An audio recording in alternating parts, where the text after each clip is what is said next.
Chapter 51, Chapter 50.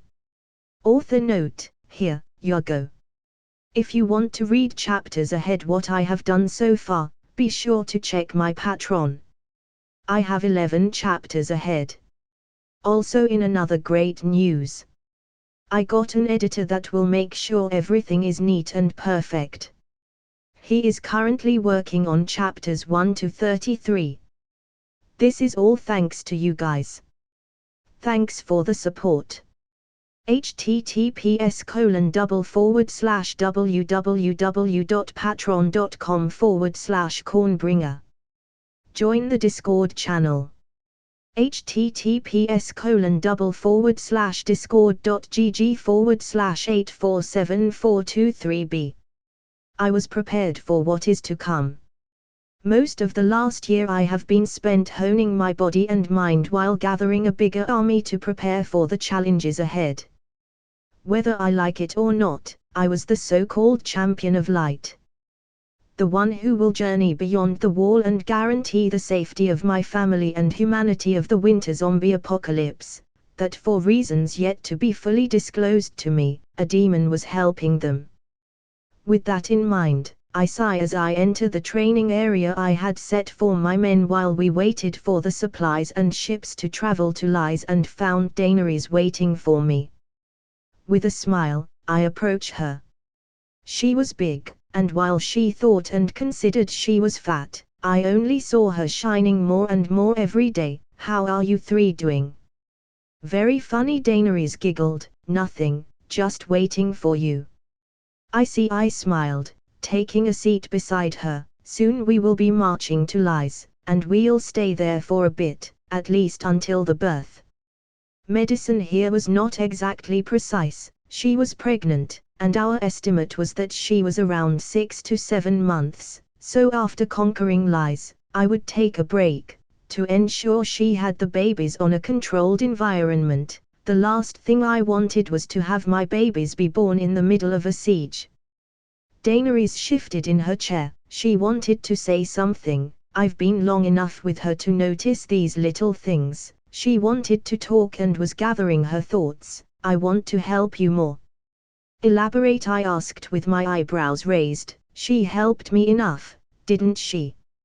I want to talk some of the load you have. Daenerys sighed. You are always going to war, fighting, organizing your men, and all I do is stay and wait for you. I want to help you. We are supposed to be partners.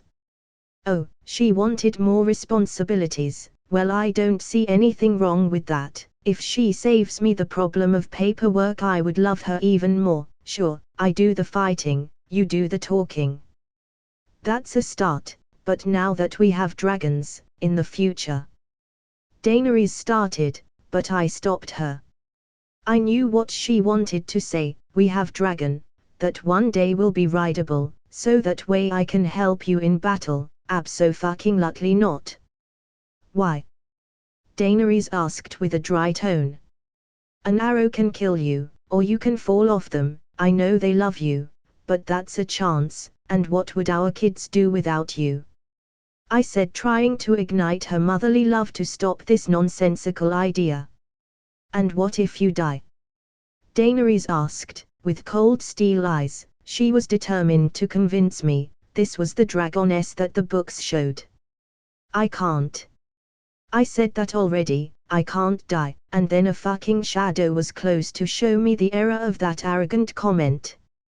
You can't die. Yes, you said that already. Daenerys sighed, putting her small hand on my face. I love you, and I want to protect you. I want to protect our children, our family. I want to protect us. I didn't know what to tell her. No matter how convincing her arguments were, my mind was set.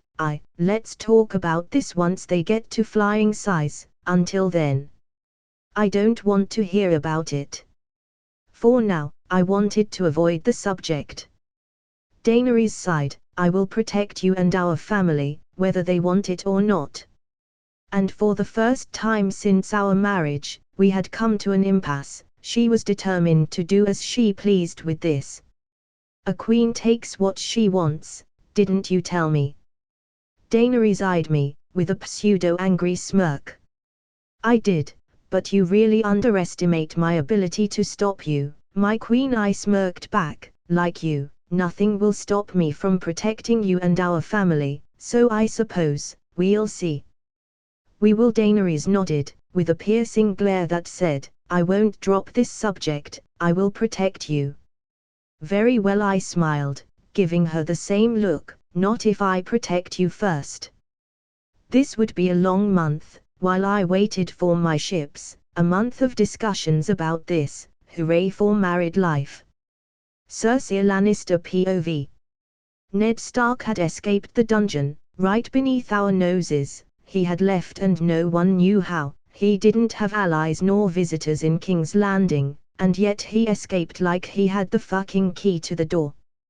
Varys had his best spies working on the case, but nothing. Lord Stark had disappeared like he was a fucking faceless man. Father was going to kill me once he got here. Without Ned Stark we had nothing to ensure the North staying loyal, and with Stannis raising his fucking banners, and the North would surely support him now.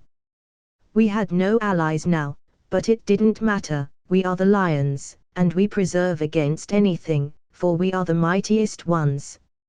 My queen. The disgusting voice of the eunuch got my attention. Varys, any news about Lord Stark? I said bitterly. Rumors are he is traveling hiding as a merchant to avoid any suspicion, but considering all the time he has been out of his cell, it is fair to assume he is on enemy lines. Varys stated, once again the obvious. Any news about when father is coming? I wanted to break my cup of wine and cut his fat neck. He was supposed to know more, to help more. Why did we even pay him? He is to arrive in a fortnight, my queen. Varys informed. I had 2 weeks before I was belittled by father for letting the wolf escape the lion's den. Very well, I sighed as I filled my cup of wine. Keep me updated, and do your job better. Joffrey Baratheon POV. The insolent worm, the worm with wolf fur had escaped. This can't be, this can't be. My fiancé had escaped before too, my toy had escaped, and now my other toy had escaped. Toy, unforgivable, unforgivable.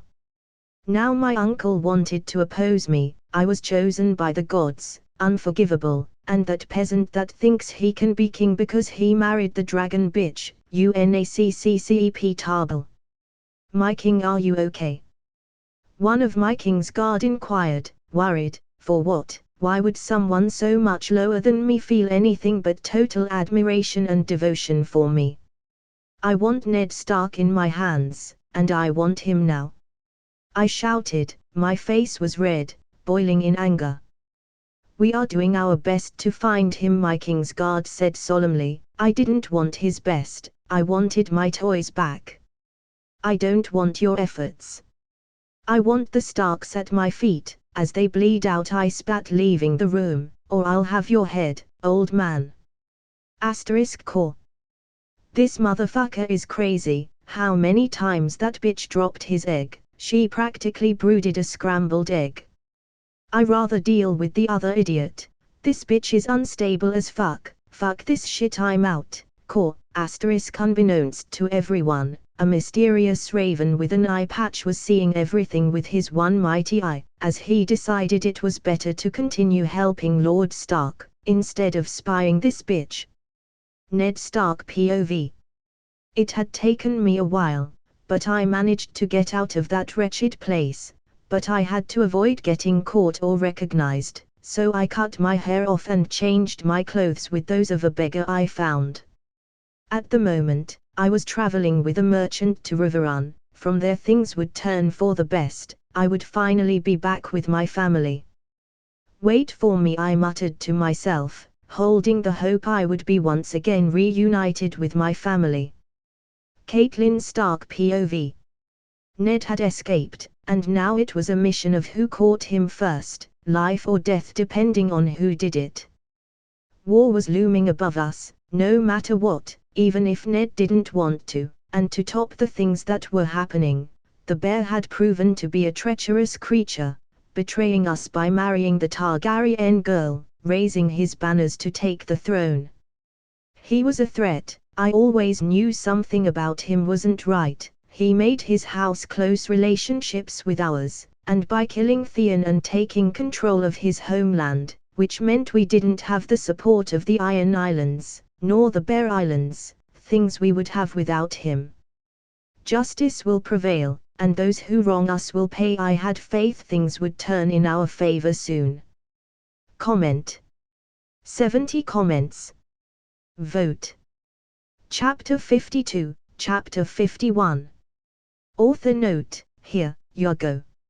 If you want to read chapters ahead what I have done so far, be sure to check my Patreon. I have 11 chapters ahead. Also in another great news. I got an editor that will make sure everything is neat and perfect. He is currently working on chapters 1 to 33. This is all thanks to you guys. Thanks for the support. https://www.patreon.com/cornbringer. Join the Discord channel. https://discord.gg/8474223b. 2 weeks later. My campsite is fairly simple at the moment, looking like a copy of the shit show of V's Dothrak. My tent is cozy enough for me, Daenerys and 3 baby dragons, that sleep by the fire. For now all I have to do is wait. My ships will arrive soon and things will fall into place. But only having to wait doesn't mean I have to do just that. It's light outside, a good time to explore and relax for a bit. Time to explore a bit. I smiled as I walked out of my tent, being brutally stopped by Neltarion, who hissed at me, practically saying, "You are going out without me, not a chance, you are quite the clingy dragon, are you?" I chuckled as I allowed the little dragon to climb up my back. Hiss, Neltarion hissed happily, once he reached my neck and got in a comfortable position. I really hope you don't get like big dogs that never understand their size. I shuddered to think what would happen if Neltarion tried the same thing but being several tons fatter. Hiss, Neltarion hissed in confusion, not really understanding me. "Well, let's go," I sighed as I walk out the tent, not before leaving a note to Daenerys, saying I'll be back by dinner, I need to stretch my legs, love you. As I happily step away from my campsite, alert and scanning the ground and sky for danger, with Neltarion doing the same. I walked for the better part of an hour, being sure to have fun along the way. But my mind even here still drifted off to my duties as a leader and a husband. It worries me that Daenerys is so close to giving birth, and there is a chance something might happen to her during the birth. She never gave birth in the show, so I had nothing to compare what was going to happen soon, and it was totally terrifying. Neltarion starts to purr, almost like a cat, like reassuring me nothing bad will happen, but the idea still sets me off.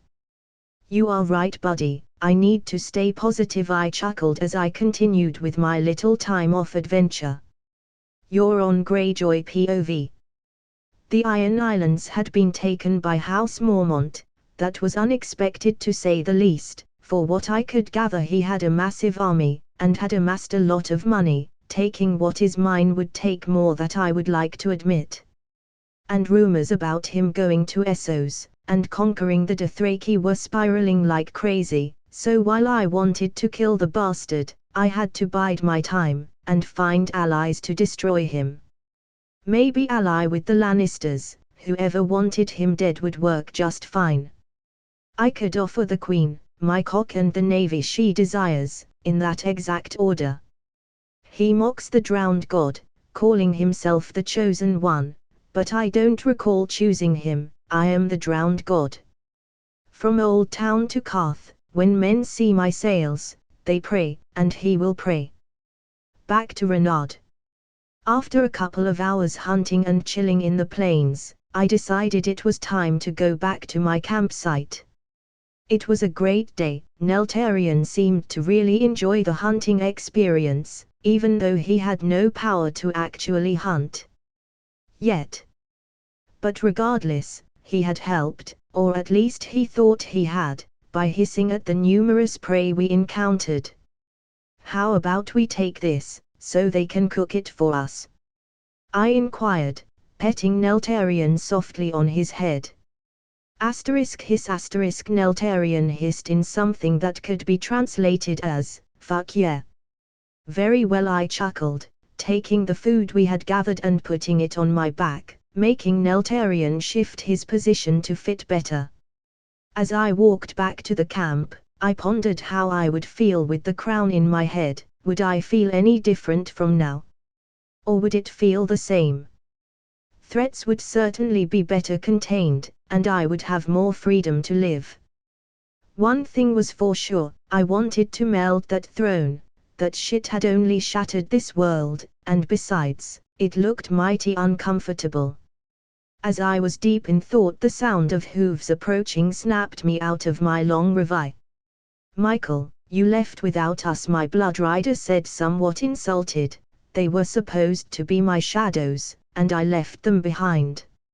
I was hunting, wanted some time alone." I eyed him with a glare that said, "I appreciate the gesture, but fuck off. But now that you are here, take this back to the camp, it will be my dinner." Hittis, asterisk. "Our dinner," I added. My blood riders nodded, as they took the prey I was carrying on my back, giving a horse to ride back. I got back to the campsite where one of my ravens was waiting for me with a message from my navy. They apparently were going to arrive earlier than I anticipated, in just 1 week's time. With worked for best, considering I wanted to take control of Lies before Daenerys got to the birth part. "How was your little adventure?" Daenerys inquired, entering the war tent. "It was fine. Neltarion really enjoyed the trip, more so than me," I smiled, seeing the baby dragon sleeping on my desk. "He seems really attached to you," Daenerys giggled. "Maybe is a sign you'll be a great dad."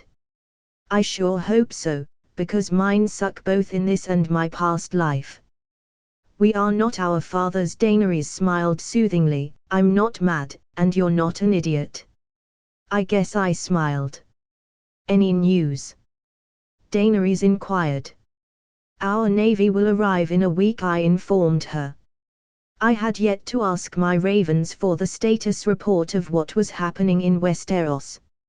"Lies, I heard the call it the City of Pleasure." Daenerys smiled. "Seems appropriate to have our kids there, not as appropriate to have them in our home, but this will do." "Soon," I reassured, "soon that crown would be in our heads." "Soon," Daenerys sighed happily.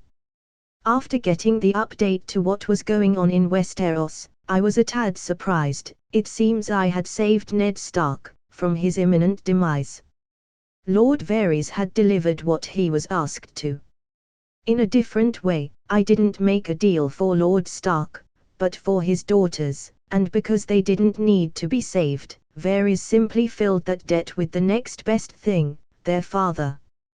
Clever little man. He either has an inkling I'm mad at him and because of that he is trying to buy me over, or he is just being extra careful to not owe me anything. Poor little man, only death awaits him. He put my children on the line, and that was unforgivable.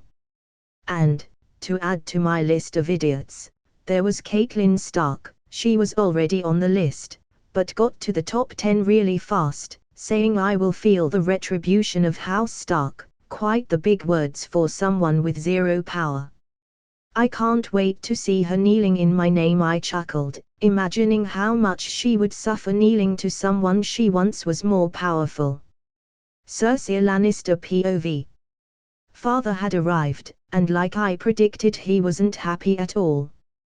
"You let our only bargaining chip slip between your fingers," Father growled, smashing his fist on the table, fissuring the wood just a bit.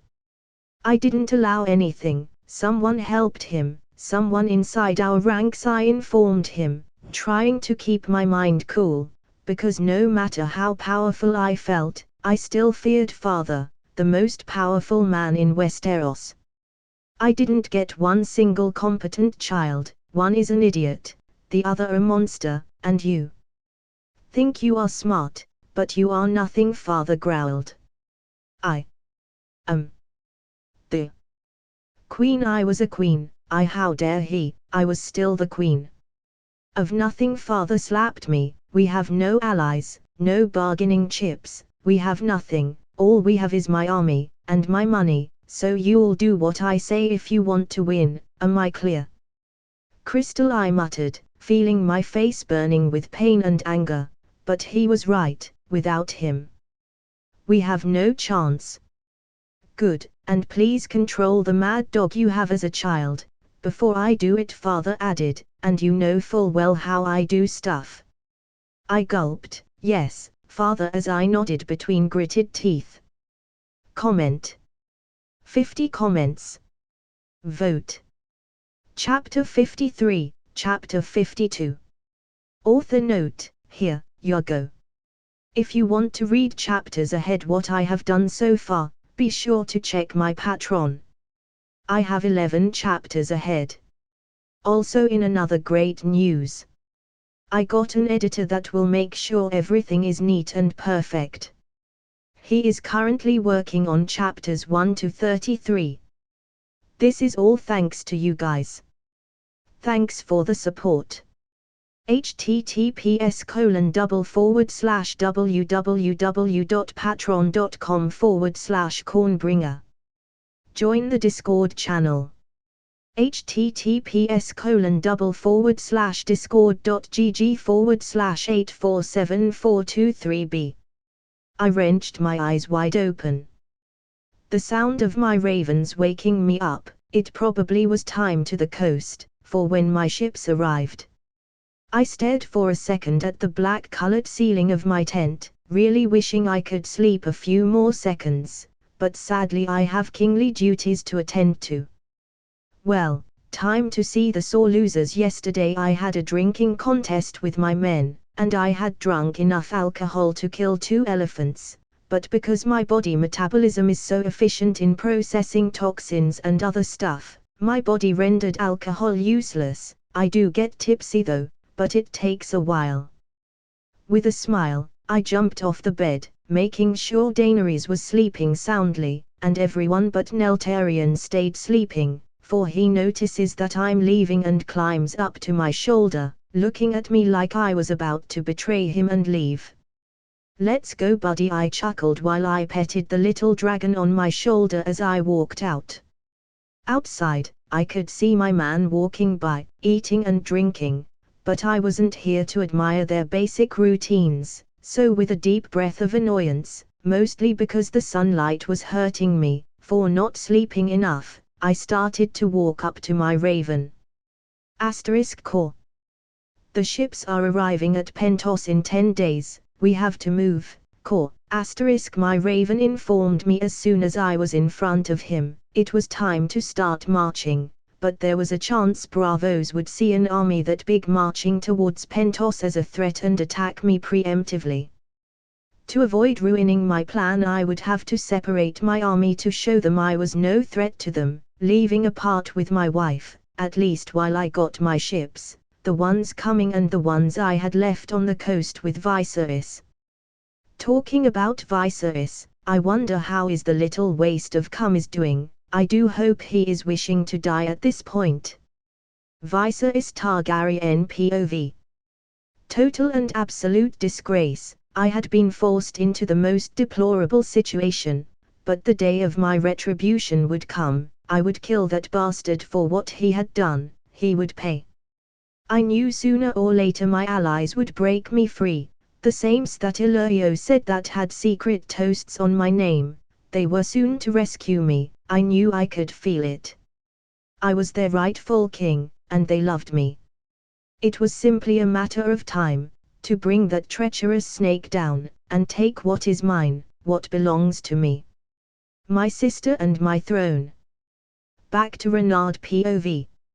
My army was composed of 80,000 men or so, but to get my ship I would travel back with only 5,000 men, right about the same amount I had before starting with gathering the Dothraki. It has been quite a while since I last saw Illyrio. I wonder if he still fears me. I suppose there is only one way to find out if he still does. You are in charge of everyone here. I had informed all my men, that while I was gone her words were the law. Poor those who disobey their queen. Daenerys giggled. I'll be fine, be safe. I will. I nodded, giving her a goodbye kiss. She would be safe. She had an army few could even hope to match, and a pair of baby dragons ready to bite for her. Neltarion was coming with me. He didn't care for reason. He really imprinted in me, in a cute but obsessive way. It would take me a couple weeks to reach Pentos, if we didn't encounter any problems, but considering I outnumbered any of the remaining Dothraki tribes, I was good if anyone wanted to raid me. In fact, I welcomed it. That way they would save me the time to go out and look for them. Quite the trouble. Let's go, I ordered as we marched to Pentos. Ned Stark POV. It has been quite a while since I escaped out of King's Landing thanks to Renaud. So far my merchant caravan had been moving slowly, but I was safe. After all, no one suspected the helper that was working with them, unloading the boxes and items, was actually the lord everyone was looking for. Almost 3 weeks of traveling, where I was on constant paranoia I would be captured, or something would happen. 3 weeks where I had to be completely alert, but after all that, I was finally here at Riverrun, the ancestral seat of House Tully. I could feel a smile forming on my face as I saw the castle as we descended. A few more miles and I would be reunited with my family, freedom within my grasp. I had to give something to these merchants. They helped me, even though they didn't have to. They know I had risked their lives for this very moment of peace and tranquility. I'm coming home, I muttered with an uncontrollable smile on my face. This moment of happiness would end quite fast. The moment I arrived, I would be dragged into this war of schemes and backstabbing I have so desperately tried to avoid. I would have to support Stannis on his claim. He was the rightful heir, and yet I owe Renaud my life. I was bound by honor to Stannis, and by gratitude to Renaud. What can I do? Robb Stark. Father had escaped a while ago and we had yet to find him.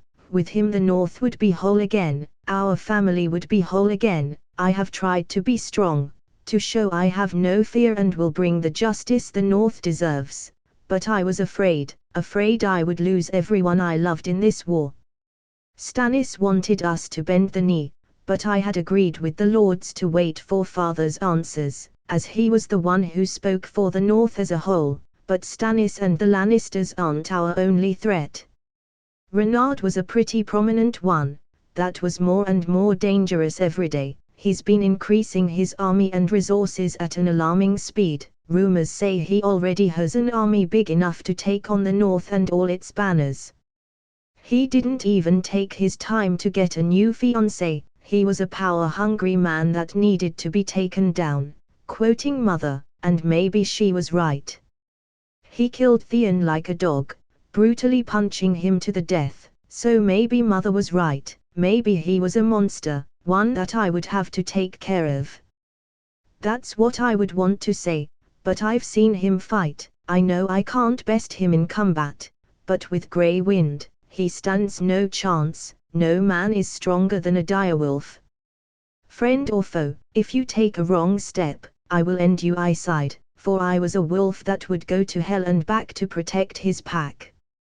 *HRMMM, an idiot he is, if in than wolf depending he is, YRSSSS*. Unbeknownst to him, a very wise raven with a Jedi cape was watching him carefully. Joffrey Baratheon POV. Nothing, no results, nothing.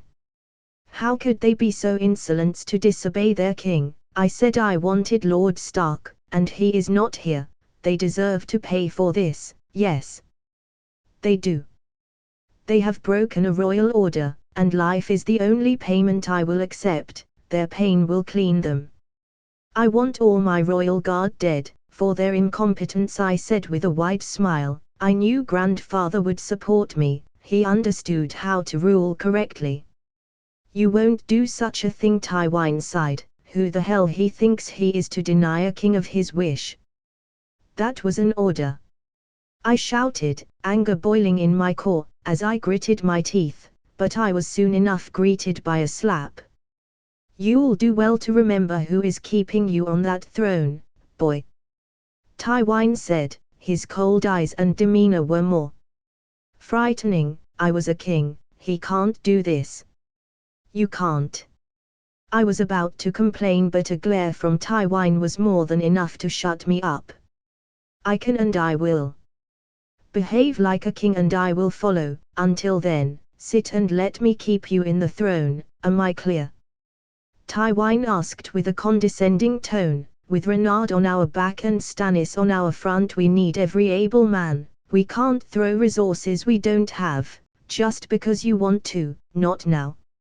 Renard, that coward, if he was such a threat he would be here feeling the taste of my blade. Renard is no threat. Once the time comes, I will cut his head, and show him the power of a true king, maybe with a duel. He is a threat, even bigger than Stannis, and his brother. He's been playing the game without losing so far, more than we can say, certainly better than you. So don't think for a second that pretty crown in your head will shrink the massive gap in skill between you and him, and always remember, kings can always fall, Tywin said with a cold tone. He really thought that bastard was better than me, that he could best me in anything. Unacceptable. I was superior to Renard in every way. I am better. I was about to rebut this ludicrous statement, but grandfather stopped me. I have a kingdom to keep under you, so shut up and let me, Tywin said as he left the throne room, not before adding, I don't have time to waste, especially not with your tantrums. Comment. 71 comments. Vote. Chapter 54, Chapter 53. Author note, here you go. If you want to read chapters ahead what I have done so far, be sure to check my Patreon. I have 11 chapters ahead. Also, in another great news, I got an editor that will make sure everything is neat and perfect. He is currently working on chapters 1 to 33. This is all thanks to you guys. Thanks for the support. https://www.patreon.com/cornbringer. Join the Discord channel. https://discord.gg/8474223b. Olenna Tyrell POV.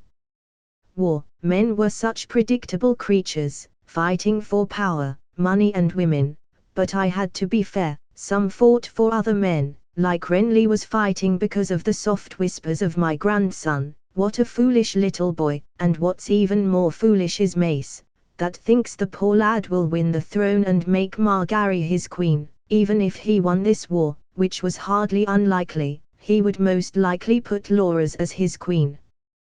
The thought of it really puts on a new perspective, but it won't get to that. Renly is all talk, but little show. Yet here we are too deep into the gutter to escape it now. We must see it through. Every time Mace makes a decision by himself, consequences of catastrophic magnitudes follow through. In this family only the roses have thorns, and men are no roses. Mace was too dumb to see we had bigger problems, that it was best if we didn't get into this war so early on, but men rarely do see things outside their narrow point of view. Renard Mormont, he was a better candidate to ally ourselves with. After taking care of his wife, he would be free to marry Margaery. Accidents happen after all, and while he came from a small house, the lad was terrifying in many aspects. Economically and in war potential he was the best of his generation, by far. Rumors say he has an army of over 80,000 soldiers. He himself has conquered, and other most unbelievable rumors say, he has 3 dragons. If everything they said was correct, he was the one we needed on our side. Frankly, things like this just reassure my point, men should not rule I side. Jon Snow, POV. War had started, my family was in danger, father was missing, so many things, but I was held by blood and honor to the night watch. But if I had known this would happen, I would have stayed with them, I would have my sword ready to fight for Robb. Father taught me honor comes before anything, before family, before love. The least a bastard like me could do was honor his teachings, and hope everything goes well. Lord Snow, move your ass, we need you. My commander in charge shouted. Yes, sir. Ned Stark POV. I was finally within friends and family. Hoster Tully and his son Edmure Tully recognized me. I didn't even have to prove it was me. After a long talk about the how I managed to escape, and my journey, they left me to rest for a bit, to recover myself from all this. They of course had sent a raven to inform my family of my current whereabouts. It would take a couple of days for us to hear back from them, but soon they would know I was safe and sound here. Hoster was surprised to say the least when he heard Renard had been the one to save me from the imminent death that awaited me. Honor, gratitude, without Renard I would be dead, but if I went back on my honor. Things are never easy on war, I would have to end up betraying someone, and in both paths I would lose something. Lord Stark, supper is ready, a maid said entering the room I was given. I'll be there in a few, I nodded. Renard Mormont POV. After leaving my wife 2 weeks ago, with an army to protect her should anything arise that would threaten her safety, I started to make my way to Pentos. By now I could see the city from afar. If I had to take an estimate, I would say I was a few hours away from it. A few hours away from my men and ships. With that in mind, I speed up our pace, so as to make sure we didn't waste any time. On this march, we weren't here for tourism anyway.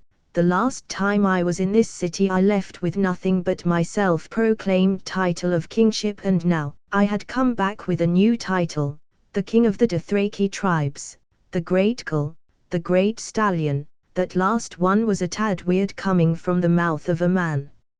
Regardless, I was someone of greater importance. Bravos must consider me a threat regardless of what I do, but they were overconfident. After all, no one would dare to oppose them. They had more money than the 7 kingdoms, and the entirety of Essos together, which was an statement of how powerful they were economically speaking. After all, they had the Iron Bank on their side. And it is the wealthiest bank of the known world that is known because it often lends money to outsiders, such as the lords of the 7 kingdoms. The bank is also famous for its discretion and secrecy. No one knows where they are truly located, and or where they save their money. They are also feared. Even the Lannisters fear opposing them, for a common saying among the Bravos is the Iron Bank will have its due. If someone happened to fail payment, the Iron Bank would sponsor someone to take their enemies down. But, unlike others, I would succeed in taking every penny they had. I had my ravens investigating where the bank was truly located and where the money was stored. I expected to know the answer by the moment it was time to march against them. Let's go, we have some ships to move, I shouted in a happy tone. Arya Stark POV. Of life or death, I feared my father would not come back. I feared I would lose my family to those bastards ruling, and there was nothing I could do to stop it. A lady can do and be anything she pleases, a housewife or a trained killer. Whatever you do, it makes it ladylike. Don't let narrow-minded individuals to tell you otherwise, for their minds are weak, and we don't follow the weak.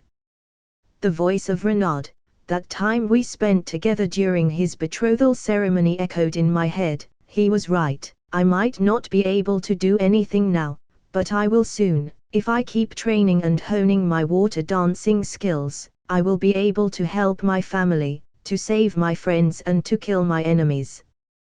Too bad Sangza couldn't marry him, he was a decent guy. Mother keeps saying he is our enemy, but I don't believe it. Like always, Mother must be wrong, he would never hurt us.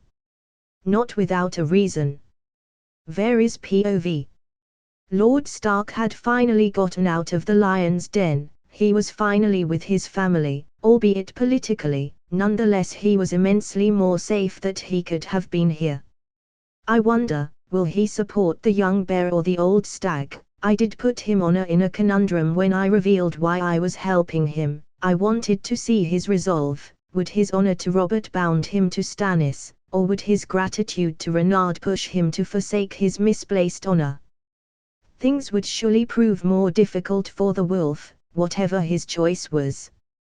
With Renard on the Targaryen side, Aegon was sure to take up the throne eventually, and if Renard did not compel, he had already put babies inside Daenerys, he wasn't needed anymore should he prove to be against the rightful ruler. Though this was easier said than done, he was the most informed me in the world, possibly even more than me, so if I had to take a guess, it was most likely he already knew of my true intentions. If so, I had to play safe or I would wake up dead. I had to throw him off his game. Whether he was a friend or a foe to Aegon, it was still to be seen. He keeps getting more and more dangerous. Daenerys POV. Renard had left almost 2 weeks ago, to gather our ships, so we could start our conquest, and eventually take what's rightfully mine, rightfully ours. At this point, surprises were a common occurrence with him. He united a tribe of savages under one banner, our banner. He brought creatures thought to extinct back to life, and had become one of the greatest warriors of this generation, all in the span of 16 years. He had accomplished so more, including winning my undying love, so this chance he had given me, to lead his army on his absence, this chance, I would prove him I was more than a decorative queen, that I too could make our enemies tremble with our mere name, that I could protect him just as he protected me. Crow and Rorigal were key parts of that, for when the time came, I would ride them into battle and burn our enemies. I would not let anyone hurt my family. Not again. For I was the Dragon Queen. Comment. 47 comments. Vote.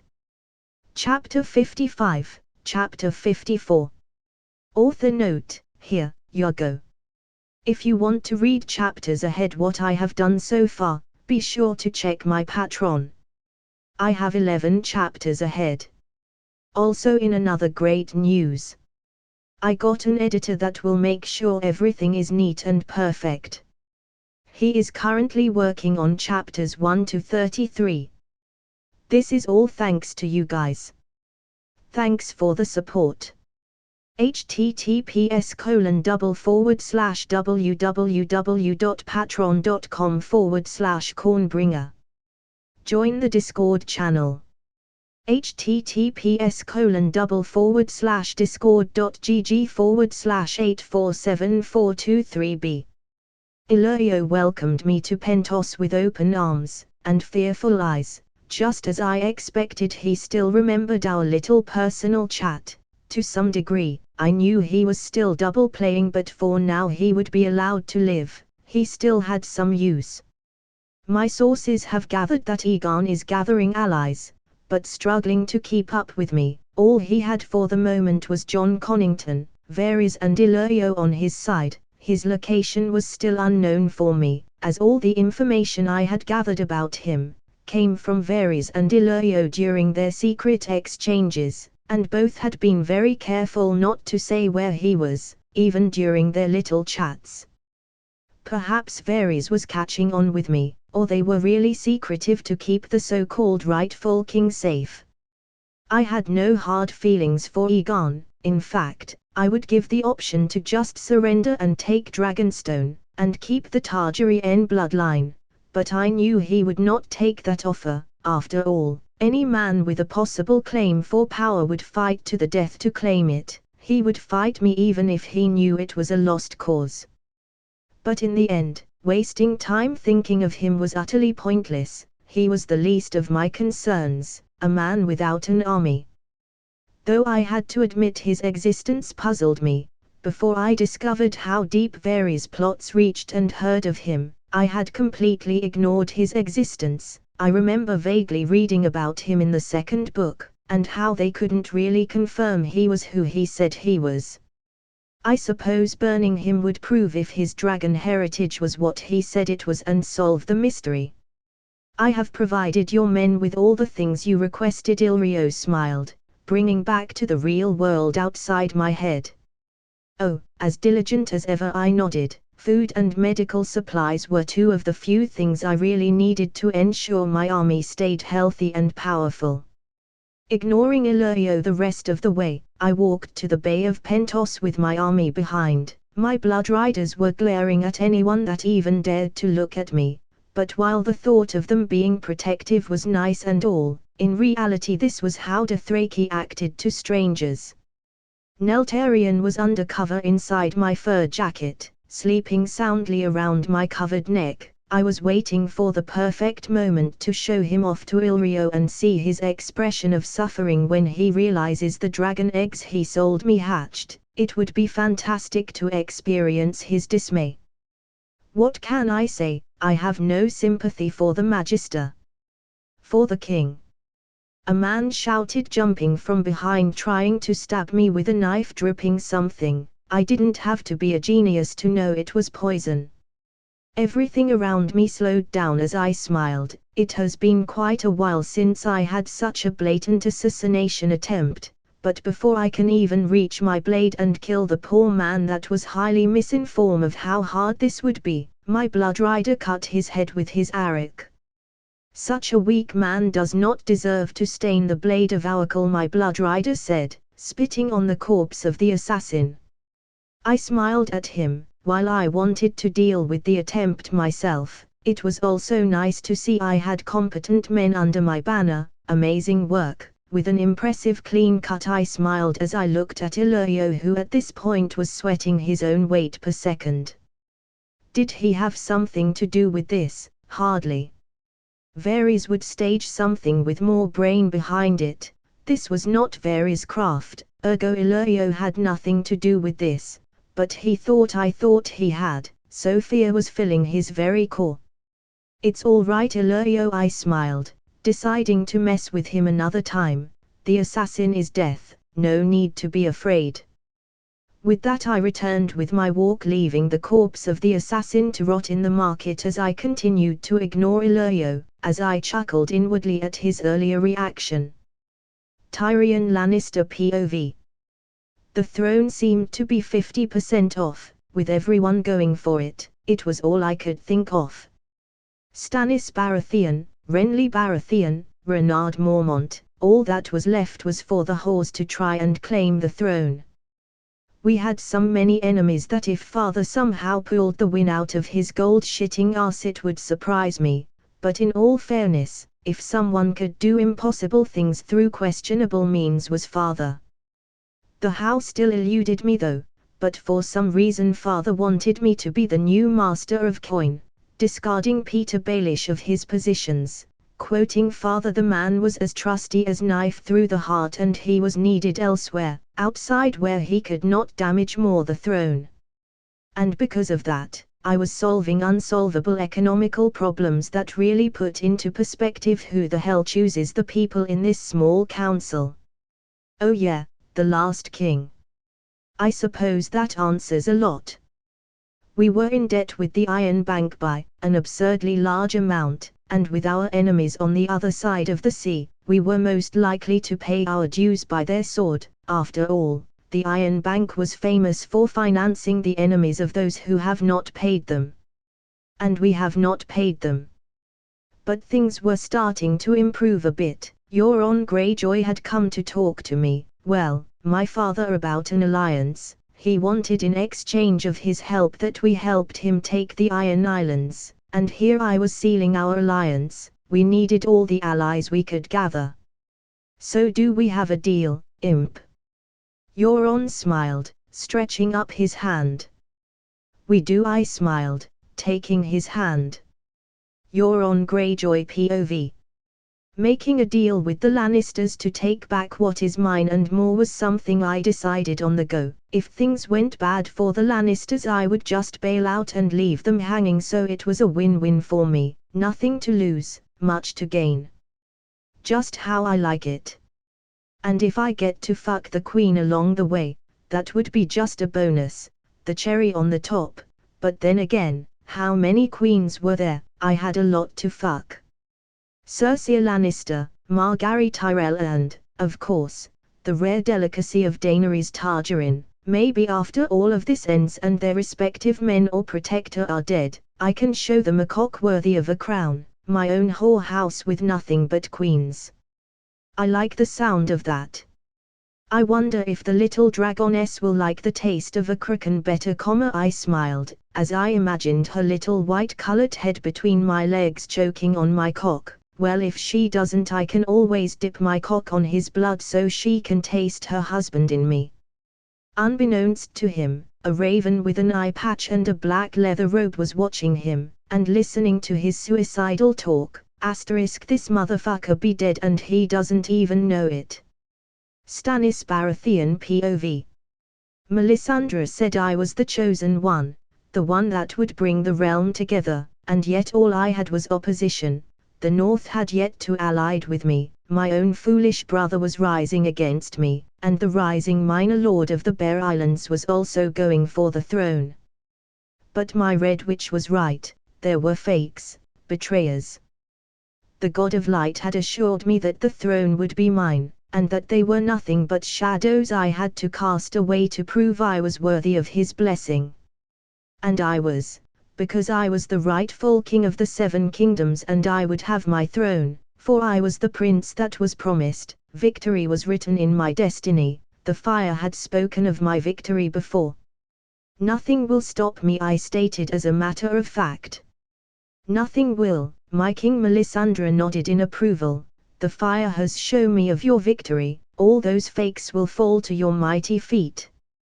Comment. 69 comments. Vote. Chapter 56, Chapter 55. Author note, here, you go. If you want to read chapters ahead what I have done so far, be sure to check my Patreon. I have 12 chapters ahead. Also, in another great news, I got an editor that will make sure everything is neat and perfect. He is currently working on chapters 1 to 33. This is all thanks to you guys. Thanks for the support. https://www.patreon.com/cornbringer. Join the Discord channel. https://discord.gg/8474223b. The sound of one of my men knocking at my door woke me up. It probably meant two things: either we were close or someone was stupid enough to attack us in the sea. So with curiosity I hastily dressed up as I scrambled over to the deck to confirm which one was it, happy for either of the two.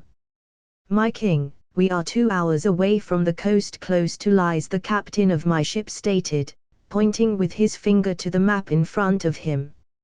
Very well, I nodded. It seemed one of my suspicions was right, and I would be reunited with Daenerys soon. It has been almost a month since I last saw her. She must have that beautiful baby bum bigger than when I left her. My first priority was getting a base in Essos, and lies would suffice for many purposes. It was on the sea, so it was easily protectable, and it was located close to the Pentos, so travel would be a breeze. But the one reason that moved me to get this city as fast as I could was that I didn't really know how much time Daenerys would need to recover. After childbirth, she would be having twins and the medical state of this world was quite lacking, but I would give her all the time she needed on a protected environment. And Lies was the perfect place for that. A mercantile city, built on a very fertile island that was very good for agriculture and that at one point was considered a tropical paradise by old Valyrian dragon lords. This beautiful sunny island would serve as the safe haven I was looking for my wife and kid. Quite poetic that one of the latest dragon ladies is coming back to the island. But things were easier said than done, and conquering may or may not present its challenges. My ravens had said Lies is protected by high walls and hired cell swords, both navy and land. The navy would be a piece of cake to destroy, but I had yet to see if their army would prove a bigger challenge. After all, numbers don't always win wars. But I would find a way, victory would be mine, one way or another. But in many aspects it was the right choice. Conquering Lies would make me infinitely richer than I was before. Because, politically speaking, the city was dominated by wealth rather than by birth, so in short, there were no lords, just rich merchants with tons of gold begging to be mine. Apparently, Lies is a place where trade is considered a profession more honorable than being a knight. But that wasn't all the city was known for. They were renowned in the world for their pleasure gardens and temples dedicated to pleasure, that are said to have the best whores in the known world. I already knew where my men would spend their gold after the conquer. Let me know once the land is in sight, I told my men, leaving to my quarters inside the ship. As I walked to my room I pondered about how Viserys would react to the dragons, and everything. He was still alive. I had yet to see him, but he was on one of the ships.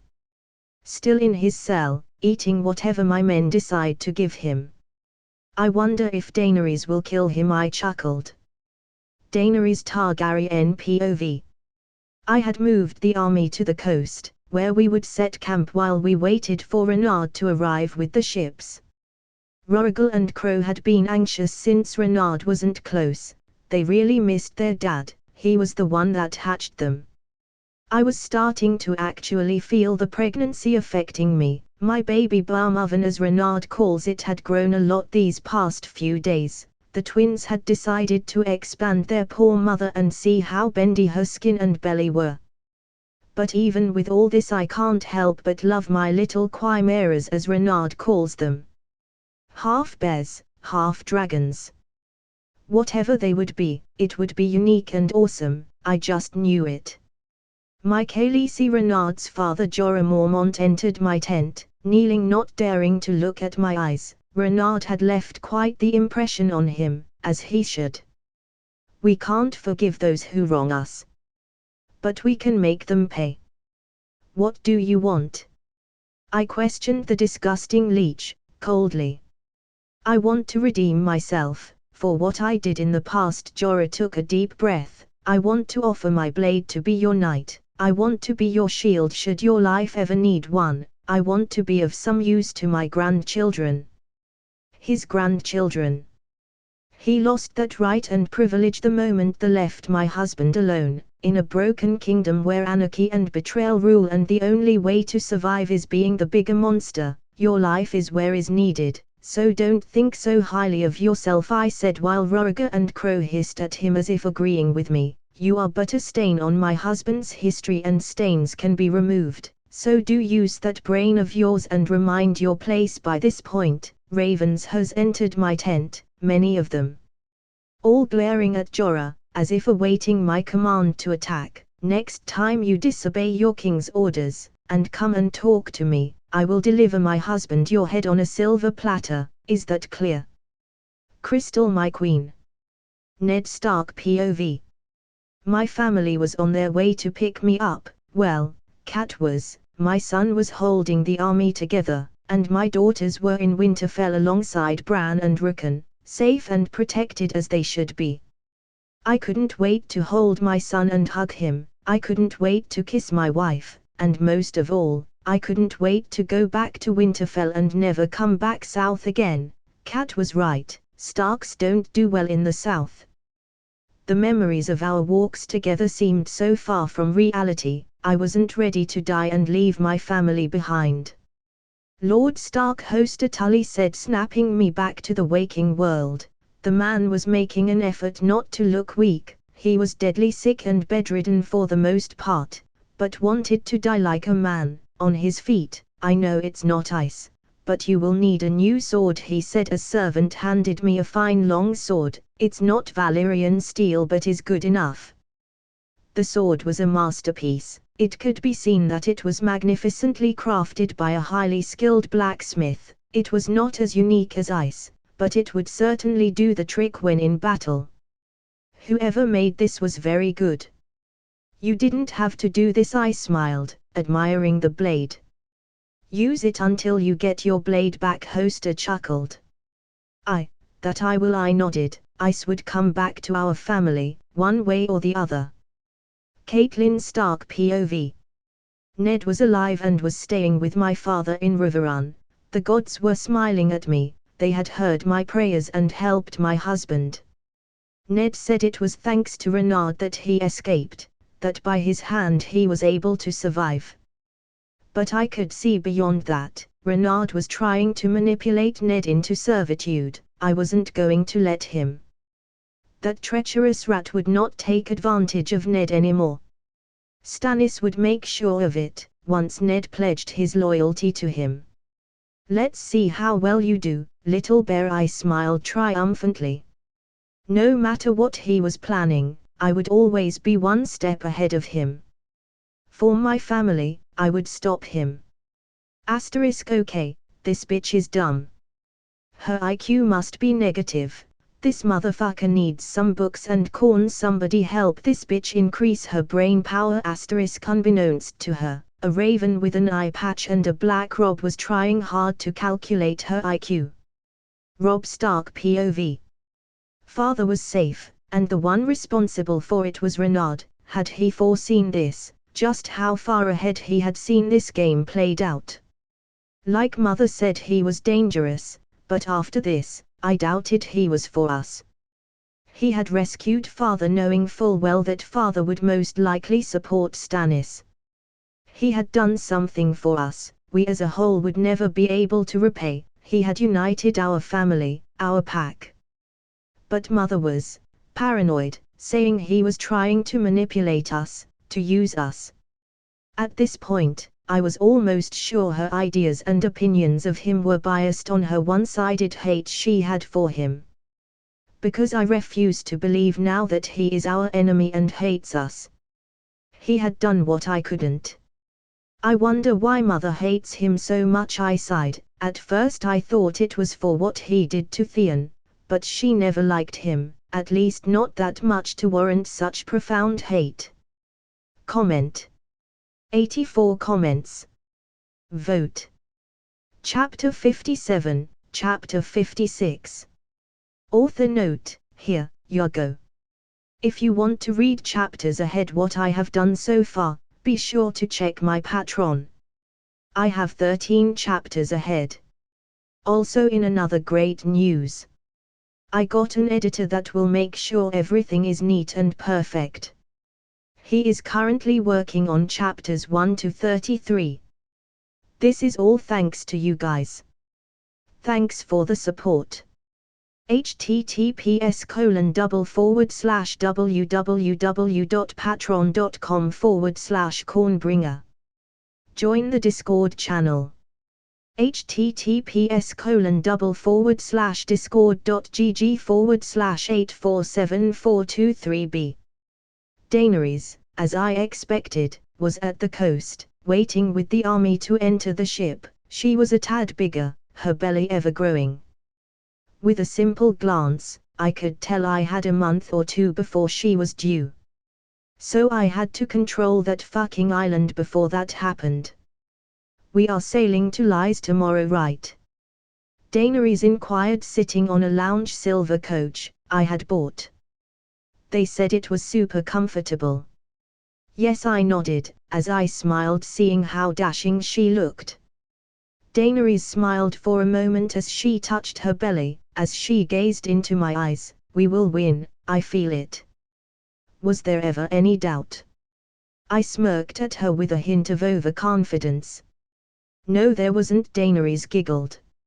Viserys is here, you know, I sighed, not really knowing what to do with him. Setting him free was not an option, and death was something I wanted Daenerys to choose for him. Daenerys looked at me for a second as if contemplating what to do with her brother. She now had an even bigger reason to deal with him. There is no love like motherly love. If something can move mountains is that unyielding love a mother feels for her children. Not all of them feel this, but Daenerys was that type of woman, so all Viserys had to do was say the wrong words and he would be dead. I'll deal with him later, Daenerys said with a cold tone, with emotionless eyes, giving me all the information I needed. She had no feelings for him at all anymore. She didn't feel powerless. She knew she was the dragon and he was a fake. Do whatever you want, but don't set him free. He steps out of his prison and stays alive, and I'll personally have him skinned. While I trusted she would not, so that I had to let her know my thoughts on the matter, I had stationed various snakes around and ravens. Should he try and flee, they would kill him in a matter of seconds. Daenerys actually smiled at that. I would never. He plotted to have you killed and wanted to sell me as a common whore. He would spend the rest of his days in prison, or maybe if I feel generous I will kill him. Damn, since when she become so cold-blooded and badass? She is so warm and girly with me, but the moment we talk about anything else she goes full Maleficent. I am both intrigued and aroused by this behavior. My queen is breathing fire, I smiled. Daenerys stood up and grabbed my hands, putting one on her belly, and the other in my heart. I have things I would gladly die for now. You and my babies are the only ones I care. For what I care, the world can burn. I agree, I smiled, giving her a soft peck on the lips. Do you think they know? Daenerys inquired after our kiss, making me smile. They did know. Someone had deduced my intentions and wanted to fuck with them, but once again, they used the now most unreliable method of communication, ravens, and I knew that their Majesty was preparing for me. They do, but it changes nothing. If a hanged man knows he is going to be hanged, changes nothing. Next day, after setting the security detail for Daenerys, that consisted in ravens, horses, several snakes hiding in every corner of her room and her personal guard that had over 1,000 men, we sailed to Lies, my 150 ships loaded with men ready to fight and die for me. Our estimated time of arrival was approximately 1 day. The commander of my fleet said we would arrive in a day or so. If we didn't encounter their navy on the way. And we would not. Why? Krakens. Their navy was a non-existent concern for me. After all, I had ordered my Krakens to start destroying their ships, eliminating their navy before we even arrived at Lies, rendering Lies' naval defenses useless. While seeing my men fight in the sea would be intriguing, I didn't want to risk Daenerys' ship being crushed or something, and I also wanted all my men alive and fully rested for the siege that was coming. Depending on how well defended the city was, it could take from weeks to months to bring them to their knees, but I didn't have the luxury of that. Lies would fall, and it would fall fast. Pitaki Malor, Magister of Lies, POV. I had received a message from Pentos that a self-proclaimed king and conqueror was coming our way. What a stupid little child! My sources had confirmed he was indeed sailing to Lies. And that would arrive, but like many others he would fail, his army would shatter, his power would vanish and his men would be sold as slaves in my market, and after that I would personally train his wife to be a whore worthy of working in one of my pleasure gardens. Kids have a taste for victory and suddenly feel invincible, I laughed, as one of my naked whores served me more wine. Our navy is highly accustomed to Sea of Lies. No matter how big his army is, it can't do anything if it doesn't land, one of my advisors agreed. I can't wait to see if it's true that pure Valyrian pussy tastes like fire, I laughed, but a loud sound startled me, followed by the screams of terror. what was going on outside my beach tower. Standing up my chair and walking as fast as I could to the window to see what was happening, I glanced outside my tower, and what I saw made me shiver. This shouldn't be happening. Not now. A kraken, what is a beast so rare doing here? We have no krakens close to Lies, they are never around this area. What could have possibly made this terrible scenario? That kraken would dwindle our ships, but not enough to destroy our navy. My lord loom there. My advisor pointed to another direction. Another kraken, too, maybe we could handle. My lord. My advisor cried in panic, pointing to another direction, where the same thing was happening. More krakens, destroying our ships one by one, they were targeting them, our navy was done for. There was nothing we could do to stop such creatures.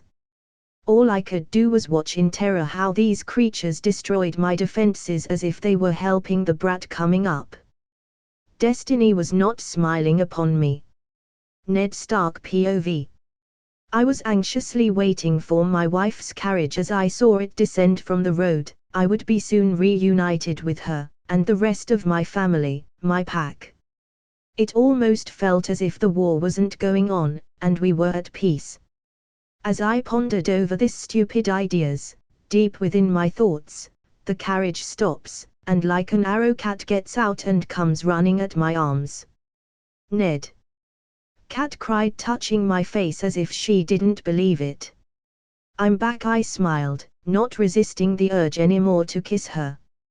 It was as if I was dying of thirst and her embrace was my only salvation. Things like this were never my forte, but I was happy with the thought she knew that I loved her, and needed her. I never lost hope the gods would help you, Cat said between sobs. I never stopped praying for you. I smiled, hugging her tightly. We are together at last. Our embrace lasted for about 5 minutes before we broke it off. By this point Cat had calmed down and started to explain to me in detail how the war was going.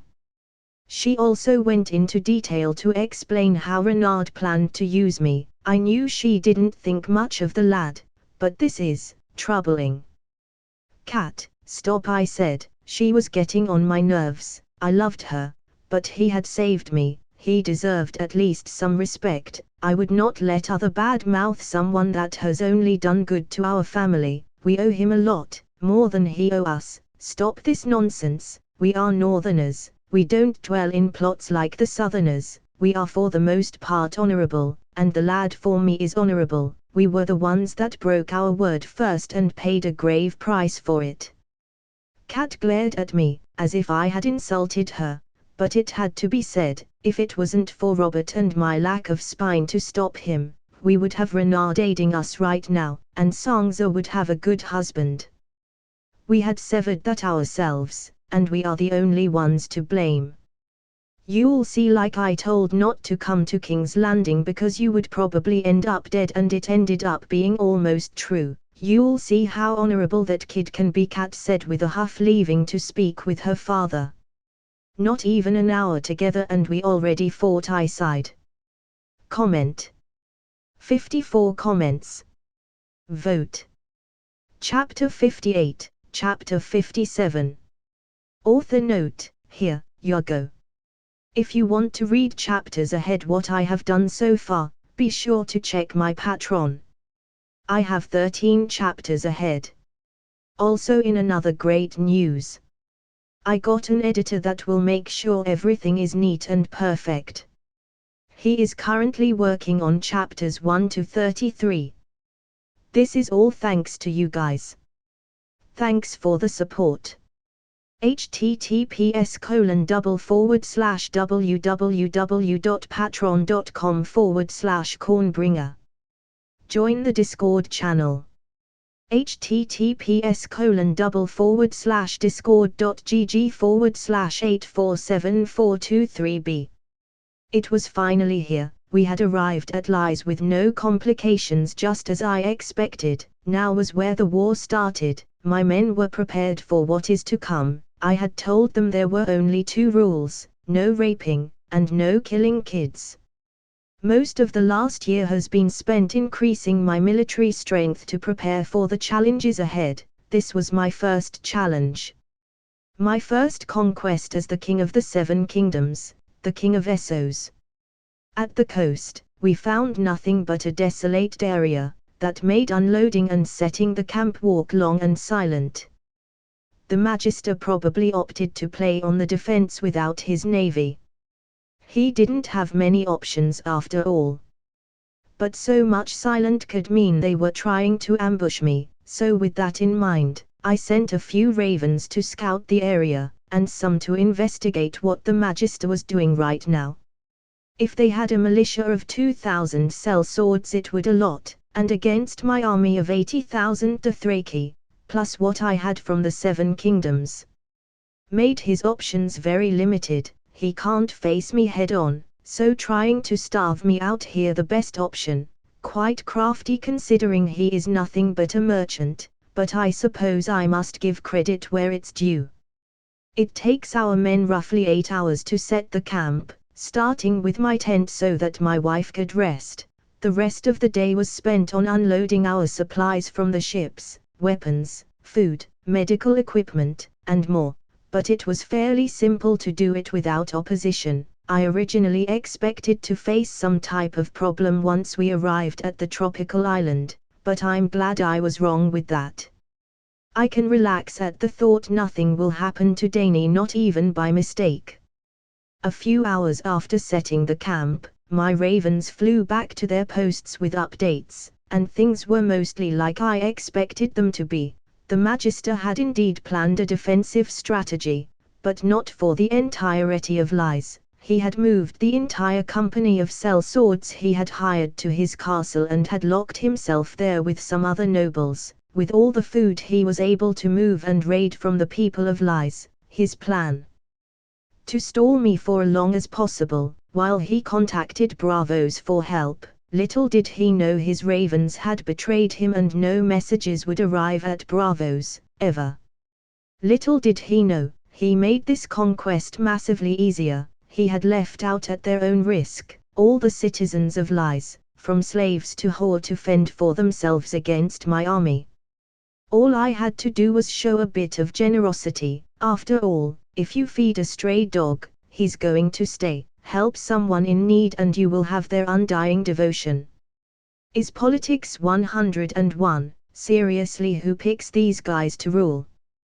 But not only he had screwed up with his people, practically handing them to me on a silver platter, but he had also made my hunt easier, because thanks to him, all my enemies in this island were now in one single place. A target begging to be burned. How delightful! I smirked, very happy with the information I had been given. But that wasn't all the information my ravens were able to gather for me. Apparently, the Magister originally pretended to slave my people, and make my wife a queen, his personal whore. With that insightful new information at hand, I let my men know the situation, sending, as you would say, political ambassadors around the island, with each one a small army of 5,000 soldiers to back them up, with simple one mission: to tell all the citizens that would not harm, that our target was the Magister, and that if they bowed the knee, we would ensure that the Magister paid for his crimes against them. As for me, I had an entirely different mission, on a completely different tone. I was not in the mood for peace. Quite frankly, what I wanted right now was to boil the Magister alive for his hubris of thinking that he would ever touch Daenerys, for I would make sure he begged with all his might for the sweet and kind release of death, and only then I would deliver his wretched soul into the fiery pits of hell. So, with anger boiling within my soul and the unyielding desire of butchering a Magister, I rode with my Khalasar to his castle, ready to bring him and every down, no mercy. My beliefs were simple: in war, if they stand behind me I would give them protection, as I do with my men. If they stand beside me, they would get my respect. But if they stand against me, they would get no mercy. May the gods have mercy upon our enemies! I shouted, getting cheers of approval from my Khalasar, because we won't. A villager. War. My Khalasar chanted as we rode to the castle, each and every single one of them, ready to taint their blades with blood. Pitaki Malor, Magister of Lies, POV. The brat had arrived. His army was, as my source in Pentos had said, massively big, with over 80,000 men, Dothrakis, and Westerosi men, but mostly Dothraki. There was no way I could confront him with my 3,000 sellswords. Our navy was our only defense. Without it, thanks to those Kraken, we were in a pretty bad situation, so I contacted Bravos. With their support this could be salvage, and we would destroy this threat. All I had to do is wait. And the lowly citizens of Lies would serve as sand for my watch. They would die for a bigger and better cause than themselves, to protect me, their Magister. Sir. One of my servants entered the room, sweating like a madman. Our scouts. They came back. The army is moving our way, they say at least over 60,000 soldiers. How did he know where was my castle? There were several dozens in Lies. This castle is even my primary castle, and more importantly, why wasn't he laying waste to the city or focusing on controlling the citizens first? It mattered not, his army might be big but is useless if he can reach within my walls. I have more than enough food to survive a year feeding everyone here, and more if I just let others starve. Have the archers ready, I ordered, should they try to approach too much. Back to Renard POV. I had two plans for the siege this time around. After all, I was better prepared this time. Basically I would set huge scaling ladders against the castle's outer walls, for my soldiers to climb and gain access to the castle. However, this would leave my men vulnerable to arrows and other objects thrown at them from the battlements on the castle walls. That's where my ravens come in. They would attack the archers and help my men to reach the walls. But this was just Plan A. Plan B was that another part of my army would ram the doors of the castle. If we could break down the castle gate, we would have free access to the castle. So with the large wooden logs I had brought, I would set my men to pound against the gate and eventually until they destroyed the gate. I would set my men with both plans, and one way or the way, we would enter and lay waste on their men. Kill all the archers, I ordered my Raven squad, who immediately after left the formation. Flying to the castle was to carry out their assignment diligently. Hiss. Neltarion hissed excitedly like always. He had refused to part ways with me. This would prove beneficial once he was fully grown. We'll be there soon, I patted his head, as I continued to gallop with my horse at full speed through the city of Lies. People cowering in fear, not even daring to move, and one can hardly blame them. Dothrakis were quite fearsome, and even more in massive numbers. Hiss. This time I felt anger within Neltarion as if like me, he wanted retribution with the Magister. Was he feeling my feelings? We will, don't worry, he will burn, I smiled with a dark undertone, as I pondered, could Neltarion breath fire already? Can you set him on fire? I knew asking this was maybe a tad complicated for a newborn, but they do grow up fast. In response, Neltarion blew a bit of fire, doing his maximum effort to keep it up, the fire being at much like 2 liters. This development seemed to depress Neltarion, who sulked under my jacket. Hey buddy, don't worry, you'll be soon burning like a massive flamethrower.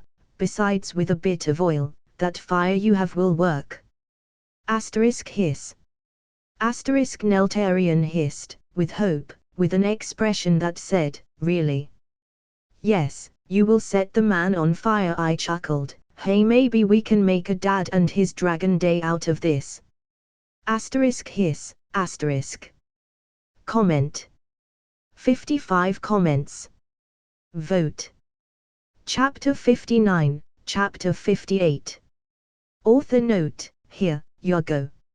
If you want to read chapters ahead what I have done so far, be sure to check my Patreon. I have 15 chapters ahead. Also in another great news, I got an editor that will make sure everything is neat and perfect. He is currently working on chapters 1 to 33. This is all thanks to you guys. Thanks for the support. https://www.patreon.com/cornbringer. Join the Discord channel. https://discord.gg/8474423b.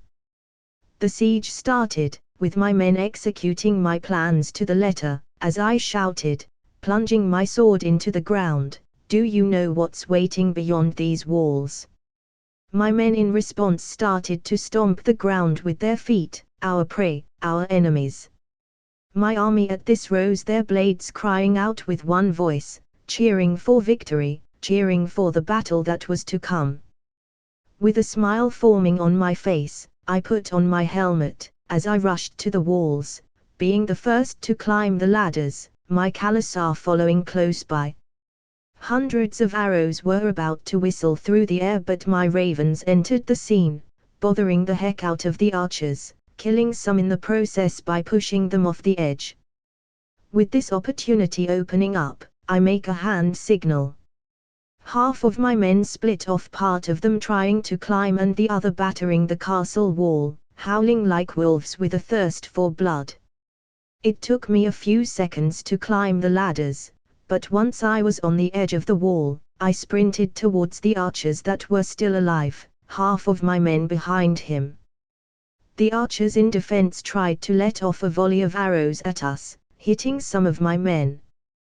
Dodging the incoming arrows, I leaped over the fortifications they had to protect the archers, sword flashing before my feet ever touched the ground. Landing behind them as the archers crumple to the ground as my sword cuts through them. It takes a moment for my men to catch up with and help me lay death into the archers. Within seconds we start to massacre them, erasing their primary defenses, rendering the walls completely useless against my horde of Dothraki climbing. With a smile, I turned around looking at the castle where the Magister was hiding, and with a nod, I confirm my next target.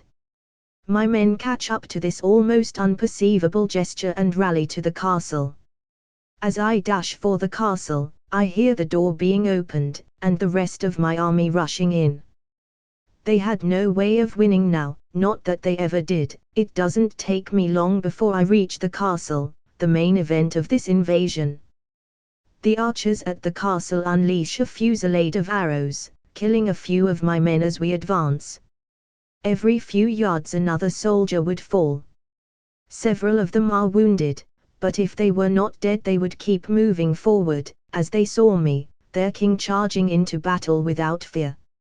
As for me, arrows won't stop me. I've been either cutting through them or using my shield to block them.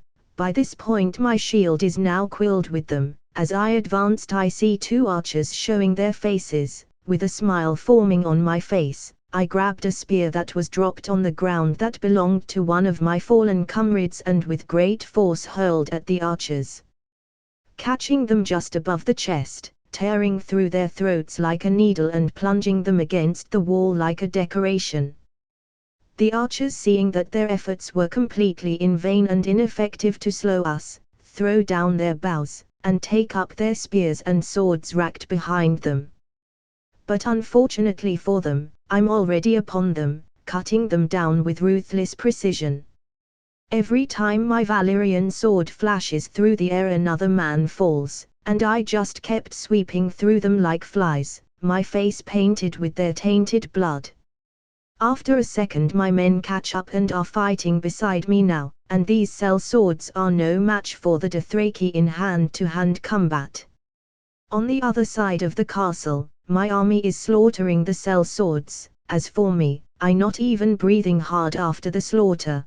This was a piece of cake. I didn't even wake up Neltarion with all this, who was still sleeping on my jacket, with a smile I remove my helmet as I see my army eradicate the rest of the pitiful army they had to defend. With my Dothraki searching the grounds and rooms, dispatching any dying soldiers or men inside the castle. As I take a seat against the wall, one of my blood riders hurries over to my side. "The castle is our," Michael the Dothraki cheer at this happy for my victory, their victory. "Any updates about the Magister?" I inquired. I had told them specifically that I wanted to be the one to kill him.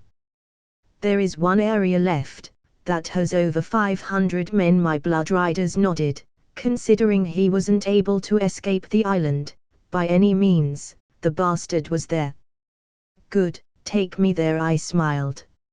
As I walked to the last part of this castle to conquer, I gaze up at the sky, slowly turning my eyes to the captain of this sellsword company. They are 150 meters away, give it or so, still alive because my men knew better than to kill them without me here. With a smile, I point at the captain. "Is your boss inside?" As I shouted and inquired. "Yes, but we are not going to defend him. This is out of our pay," the captain said, trying to weasel out of this one. "We could work for you." "So you will betray your current patron, for me?" I chuckled as I grabbed a spear from one of my men. With my chuckle turning into a dark smile, I heft the spear up, as I calculated the distance and how much force I would need, and throw it at him. The captain barely has time to react to what was happening, but by the moment he realizes what is about to happen, is too late, as the spearhead had already found its mark, his chest, piercing him and 5 men to the ground. The captain clutches at the wooden shaft, not comprehending his fate, fear being the last emotion he experienced.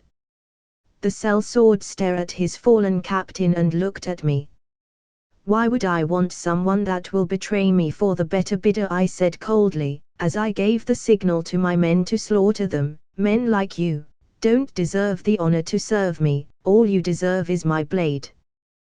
The Magister was not happy to see, but oh, how happy I was for this opportunity. I was as happy as any man about to kill someone threatening his family could. "Hello there," I smiled, taking a seat, seeing the men tremble before me. "I surrender," the Magister said, lowering his head. "Oh, that's not how it works, my friend," I chuckled, patting him on the back. "You lost any human rights the moment your mind sailed and decided to make my wife a whore, albeit impossible, as you saw today, the mere thought. Well, I have no words, you must now." The Magister was shaking uncontrollably by this point, peeing himself on fear as I soothed him. "No, don't cry now, you will need those tears later, but for now, I want to know, who told you I was coming?" I had received the raven, but it wasn't signed. I had a hunch it was Illyrio, but I could be wrong.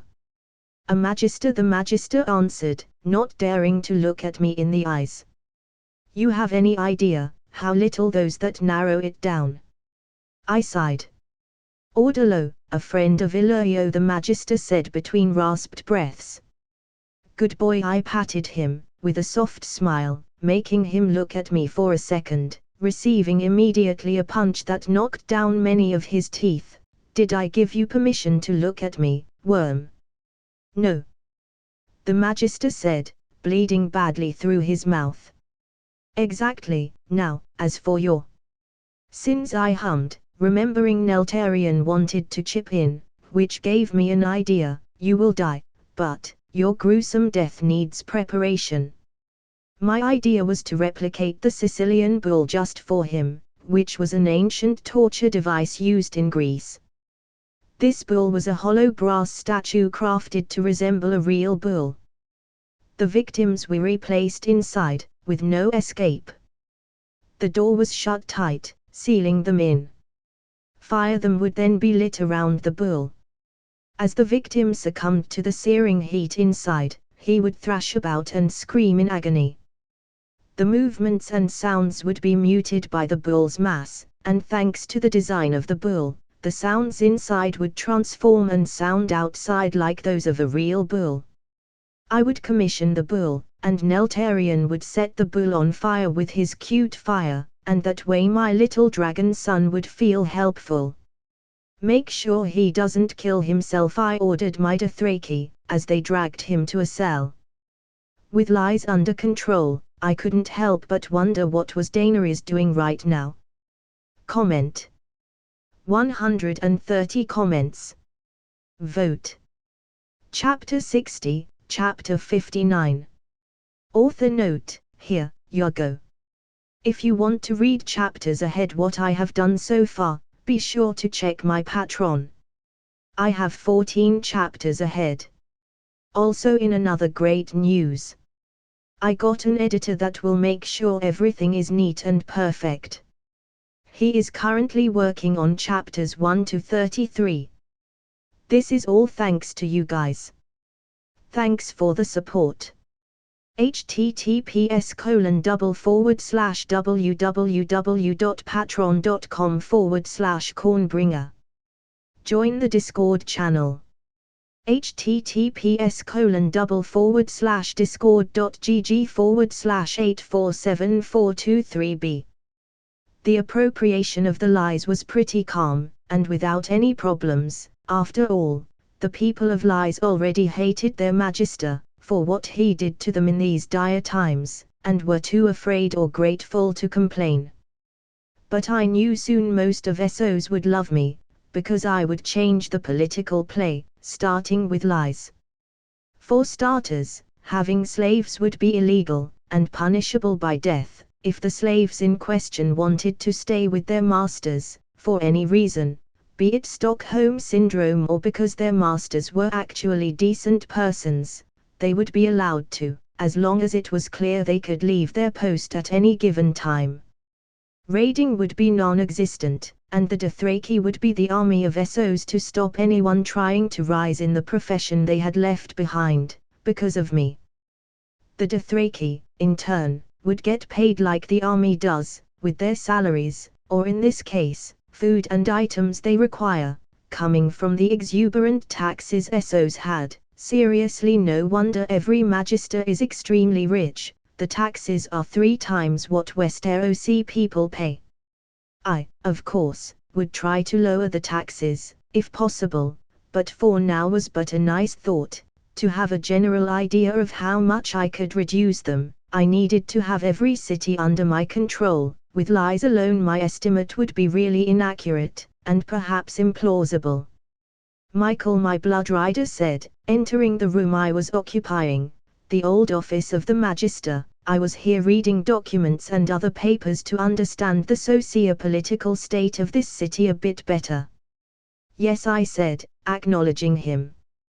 The Khaleesi is safe and sound, inside the castle as you requested, my blood rider informed proudly. Very good, let her know I'll be with here in a minute, I smiled, as I went back to read all documents the soon-to-be roasted men had.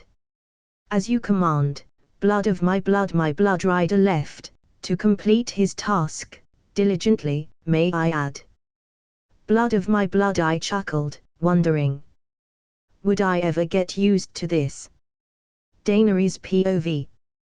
The siege lasted a bit more than a day, outnumbers and strategy proving to be vastly superior to Lye's defenses. Renard had not only won in a timely manner but had done it without killing almost any civilians, getting a massive approval from the citizens that originally feared the Dothraki horse would lay waste to their tropical land. Now, our tropical island, Renard, has promised he would give me a safe place to have our kids and recover, and like everything so far, he has delivered every promise. Lies was officially our first conquest together, the place where my kids would be born. My Khaleesi, one of Renard's blood riders, said, entering my chambers, our great call will be with you shortly. That sounded like Renard, always working, worthy of being king, my king. Very well, thanks. With that, I was left alone, with my 2 small baby dragons, and my personal squad of ravens. Ned Stark POV. After a few days of travel, I had finally arrived at the garrison my son had set close to the borders of the Riverlands. It was relatively close, with only being 5 days of travel to get there from the castle of House Tully. Once I arrived, I couldn't help but find that it was surprising to see that all the houses of the north, my land, had raised their banners to help my son set this injustice I had suffered right. For the exception of House Mormont, they had refused to come, not that I blamed them for it. Many did, that was at least what Kat said. "Father!" Rob cried out the moment I stood out the car, hugging tightly, with love, but something about him was different. This war had changed him. "You have done good, I'm proud of you." I smiled genuinely. My son had held a war without succumbing to the pressures of one.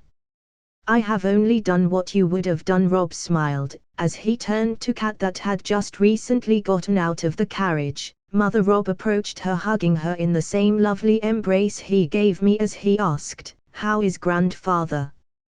"Good," Kat answered dryly, as she started to walk away to what I assumed was our tent. "I need to rest for the moment, my head hurts."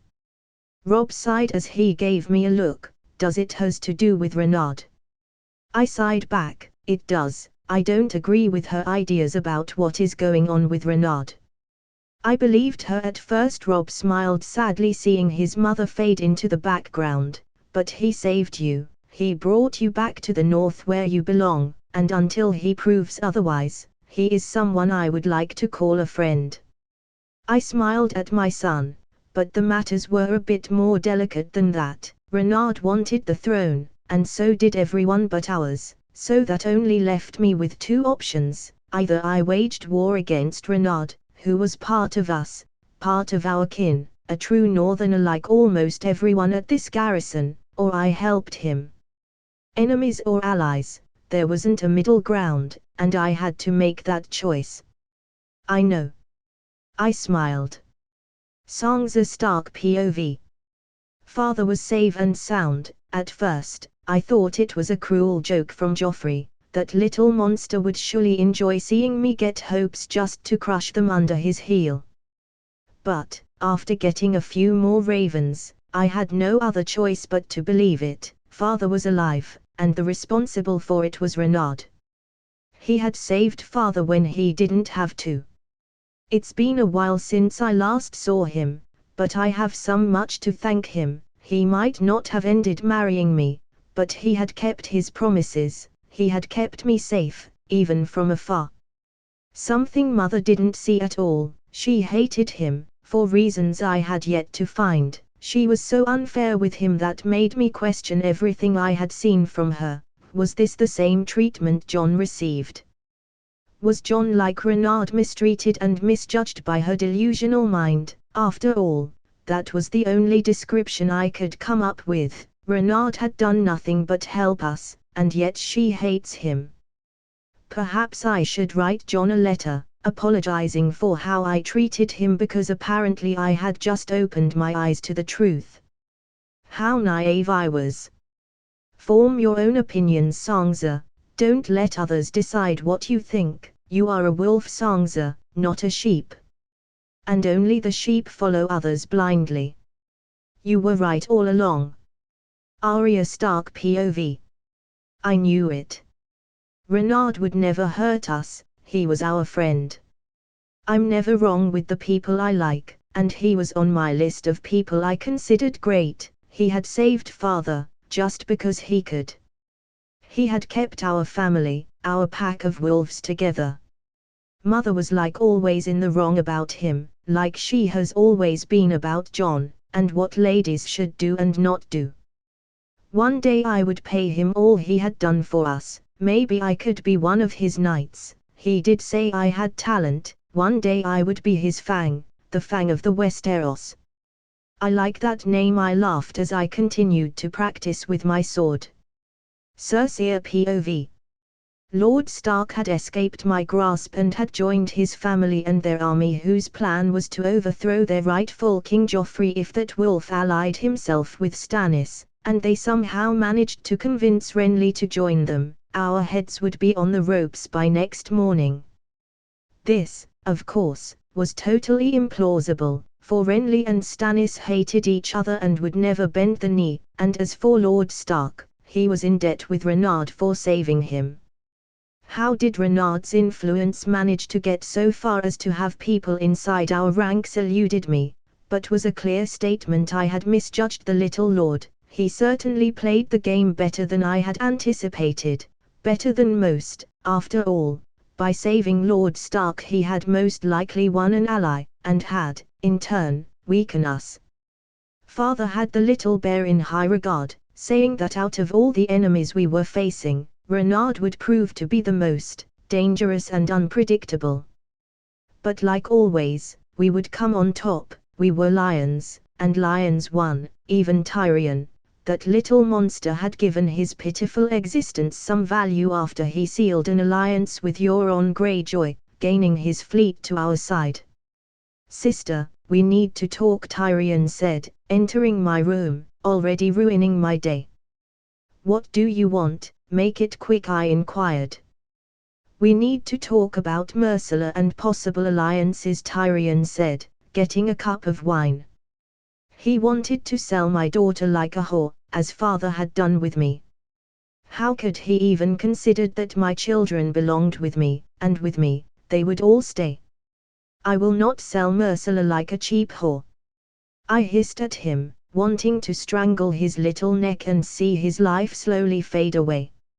"Father has already agreed on it," I was just being polite, "but we need the Martells in our side, we have no allies." Tyrion sighed, shocking me what he had said. Father had agreed to this. After everything our house had done to theirs, Myrcella would die there. "They would kill her there," I growled. "Dorne is known for two things: no boundaries when it comes to sex, and that they don't harm children," Tyrion said. "I will take this discussion with father, he can't decide these things without me," I said before storming out of the room, looking for father. Comment. 52 comments. Vote. Chapter 61, Chapter 60. Author note: here you go. If you want to read chapters ahead what I have done so far, be sure to check my Patreon. I have 14 chapters ahead. What up, my people? I'm starting a new novel on my Patreon first. But it will come way later on. I will post here once I have 20 chapters at least on Patreon. I don't know if some of you remember at the beginning of this novel that I said I had a Marvel Gamer idea. Well, I decided to flesh that out, with the first chapter already being on Patreon. For that novel the chapters are around 3,000 to 4,000 words per chapter. The first chapter is 3,400 words, so yeah, big bwah. Again, my dear people, just letting you sexy readers know, but I will post here only after I have enough backup for a daily update. https://www.patreon.com/cornbringer. Join the Discord channel so we can chat and maybe exchange ideas for novels. https://discord.gg/8474423b. It was the evening of my second week in Lies. Before leaving I had to set and put everything ready for Daenerys so she wouldn't have to move a finger, so with that in mind, I stayed setting up the city for her, a little paradise just for her. So after 2 weeks, I was finally due to leave. But as if the gods wanted me to stay, the winds started to howl outside, shaking the sea violently. Apparently, a storm was coming our way, a really big one. Which meant I would have to delay my plans for a couple of days or so, at least for the moment being, not that I really cared. Daenerys was probably in her last month of pregnancy at this point. And while I wanted to start waging my war to the other cities so as to keep her out of the enemy's sight, a bigger part of me wanted to see my children. I wanted to hold them.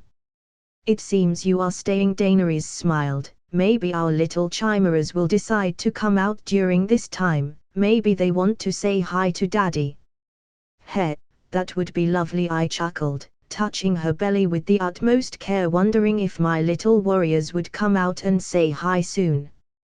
Our motherly core instincts feel they are about to hatch.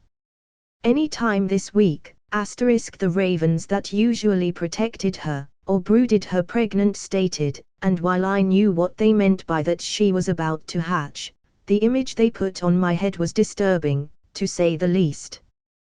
What do they say? Daenerys giggled. That our little chimeras are about coming any day now, I answered with a smile of my own. As we continued to talk about how the kids would look, and names for them, my mind started to ponder on what was my family on Bear Island doing right now.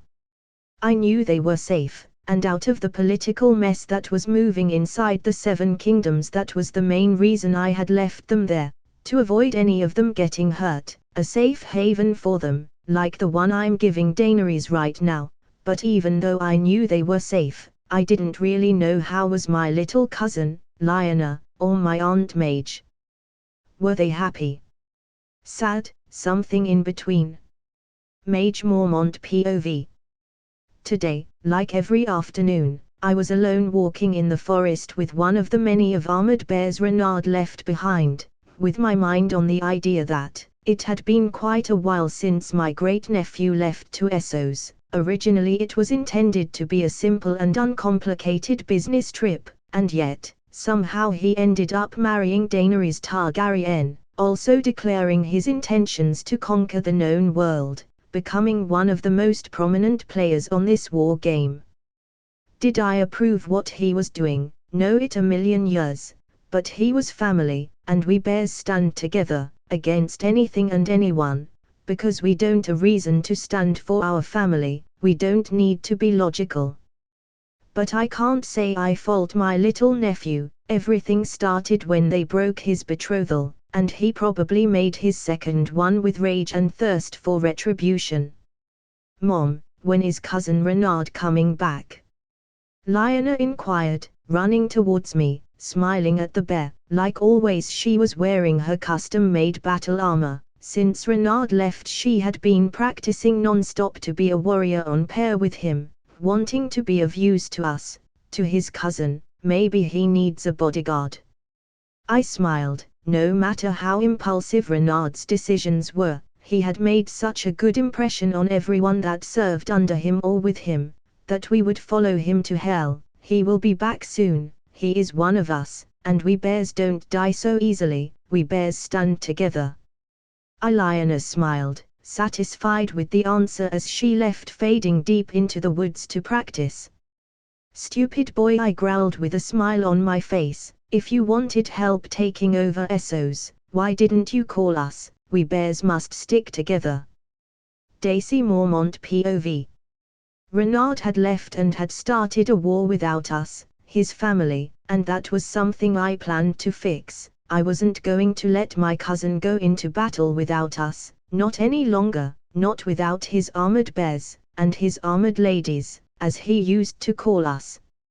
You were right. Mother has no idea when he is coming back, Lyanna sighed with a pout, that turned to smile really fast. When are we leaving? Lyanna had discovered my plan to go and help Renard, and the only way I managed to buy her silence was to offer her to come with me, and it wasn't like she was going to charge into battle. Renard would probably have her with his new wife. As for me, I wanted to go into this war with him. I wanted to ensure he would come back to us, his family. He was beyond reckless, always acting like he was invincible, unstoppable, unkillable, but no one really is, so he needed us, by his side, to help him. We have to leave tonight. I have gathered half of the bear squadron, and some of our men. I smirked at her. Very well, Lyanna smiled excitedly. Finally. We will be able to serve the vodka bringer. One of the many armored bears coming with us growled, as soon the other growled in approval. Sometimes I feel they can understand me, Lyanna added with a puzzled look on her face. Later that night, Lyanna and I left the house, being careful as to not be seen or hear. The men I had gathered were loyal to Renard like everyone on the island, but unlike others, these would keep quiet, so that Mother wouldn't stop us. So you finally decide to leave? The voice of my mother stopped me cold on my tracks as I was running through the forest. She was standing against the tree with a mug of vodka on her left hand, and her weapon on her right, looking at us, with cold-blooded eyes for a brief yet long moment that seemed to last an eternity before she suddenly smiled. "Be sure to slap the brat for me." He would dodge it. I laughed as if the palpable tension that was a few minutes ago had never existed. "Is the thought what counts?" Mother laughed, turning her gaze to Lionel. "I will go, you can't stop me," Lionel said, standing her ground, as if ready to fight her way out of this, knowing full well Mother would give her the spanking of her life. "I won't," Mother laughed, so loud and fluidly that her mug was spilling vodka around as if leaking. "I killed my first men when I was your age. I learned how to fight before I even learned how to read. That is our way. Renard made our island safer, but it wasn't always like that. We the women's of Bear Island don't stand by as the men fight, we fight with them and we fight better. So go out there and come back, or I will bring you back to life and kill you again for disobeying me." Lionel smiled, nodding. "I will make sure she comes back," I smiled. You better make sure we have the same amount of bears or more when you come back," Mother laughed, as she moved out of the way. "I believe your crew is waiting." Renly Baratheon POV. I had the Tyrells with me, and an army of 100,000 men, loyal to me, and yet, I was losing. My brother and the North refused to bend the knee for me. All I had was Laura's, who firmly believe I was going to win. I had to unite the 7 kingdoms so that I could focus on getting rid of the menace that the Lord of the Bear Islands had become. "Why so tense?" Laura's smirked, kissing me. "Do you have some tensions to release, my king?" "I do, but only their heads rolling would fix that." I smirked at him, kissing him back. "Though, your body does wonders." "I know, and it's all for you," Laura said, and after that, I was engulfed in the fiery pit of pleasure. Comment. 51 comments. Vote. Chapter 62, Chapter 61. Author note: this novel is around 70% done, so things will start to fall into place and stuff sooner than later. So if you want to read chapters ahead what I have done so far, be sure to check my Patreon. I have 14 chapters ahead. Going on a writing rush today, so by the end of the night I should 17 or 18 chaps ahead. Also I'm starting a new novel on my Patreon first. But it will come way later on. I will post here once I have 20 chapters at least on Patreon. I don't know if some of you remember at the beginning of this novel that I said I had a Marvel Gamer idea. Well, I decided to flesh that out, with the first chapter already being on Patreon. For that novel the chapters are around 3,000 to 4,000 words per chapter. The first chapter is 3,400 words, so yeah, big boy. Again, my dear people, just letting you sexy readers know, but I will post here only after I have enough backup for a daily update. https://www.patreon.com/cornbringer. Join the Discord channel so we can chat and maybe exchange ideas for novels. https://discord.gg/8474223b. Daenerys POV. It has been a couple of weeks since Renard decided to stay after an awful storm, and I was full of hope he would see our children's first breath of air, and it seemed that time was coming near. I could feel it. This morning was very cold and for some reason my back ached a lot. Renard wasn't on the bed, probably working on the office, so I staggered as I walked to find him. Thirst filling my body with an unfathomable strength, drying my very core. Deciding it was best to satiate this basic need first, I went to my night table and drank the cup of water that was placed there. As I stared at the cup, feeling as if I was drinking air, not really satiating the feeling I had. After finishing that unsatisfying cup of water, that did close to absolutely nothing, I decided to continue my quest to find Renaud. My mind and body needed him.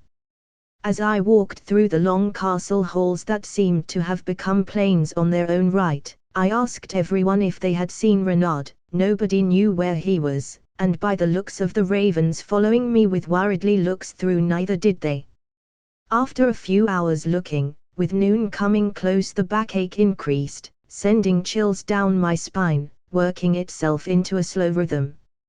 And with this it dawned on me very clear that my little chimeras were not waiting any longer. "Where in the 7 is that man?" I growled, desperate. He had to be here. This pain was as much his as it was mine. My search for Renaud elongated until the afternoon. My backache had evolved and was encircling my entire being. By this point I could do nothing but pant and whimper in pain, the steady rattle of rain dampening her moaning call for succor. The pain that started as nothing but a soft back pain had increased to waves of cramping agony that left me gasping for breath, and on and on. The ravens at this point were panicking, some even flew away to find Renaud. With the pain abstracting my feeling of time, there became night in the blink of an eye.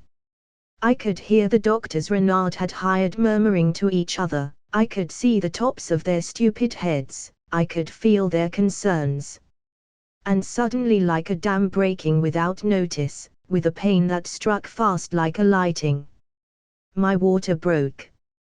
With more surprise than concern I looked down the floor that was drenched with whatever came out of me. All but one thought occurred to me once again: where in the 7 was my husband? Renaud Mormont POV. Today was a great day to go out for a hunt with Neltarion. He wanted to eat, and enjoyed hunting his meals with me. So as to make it more interesting, I sneaked with my dragon son out of the castle, making sure to avoid everyone, including my ravens. Today it was all about me and Neltarion. And what a great day it was! Neltarion had eaten 10 times his weight, I could feel it on my shoulder, and while he wanted to keep hunting, the night was already about us and everyone could be worried about us. *Kou. That sound was indistinguishable. One of my raven had found me. With a smile I turned around, to see around 20 ravens flying at me. Getting closer and closer, too close. *Kou. All the ravens caught in one voice, not slowing down, not even a bit. Why weren't they slowing down? At this point they would crash with me. They must know that, right? Right. *Kou. Like a thunder all the 20 ravens collided with me, peaks first making me flinch in a mild amount of pain. It didn't hurt much, it was the equivalent of stepping on a Lego with a normal human body. But still, ouch. Why the heck are you guys doing that? I asked them, partly angry, but a bigger part of me was confused as to why they would try to kamikaze themselves against me. That stun had done more damage to them than me. Lady Corntaker and her eggs are hatching. All the ravens said in one voice. Hatching. Fuck. It took my brain a full second before I could process and react to this news, and before I knew it I was running through the forest, leaving the flash in shame. Hiss. Neltarion hissed, digging his tiny claws on my shoulder to not fall like a meteor on the ground. I grabbed the little dragon and kept him on a tight grip while I ran through the forest, with the city looming nearer and nearer, as if I was zooming into a pic. It took me a couple seconds to reach the city, but I didn't stop nor slowed down. I continued to run, with my ravens flying behind me, dashing through the city as if it was in flames. It only took me a couple more minutes to reach the castle that I just parkoured to the top, with my fingertips bleeding lightly for the harsh treatment. following my ravens, until I eventually heard Daenerys, her voice cracking and asking for me, in pain. That alone pushed me into overdrive, giving me a nitro push, that increased my already high speed even more. Eventually I reached the room where she was at, and with a kick strong enough to bust the door down, I ran towards my wife, who just glared at me. "Sorry, I was hunting," I said, holding her hand. "Traditions say." The doctor was about to tell me how I shouldn't be here, but the piercing and deadly gaze of my wife in pain was enough to shut him up. "Where the fuck were you?" Daenerys asked, panting with pain. "I was hunting with Neltarion," I said, explaining myself once again, while pointing to the scared dragon that was clutching with all his might to my chest with his tiny claws, still processing what happened. "I hate you," Daenerys growled, gripping my hand with enough strength to bring a normal man down. "You don't," I whispered to her ear, letting her trash my poor hand all she wanted. "I do right now," Daenerys shouted, pushing once more, her face being red for this immense effort she was putting. This continued for a couple of hours, and before we realized it we heard the sharp, angry, and surprisingly loud cry that thundered inside the room. Before we could even process what we heard, the doctor smiled as he said it was a boy. The doctor handed the baby to me, so small, as if he knew I was his papa. The baby stopped crying, tiny fingers curling around my pinky. I never felt so powerless, so out of control. I watched my son peer through brand new eyes at what must be such a strange world, with no fear, only wonder. I tried to form a coherent sentence, but my mind was drunk with emotions, tears flowing like a fucking river through my eyes. A few moments after, a similar but equally sharp cry echoed the last one, startling me a bit, thundering with equal strength inside the room. "It's a girl," the doctor said, handing the baby girl to Daenerys. With something reminiscent of a smile, the little baby looks at us as with eyes filled with nothing but innocence. I smiled with a cracked chuckle as I see her tiny legs kick in a tiny jagged motion, looking for that resistance they are used to inside the womb, I guess. "They are so beautiful," Daenerys said weakly, with a smile that could overthrow the sun. By this point, my mind was partially back together. They are, and nothing will ever harm them. *Kouu. I am not crying, you are. I need a tissue. I need one Kouu. Kouu so, core beautiful. We won't let anyone hurt them. Core. Comment. 72 comments. Vote. Chapter 63, Chapter 62. Author note: this novel is around 70% done, so things will start to fall into place and stuff sooner than later. So if you want to read chapters ahead what I have done so far, be sure to check my Patreon. I have 14 chapters ahead. Going on a writing rush today, so by the end of the night I should 17 or 18 chaps ahead. Also, I'm starting a new novel on my Patreon first.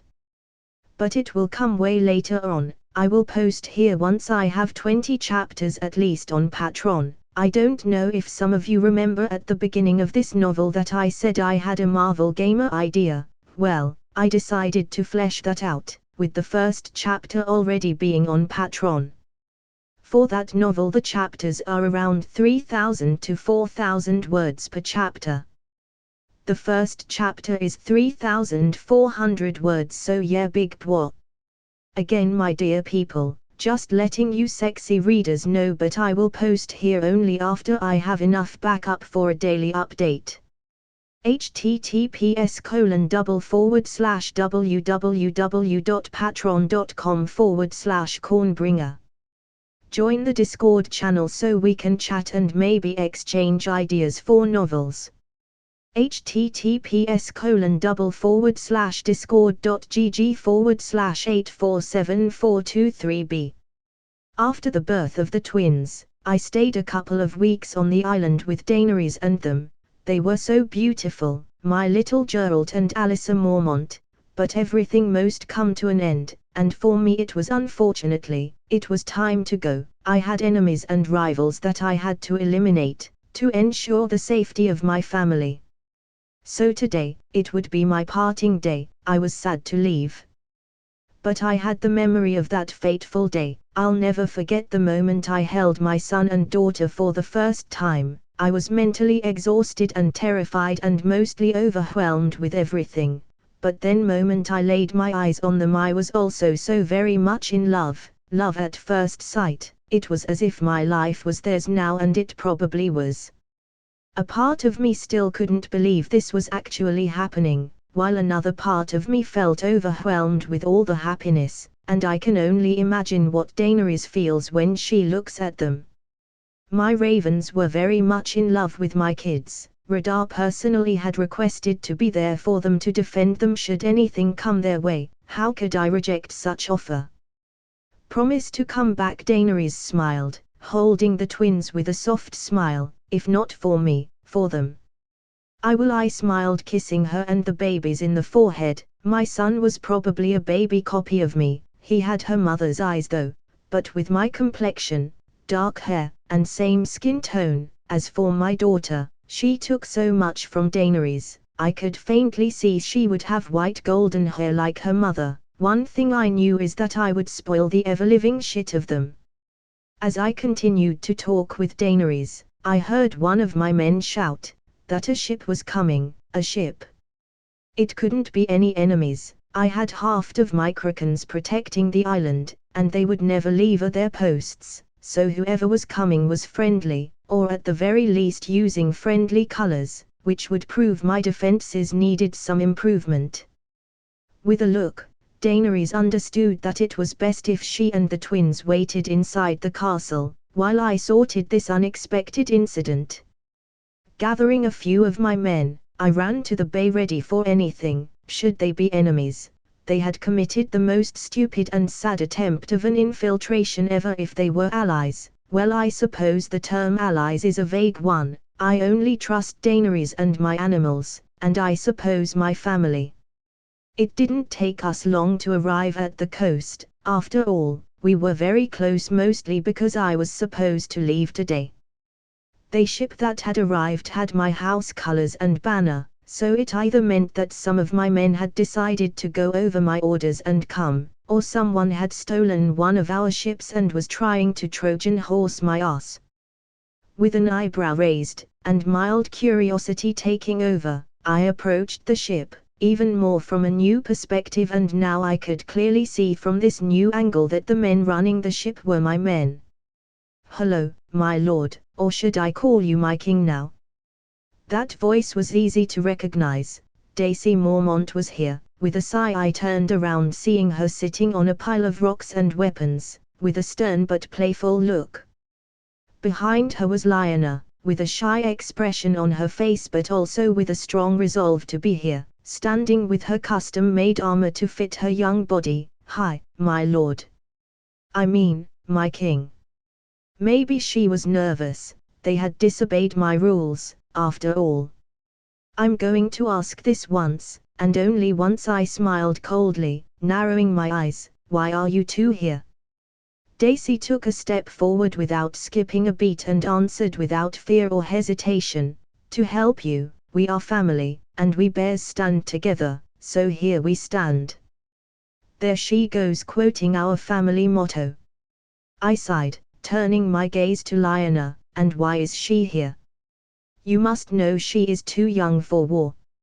Mormont women don't shy off from war or a fight," Lyanna said with determination, shaking her apparent shyness away like it never existed. "Tell that to a man piercing your throat," I spat. "She could be killed or raped, or worse." "I want to be of help. I have been training. I can do it," Lyanna said with resolve. "You two have disobeyed direct orders from your lord and now king," I stated with an emotionless tone. "But I'm a kind man, so your punishment will be light. Daisy, you will help me on the fight, but seeing you can't follow simple commands, you will be under me, as one of my gods, losing control of the men you brought and anything. It will be my honor." Daisy kneeled, her blade shining with the daylight. This was supposed to be a light punishment, demoting her from commander to a simple god, and it aligned with my original plan, for I would keep her out of trouble. As for you, Lionel, I had to think of another job that sounded like a punishment but was actually not. My baby's bingo. You will guard and protect my kids with your life, is that clear? Both Lionel and Daisy froze for a moment, smiles forcibly forming in their faces. "It would be a great honor, my king." Lionel practically threw herself into a kneeling position. "Once again, my pseudo-punishments weren't taken that way, but I suppose only our family would take something like this."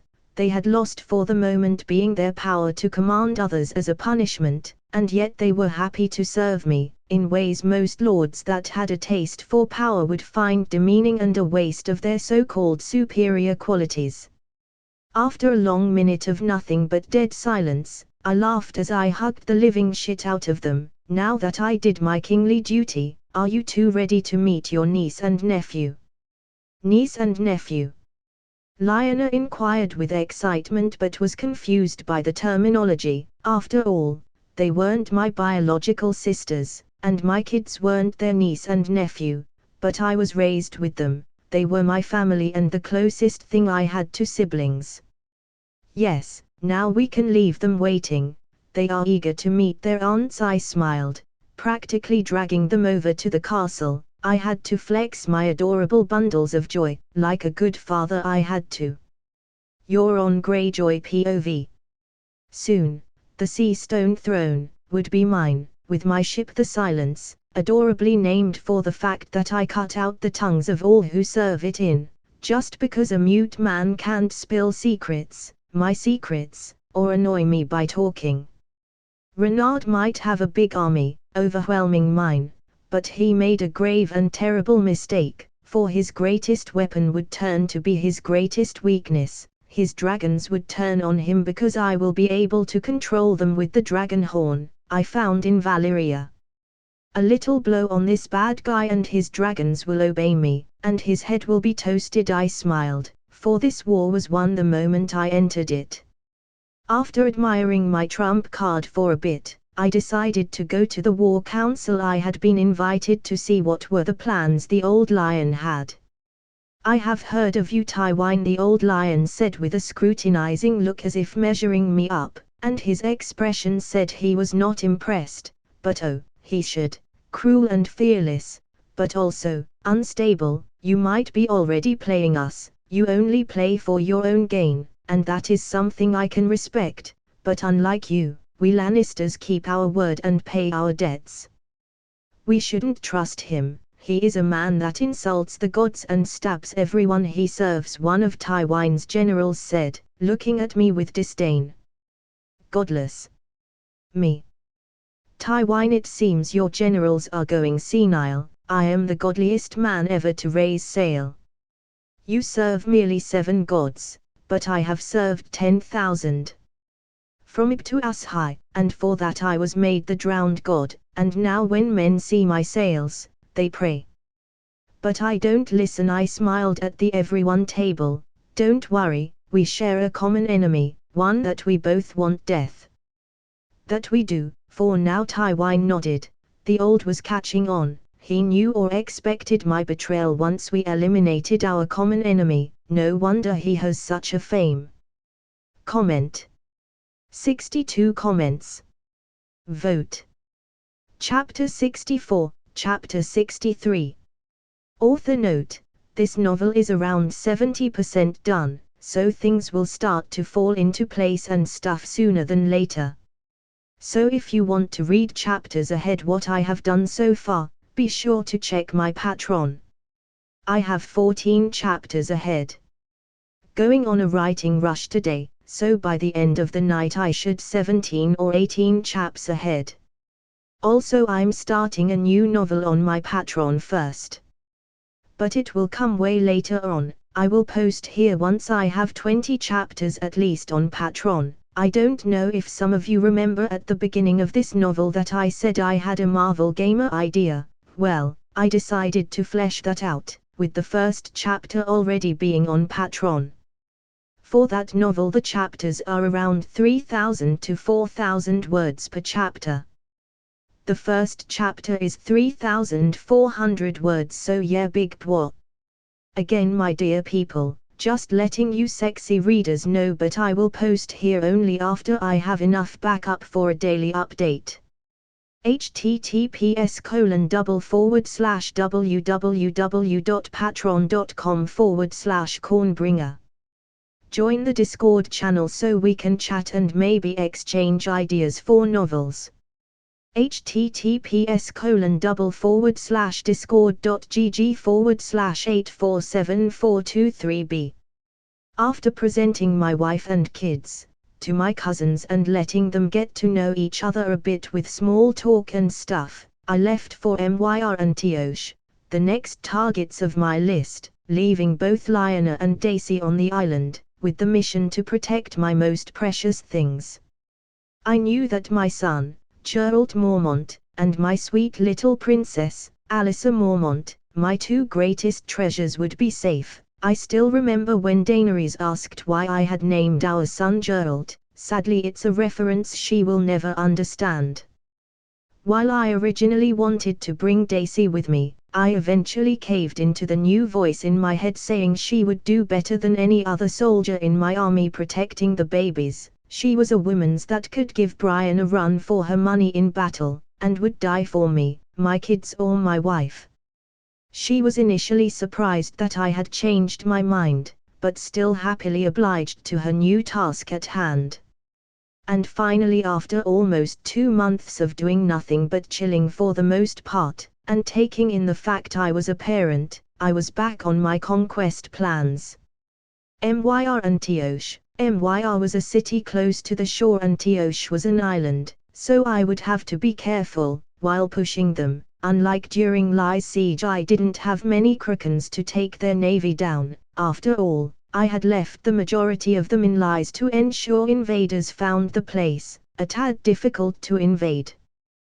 But even one Kraken can do a lot of damage, so I decided to kill 2 cities with 1 stone, with a simple, yet effective plan. First, I would send 2 out of the 3 Krakens I had with me right now to Tioche, their mission the same they had in Lai's, to destroy their navy and cage them in with no escape. The last Kraken to attack Myr's navy, slowly decimating them. While I would be leading the charge to Myr with my cavalry on the land. With this triple assault, I would cut the amount of time it would take me to subdue both cities, ensuring maximum efficiency. In a military point of view, all I knew about Myr was that they, like Dawn, fought traps and misdirection, by using poisons and other stuff to kill their enemies. Everything in Myr was coated in poison from the daggers to the arrows, which was incredibly effective against my basically naked Dothraki. But even with their Dawn-like tactics, we would win. Myr didn't have a big army, being among the weakest cities in Essos, but the reason it was one of the best cities available was because they were the most technologically advanced city in Essos and probably the known way world. I have to destroy these cities fast. The last thing I want is my kids forgetting my face. I chuckled as I sulked in sadness imagining that. They won't forget your smell. I know I wouldn't. Neltarion added, approaching me from behind, trying to calm me down, but ended scaring the crap out of me. Since when can you talk? I wasn't scared, but from only hissing to this, it was a big jump. A month or so, one day I didn't know and the next one, Neltarion shrugged. And you just now decided to talk? I inquired, wondering why it took him a month to do so.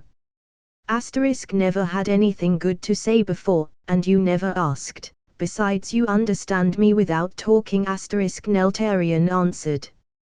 From now on, tell me when you learn something new. Do your brothers talk like you? I inquired. Did they evolve like him or would it take them more time? Asterisk sure and no, my brothers can't talk yet. Radar says it's because I'm the one that spends more time with you, so they will need more time. Don't really know what that has to do with it, but that's what he said. Asterisk Neltarian shrugged. Radar was probably onto something with that. Usually animals, the closer they get to me, the weirder they get. It all started with him, who eventually changed to Radar, which would explain why Neltarian was the first of his brothers to talk. So Radar's theory had some merit. I was basically a radioactive man that gave animals personalities and a voice. Ha, well, take that evolution, shove it. I chuckled. Asterisk anyway, don't sulk, my new brother and sister won't forget you. Asterisk Neltarian added, trying to finalize my concerns. I looked at the dragon, whose size was roughly above a big dog now, and smiled. Well, and even if they do, I'll work it out. Asterisk that's the spirit, Dad. Asterisk Neltarian hissed happily. Asterisk so how long before I can burn people? Asterisk. If this was a human kid, that question would probably be considered a red flag. A week or so, but the word normal left the building I like to call my brain a long time ago, with all the shit going on in my world. Asterisk great, I will show them what happens when they mess with Neltarian Mormont. Asterisk Neltarian hissed, breathing out some fire. Neltarian Mormont. Well, that was unexpected. Neltarian Mormont. I chuckled. Asterisk yes, you are my father, and fathers give their last name right. Asterisk Neltarian tilted his head in confusion. Asterisk oh, you mean I forgot my other last name? Sorry, Neltarian Mormont Ravanicus. Asterisk.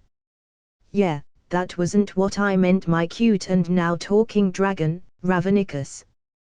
Well, they did brood you a lot. Neltarian nodded as he muttered, asterisk I know, but sometimes I don't like them. They are always trying to feed me corn, but I don't like it. Asterisk. Asterisk core. How, you have any idea how hard we work for that corn, ungrateful chick? Asterisk a raven appeared out of nowhere. As I watched the raven and Neltarian discuss, one thought that made me smile crossed my mind. My little babies would have a life full of random shit, but it would be a wholesome one. Raven's uncles, dragon's brothers, horse cousins, things will surely never go dull with this family around. Asterisk I can burn you, asterisk.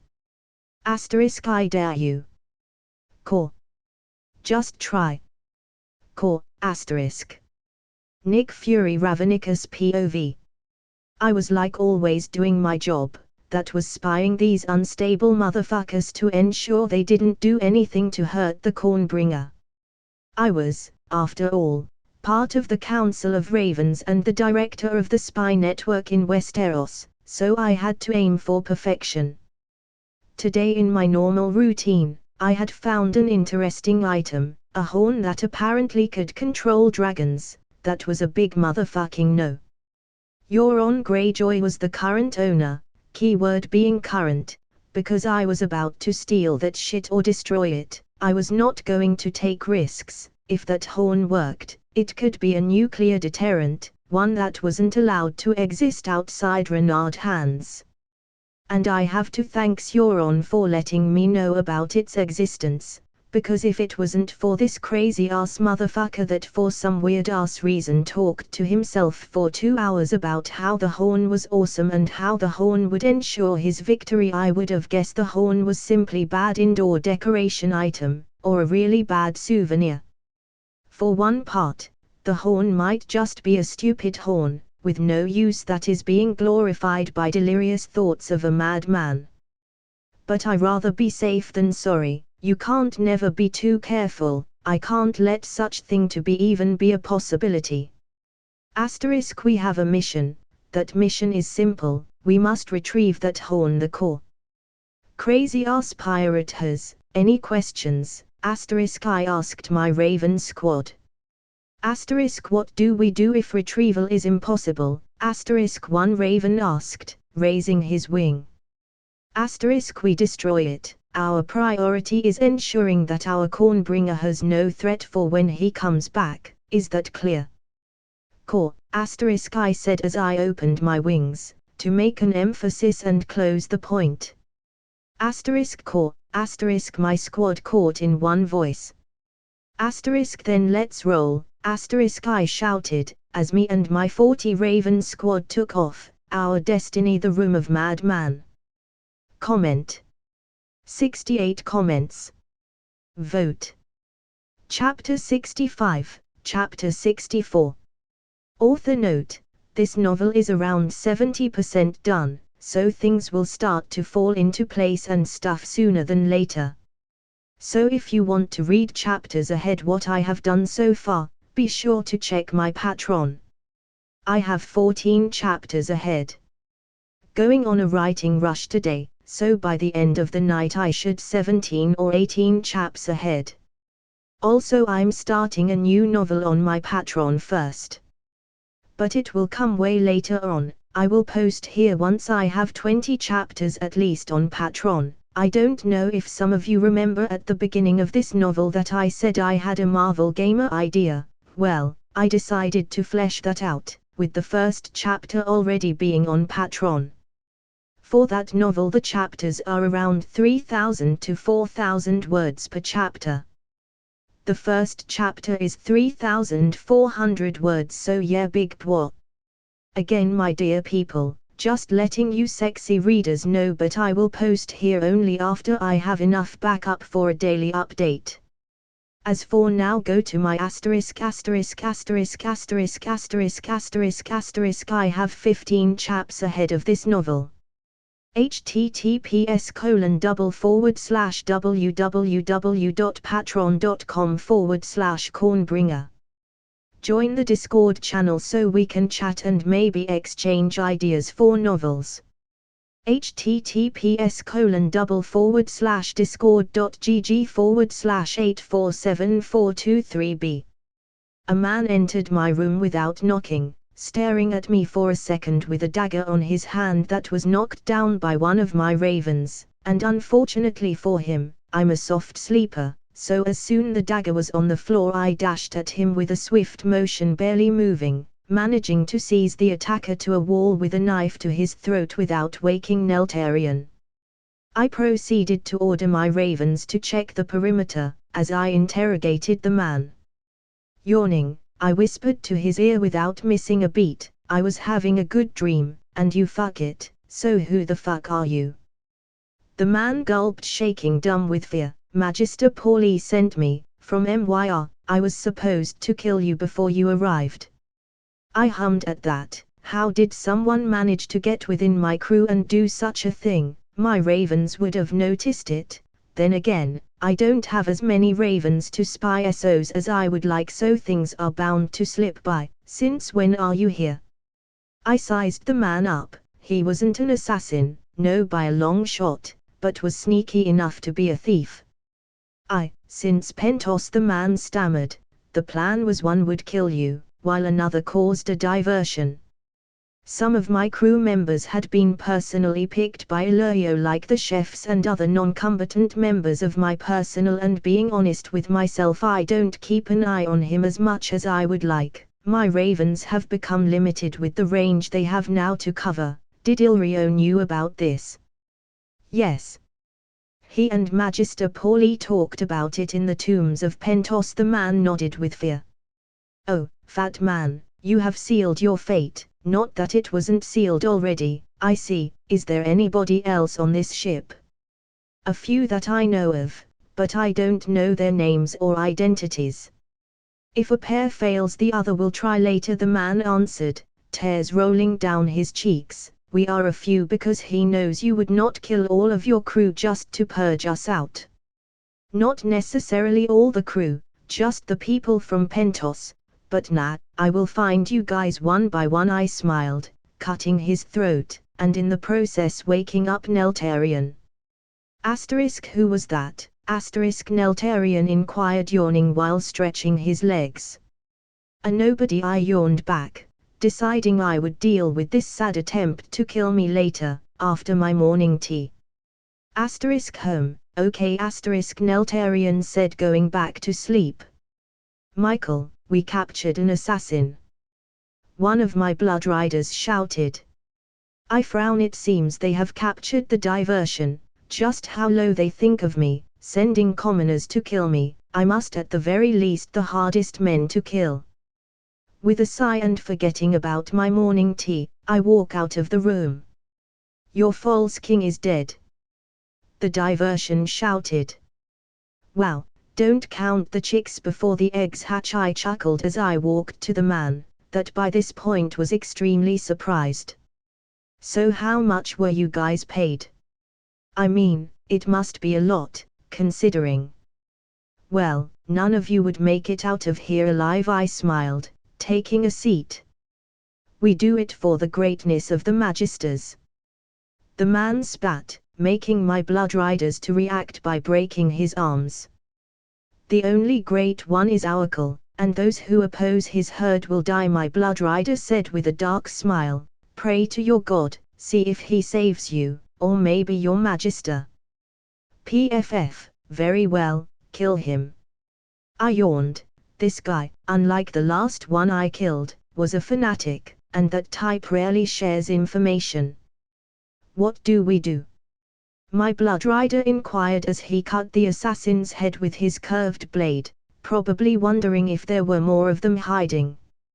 Listen up everybody, don't trust anyone that is not a Dothraki, or an Ironborn. If you see anyone cough in a suspicious way, let me know, I shouted for everyone to hear. Some of the Pentos crew was nervous, others were downright scared, and they should. We are to arrive at MYR in a couple of hours. I would recommend killing all the Pentosi men and women, my blood rider said, flashing a bright, happy smile at them. That would ensure we kill them all, but I like the challenge, or we can do this, I smiled, taking a step forward. Those who come out now will be forgiven, those who don't will be tortured once I find out. I will make sure those who don't suffer for months before dying. A dead silence followed after that, but I waited. Seconds turned into minutes, but eventually, 3 men walked forward, kneeling. Magister Paulie has our families, please. Some of us didn't have a choice, one of them begged. The other 2 had similar reasons, and because I was a dad now, let's say I had a soft spot for those willing to kill themselves for their families. Very well, you 3 are forgiven, but for the moment being you will stay on the cells, just to avoid accidents. With that done, I walked to my room, but a concerning thought blasted my mind. I left Pentosi personal in lies, my wife, my kids. Almost snapping my neck, I turned to one of my ravens. Go and make sure Daenerys and my kids are safe and sound. Daenerys POV. A few days after Renard left, assassins tried to take my life, and not only that, but they also tried to kill my babies. Moments like this I'm glad Renard is and will be overprotective of us. His animals jumped out from unseen corners to attack the assassins, from bears and horses to snakes and ravens. They all fought, helping Daisy fend them off alongside Lyanna and Jorah. Lyanna got stabbed in the process while pushing an assassin out of the room, by tackling him, and if it wasn't for Jorah, it would have been too late to notice their intents. He overheard their plan and rushed to my room, waking me up and alerting Daisy just in time for her and Lyanna to fight the 16 men off. The snakes, ravens and our new battle bears fought the men off with ease, destroying the attempt to our lives. In the end, I was completely unharmed, and so were my babies.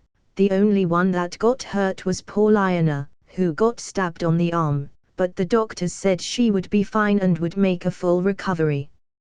Are you all right? My queen, Jorah asked. I am, thanks. I nodded, my mind still racing at the thought of my babies getting hurt, but now that the storm had calmed down, all I could think of was if my Renard was okay. He had to, so we could burn Illyrio for this. He had to have a hand in this, and he would pay with fire and blood what he tried to do.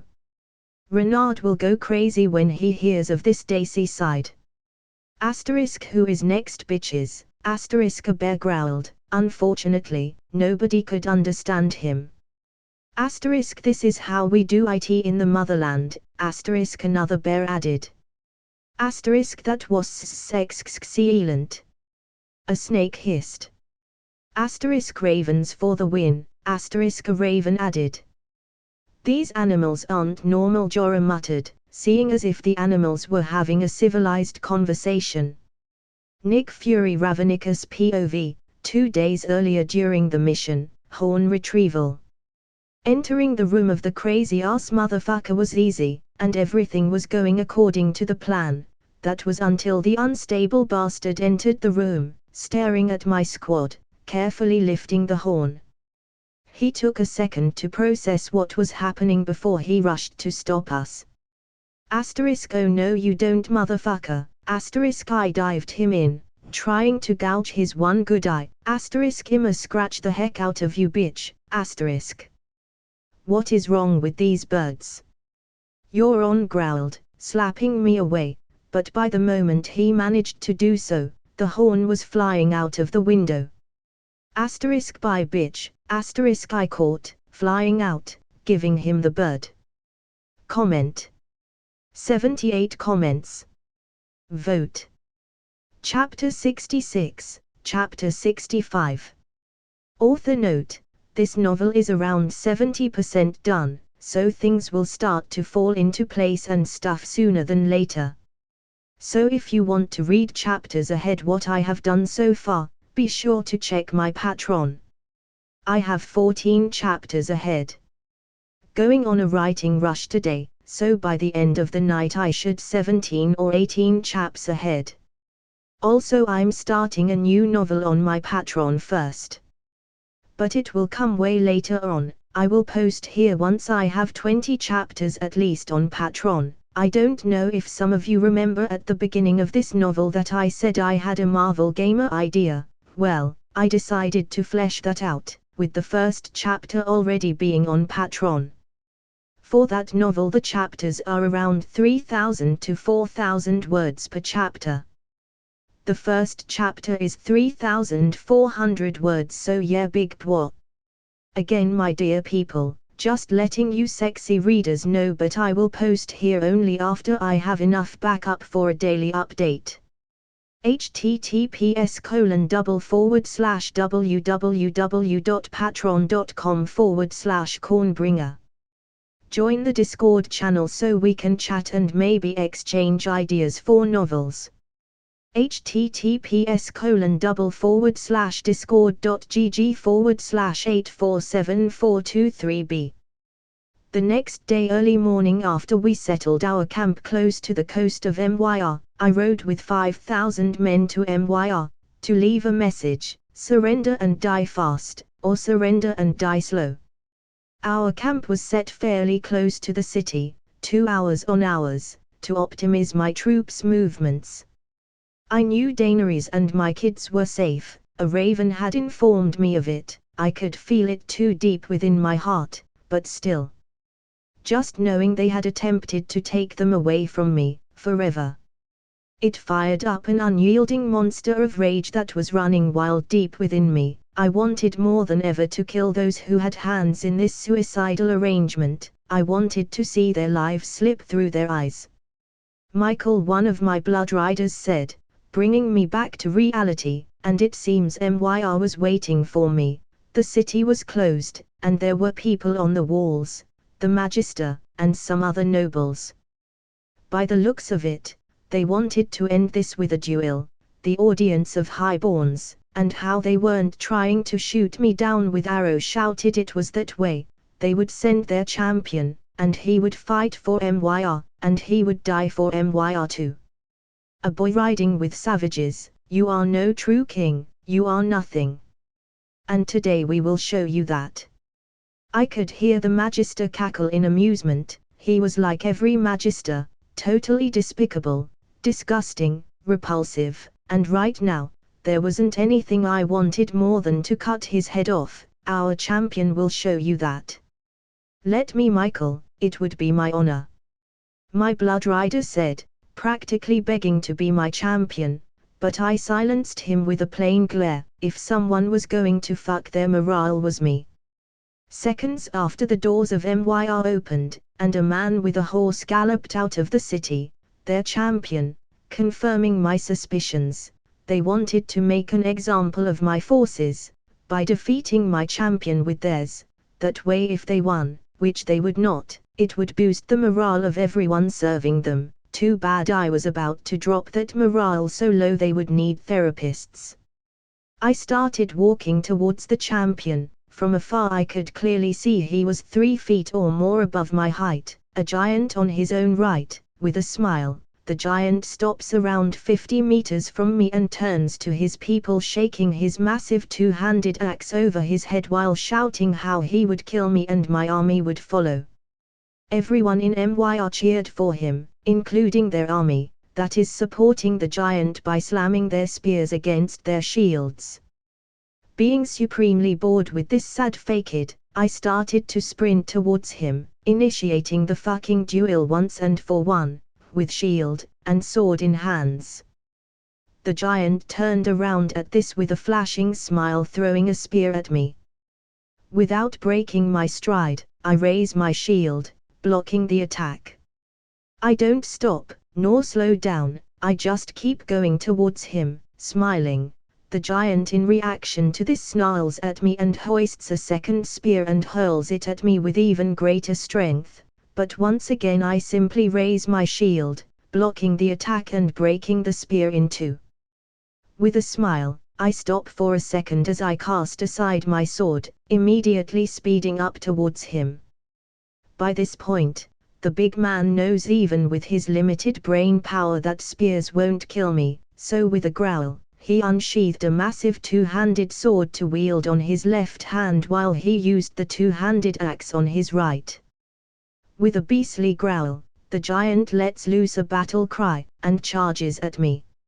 It took me a few seconds to be in front of the soon-to-be dead men, who in reaction to my speed tried to raise his weapons trying to crush me with a double strike, but I lunge forward with terrifying speed, closing the gap to his personal space, and before he even had the chance to use his weapons and bring them down on me, I proceeded to thrust and bash my shield straight through his skull repeatedly, over and over and over again, until there wasn't anything but a puddle of blood where his head used to be.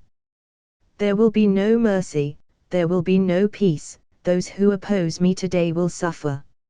I shouted for everyone to hear, as I spat on the former champion. After killing the champion, I left the borders of MYR, going back to my camp to coordinate with my army. I still had to plan how we would approach the siege. For one part, my Kraken was already laying waste to their navy, and in a matter of hours, all their ships would be down the sea. Unfortunately for me, the siege would take more than that. I had many options. Between them was burning the city, poisoning the water supply, and more. But I wanted to have something to rule after the dust settled, and I would. So after a few hours discussing and planning with my generals, I decided to infiltrate and open the gates myself, breaking their defense from the inside out. If that did work out, all my generals had to do was have the army in the gates of MYR, by tomorrow morning. With the plan at hand, I left my generals in charge, while I rode with a horse to the castle, with nothing but 2 ravens and my blade on my side. Once inside, I would have to find someone stupid enough to betray their people just enough for me to get in with my army, and then kill them.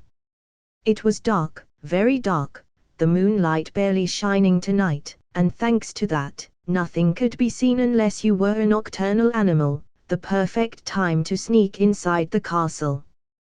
With patience and focus, I climbed the castle walls, barehanded, making sure not to make any sound whatsoever, step by step taking my time. I knew once I was on the wall, I would find archers waiting for me, so I had to be careful. If I could avoid killing anyone during this infiltration, it would be most beneficial because I would avoid people going after me, but that's just wishful thinking, and that didn't exist on war.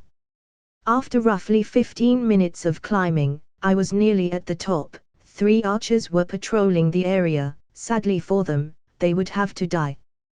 Pushing my entire body up above the wall with my hands, I dived the archers, killing them so fast that they didn't even have time to process what was going on. They just fell like lifeless dolls to the ground. That was mercy, not that they deserve it, but killing them with a single swing of my blade was as merciful as I could be, and I didn't want to be merciful. Moving through the shadows, while using my ravens to locate every enemy within the area, I avoided every single soldier. If I had to take a guess, I would say the Magister would know someone infiltrated by morning, because the new archers from the morning shift would find the ones I killed there, but by that moment, it would be already too late. Magister Paulie, the army is moving towards us, but considering their speed, they don't intend to attack. A voice caught my attention, no, that I recognized, but the information was of importance to me. The young Westerosi must be planning to scare us with his massive numbers. The Magister laughed. Too bad our attempt to kill him and his family failed. It would have made our life easier. Now all I have to do is wait for Illyrio, and together we will crush this thorn in our sides. What a lucky surprise. I found the idiot who rules this city, and he admitted trying to kill me and my family. And while right now there wasn't anything I wanted more than to torture him to the point where his sanity was forever lost, I had a mission that in the long run would ensure my victory. If I killed him, his men would eventually overwhelm me, and I would die, and I am not ready to try and see if the God of Light will Adotensia my ass back to the living. I had enough of the gods for an entire lifetime, so I rather avoid situations where I would need him or them. So taking a deep breath, I moved forward with my plan, leaving the Magister behind. For now, just for now, he would live. After hours exploring and sneaking the city at night, I found the gates I was looking for, but the system used to open them proved to be complicated for myself. It was one of those gates you needed 2 men to open them, one in each corner to pull the levers, which was humanly impossible for me. I guess, so with this in mind, I modified my plan a bit. Knowing I would need help to open the gates, I set my sights to the only source of willing men inside this place that would even consider helping me. Myr's prison. But I wasn't going to jailbreak any criminal, I had to see their charges. Fortunately for me, the prison I infiltrated was mostly inhabited by petty criminals, so I took the first man I saw, and freed him for this shithole. His crime: stealing food for his family. His sentence: dying on the plaza for everyone to see. What did I offer him? A job with a good and stable income, and his freedom, if he helped me. It wasn't surprising when he cried while accepting my offer, but things went downhill from there. See, I would have stopped my prison break with him, but I can't turn away so many willing men that are absolutely not deserving of death, and that also happen to be begging to help me take the Magister down, some just for a piece of bread, others for their freedom, some for a job. So, considering my long-term plans, I accepted. Besides, it's not like I was freeing rapers, killers, or something worse. No. For some reason, this prison had hundreds of so-called criminals that had only committed petty crimes, and even though their crimes were at much deserving of a few months or years of jail, they were still sentenced to death. A tad harsh and sad for them, but just what I needed. People hating the current system and willing to support anyone for a chance of retribution. So by the end of the night, I had freed around 200 men while killing along the way around 50 guards. But a bunch of men without weapons were nothing but sacks of flesh begging to be cut, so we raided the prison, killing every guard, and stealing every weapon. In the end, I had 200 men, poorly equipped, but ready to die for a new era. The first thing I did once I was outside the prison was to order the men I had just liberated to move in groups around the city while hiding their presence the best they could. Their mission was simple: they would wait for me to rush at the gates to come out and cause a diversion, buying me as much time as possible.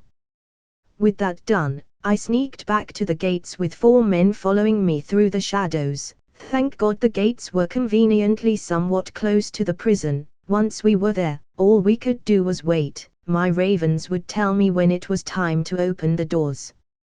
Minutes turned into hours, but our time lurking in the shadows was coming to an end, for a raven was flying close by shouting. Open the gates. My raven caught loudly, flying above the gate. Giving the signal, I jumped out of the shadows, killing 2 of the guards nearby the gate with a single swing as I rushed to the gate with my current helpers. As we approached the gate, more and more men started to pour into us, pushing us back, or at least they tried to. I kept swinging my blade, leaving a trail of bodies behind me. Soon enough, it was diversion time. The men I had freed from their prisons charged into battle, reclaiming their freedom, and buying me more than enough time to open the gates. My army was outside charging at full speed towards the open gates, a few minutes away of us. All I had to do was hold my ground for a minute, and I would win this. Come on, fuckers! I shouted as I started to slaughter any men getting close to the doors. My newly acquired friends were falling one by one, but they had completed their mission superbly, and I would honor their deaths with my blade. Comment. 51 comments. Vote. Chapter 67, Chapter 66. Author note: this novel is around 70% done, so things will start to fall into place and stuff sooner than later. So if you want to read chapters ahead what I have done so far, be sure to check my Patreon. I have 14 chapters ahead. Also I'm starting a new novel on my Patreon first. But it will come way later on. I will post here once I have 20 chapters at least on Patreon. I don't know if some of you remember at the beginning of this novel that I said I had a Marvel Gamer idea. Well, I decided to flesh that out, with the first chapter already being on Patreon. For that novel the chapters are around 3,000 to 4,000 words per chapter. The first chapter is 3,400 words, so yeah, big bwah. Again my dear people, just letting you sexy readers know, but I will post here only after I have enough backup for a daily update. https://www.patreon.com/cornbringer. Join the Discord channel so we can chat and maybe exchange ideas for novels. https://discord.gg/8474223b. I smiled, pointing my sword towards MYR's army. Let's go, fuckers.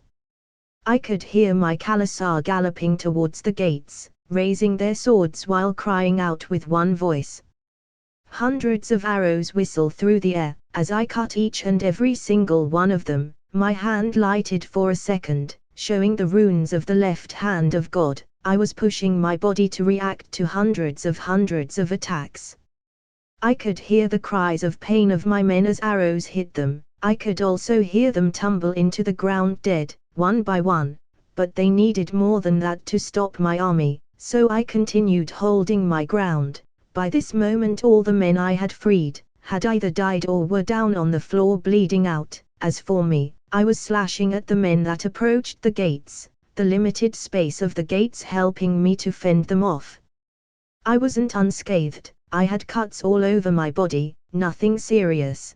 The 9% of them could be considered paper cuts at much. My mind and body were moving and acting in total sync, but I was fighting more than even I could chew, and little by little I was being pushed back. But unfortunately for MYR, it was already too late, as my Khalasar was already riding past me, slaughtering the men at the gates like dogs. Kill all those who oppose you. Don't show mercy. I shouted. For the Great Call. My blood rider chanted, jumping off his horse near me. Michael, allow us to take this city in your name, you had done enough. I looked at him for a moment considering his offer but decided to wave it off. I wanted to kill the Magister myself, and that I would do, no, not until the Magister is dead. I practically growled. Then I'll fight by your side. My blood rider smiled, rushing into battle. With a smile, I rush into the castle, cutting everyone that got in my way down with ruthless precision. Every time I swung my into the air, another MYR soldier would fall. By this point, my face was covered in their blood. My Dothraki besides me now, thoroughly crushing the army inside the castle walls, with no sign of slowing down at all. Magister Pauli POV. Someone had infiltrated and opened the gates. We were doomed, we would die, all of us. We didn't have enough men to fend off 80,000 men. That man would kill me. He knew about my attempt to kill his family. He was sure to make my last moments as painful as possible. I wasn't going to give him that chance, not in a lifetime. If I were to die, it would be on my own terms. I would go under my own rules. Poison. I would kill myself and steal him the pleasure of torturing me. In the end, I would leave this world with one last victory. With that in mind, I rushed to my cabinet trying to get on my poisons to kill myself, the one that doesn't hurt and takes your life away silently, but as soon as I got the cabinet a bunch of ravens started to attack me. *core. No you don't bitch, *core. You won't kill yourself, Back to Renard POV. I continued to rush through the enemy lines, slaughtering everyone in my way. My ravens were steadily guiding me to my target. It seemed he was trying to kill himself. And they were stalling him. If the coward thought he was going to escape and go out on his own terms, he was sorely mistaken. Because the moment he attacked my family, the gods had forsaken him, and I was his new god now, and I wasn't a kind god. Suffering, long and lasting suffering awaited him, and his cries of pain will bring me an immense amount of satisfaction. HRMMM. Anger controlling you is. Radar said, flying beside me. And what am I supposed to do? Be happy. I growled as I continued to cut heads off. No, but let go you must. Or anger the captain will be. YRSSSS Radar was right. If I started to allow my inner demons to control me, I would end up becoming a monster. But how could I? I knew he was right, yet all I could feel was rage when I thought of that man. I hated the desire of hearing him scream in suffering, yet it was all I could think of. How could I just forget what he tried to do? How could I just let go? Let others kill him you must, for your anger to quench, YRSSS. I stopped for a second to think about it. Perhaps this way I would stop this feeling I had, and the end result was the same thing, the guy being dead. No, I wanted him dead, and I would do it myself. He who puts the sentence must swing the blade down. But as Radar said, I would control my inner demons. I would not let rage guide me. He would die, but I would not dirty my hands as I did with the Magister of Lies. I would have justice without becoming a monster. I will kill him, I finally answered, in front of the door where the Magister was hiding. With one kick, I busted the door open. Behind the door was the pitiful man that tried to take away everything from me. My ravens were attacking him non-stop. He was bleeding and crying on the floor, utterly pathetic. Please. I don't want to die, he begged, crawling to me with tears and snot. Hate, anger, disgust were just a few of the feelings I had for him right now. I wanted to kill him, I wanted to make him suffer, but Radar was right. Once you go down that path there is no turning back. He had to die, but I didn't have to become a monster. I wasn't like him. Disgusting, I breathed out, cutting his head with a single swift, A part of me was crying this was not enough, but I knew it had to be done. I can't crave into every emotion I feel, or I'll end up becoming a tyrant. No matter how much he deserved to scream and suffer, I had unfortunately to be the better man. Was I satisfied? No. I wasn't.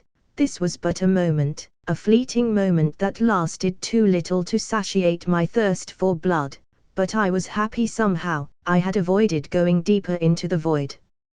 Keeping my sanity is getting harder and harder, I chuckled, as I cleaned my blade from his disgusting blood.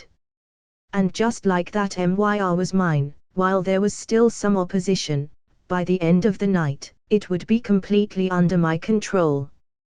Taking a deep breath, I decided to let my men take the rest of the city. They would do without me for some hours. I needed some time to gather my thoughts, and rest before going to Tioche. Michael. My blood rider approached me. Take the city, and kill those who oppose you. I need a break, I ordered him. As you wish, blood of my blood. My blood rider said eagerly, probably happy I had trusted him to take the rest of the city. This was like saying I trust you more than I trust my horse kind of thing for them. *HRMM. Meditate we must, YRSS Radar offered. You know what, sure. Let's. I nodded with a smile as I walked out of the castle. Melisandre POV. The fire was showing me things, showing me that I was blind, but the Lord of Light is kind and caring, and he had illuminated my blinded mind to his glory. He had shown me I was wrong, that Stannis wasn't the prince that was promised. No, the real prince that was promised was on the other side of the sea. I didn't knew who he was, or how he looked, but he wasn't on Esteros. The fire had shown me he was having a hard time, fighting the shadows deep within him. He needed my guidance. And I would give it to him, my guidance, my mind, my body, but first I had to weaken his enemies. I had made his mission harder when I wrongfully thought Stannis was the chosen one.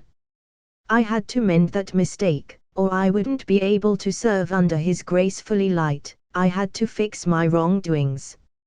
I shall be yours soon, my prince, I promised to the fire, as I started to plan Stannis' downfall. Comment. 65 comments. Vote. Chapter 68, Chapter 67. Author note, this novel is around 70% done, so things will start to fall into place and stuff sooner than later. So if you want to read chapters ahead what I have done so far, be sure to check my Patreon. I have 15 chapters ahead. Also, I'm starting a new novel on my Patreon first.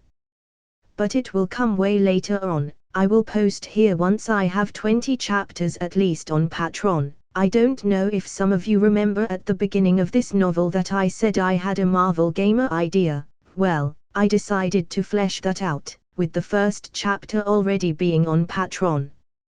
For that novel the chapters are around 3,000 to 4,000 words per chapter. The first chapter is 3,400 words, so yeah, big bwah. Again, my dear people, just letting you sexy readers know, but I will post here only after I have enough backup for a daily update. https://www.patreon.com/cornbringer.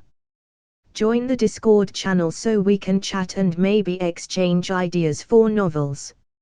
https://discord.gg/8474223b. I woke up early the next morning just to confirm what I knew. My army had taken over MYR, another victory I had lost during this siege, around 1,000 men, not really a great loss but still affected me in the long run. MYR took apparently quite a while to subdue, for some of its people, like the nobles, didn't want to bend their knee or surrender, resulting on the street of MYR being fully covered with lifeless bodies that were starting to rot out. As for me, I did feel a bit better after delegating some of my weight to others, even if it was just for a short amount of time. It took a great deal of stress off my shoulders. Maybe it was time to stop thinking I had to do everything myself because I didn't have to. I was a king and kings delegate tasks reason why they have a fucking small council. Taking a deep breath, I went out of the castle I had picked to slept in, trying hard not to breathe the air of the city. Thousands died, and the streets smelled like shit, literal shit. Michael, this city is yours to tule. Part of your herd, my blood rider said with a smile. No one will oppose you here, blood of my blood. I smiled at him, not really sure how to react. Thanks, and then it occurred to me, it was time to delegate, have the streets clean, and the bodies burn outside the city, no slaves. As you wish, blood of my blood, the man nodded, taking his mission and his men to complete it. One thing off my things to do, now to see how things were going on Tioche. I did send 2 Krakens to stir the soup there a few days ago. I also had figure how to deal with Illyrio. He deliberately tried to kill me, which by itself I couldn't care less, but the fact he had aimed for my wife and kids was unforgivable, and while I wanted to boil him alive, I would be the better and bigger man and will not let my anger control me. He would still die, but in a less horrific manner, hanged perhaps, or decapitated. Maybe Kraken food. He seems like a good snack for some massive water creatures. All of those are fast ways to die, and can't be considered torture purse. Radar! I shouted, a few seconds after the raven landed on my shoulder. *HRMMM, Radar tilted his head in confusion, wondering what I wanted. Go to Tioche and get me an update in their situation, I ordered my feathery friend, who took off to Tioche as soon as he was told. All right, 2 things out of my to-do list, I'm crushing it this morning. Daenerys POV. Since that dark day, where the assassins tried to take everything from us, and Jorah helped us just in time, I started to think and wonder that perhaps Jorah was worthy of a second chance, if a man like him, the scum of the world like Renard described him, was willing to throw his life away for us, and perhaps, just perhaps, my brother was worthy of redemption as well. Maybe the incarceration changed him. We were the last of the Targaryen line. If he was willing, he could be the Lord of House Targaryen. Taking a deep breath, I walked towards the prison cell my brother was being held at. I haven't seen him since he tried to plot against Renard. That time was the last time I last saw him, but time changes people. Time changed me. I was hopeful that he was a different person, that he was willing to let go of his past and be free. Where are you going, my queen? If I might? Daisy inquired. I am going to see my brother, I informed her. She was supposed to be part of the royal guard, so where I was or when was part of her job. Then allow me to come with you, Daisy requested, but I could see on her face she would come either way, just like Renard. These bears are stubborn. I don't see why not, I smiled.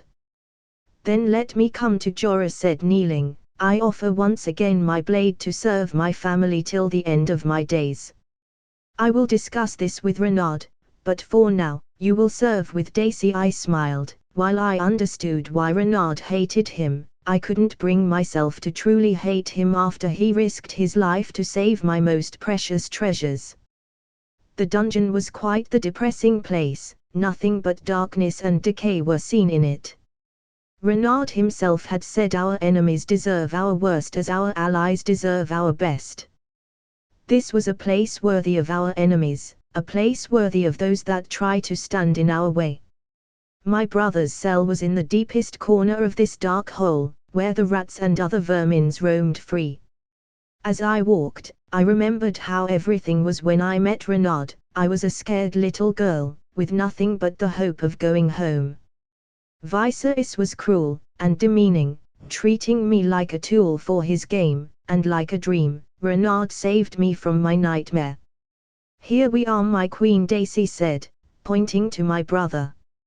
Viserys, I breathed out, looking at him. He was skinnier than I remembered, wearing common rags that were full of dirt. His once silvered-colored hair was brown from all the dirt and other substances in his cell. Daenerys, Viserys breathed out, looking at me, straight in the eyes with anger. You finally come to free your king's sister. The only king I know of is Renard, and I'm his queen, I practically hissed at him. It seems you have forgotten about the dragon, Viserys chuckled. So what are you doing here? I wanted to offer you a chance. Forget the crown, step aside, and join us, I offered. Why would I step aside from what's rightfully mine, especially when I have you right where I want you? Viserys smiled, looking at Jorah with a triumphant expression. Has imprisonment destroyed your mind, brother? I inquired, raising an eyebrow with doubt. He was in a dungeon, what game was he playing? You'll see soon. Viserys smiled like he always did when he was about to hit me, and punish me for talking back to him. You really prefer to rot in here, instead of being free and getting to know your niece and nephew. I knew Viserys was prideful, but this was just stupid. He even brought the dragons back to the world. I have two with me right now, don't you see? He makes the impossible possible. You mean the dragons that belong to me? Viserys laughed like a madman. And those things you birthed are no dragons. They don't deserve to have my blood running through their veins. Rest assured I will kill them once I get out of here. How foolish I was, to think I thought there was something I could save from Viserys. Not all people are worthy of redemption, some are deserving of the worst this world can give. You dare to threaten my babies? I stared at him with cold, emotionless eyes. You have grown stupid in this place.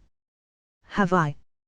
Viserys laughed. Dear sister, once again, you woke up the dragon. With a sadistic smile, he turned his gaze to Jorah and said, Jorah, kill them. I turned to Jorah to see he wasn't moving at all. He looked at me as if waiting for my command. Daisy, on the other hand, had unsheathed her blade, and was ready to kill her uncle if he tried anything out of line. Jorah. Kill them. Viserys started to panic, sheer terror washing down on him.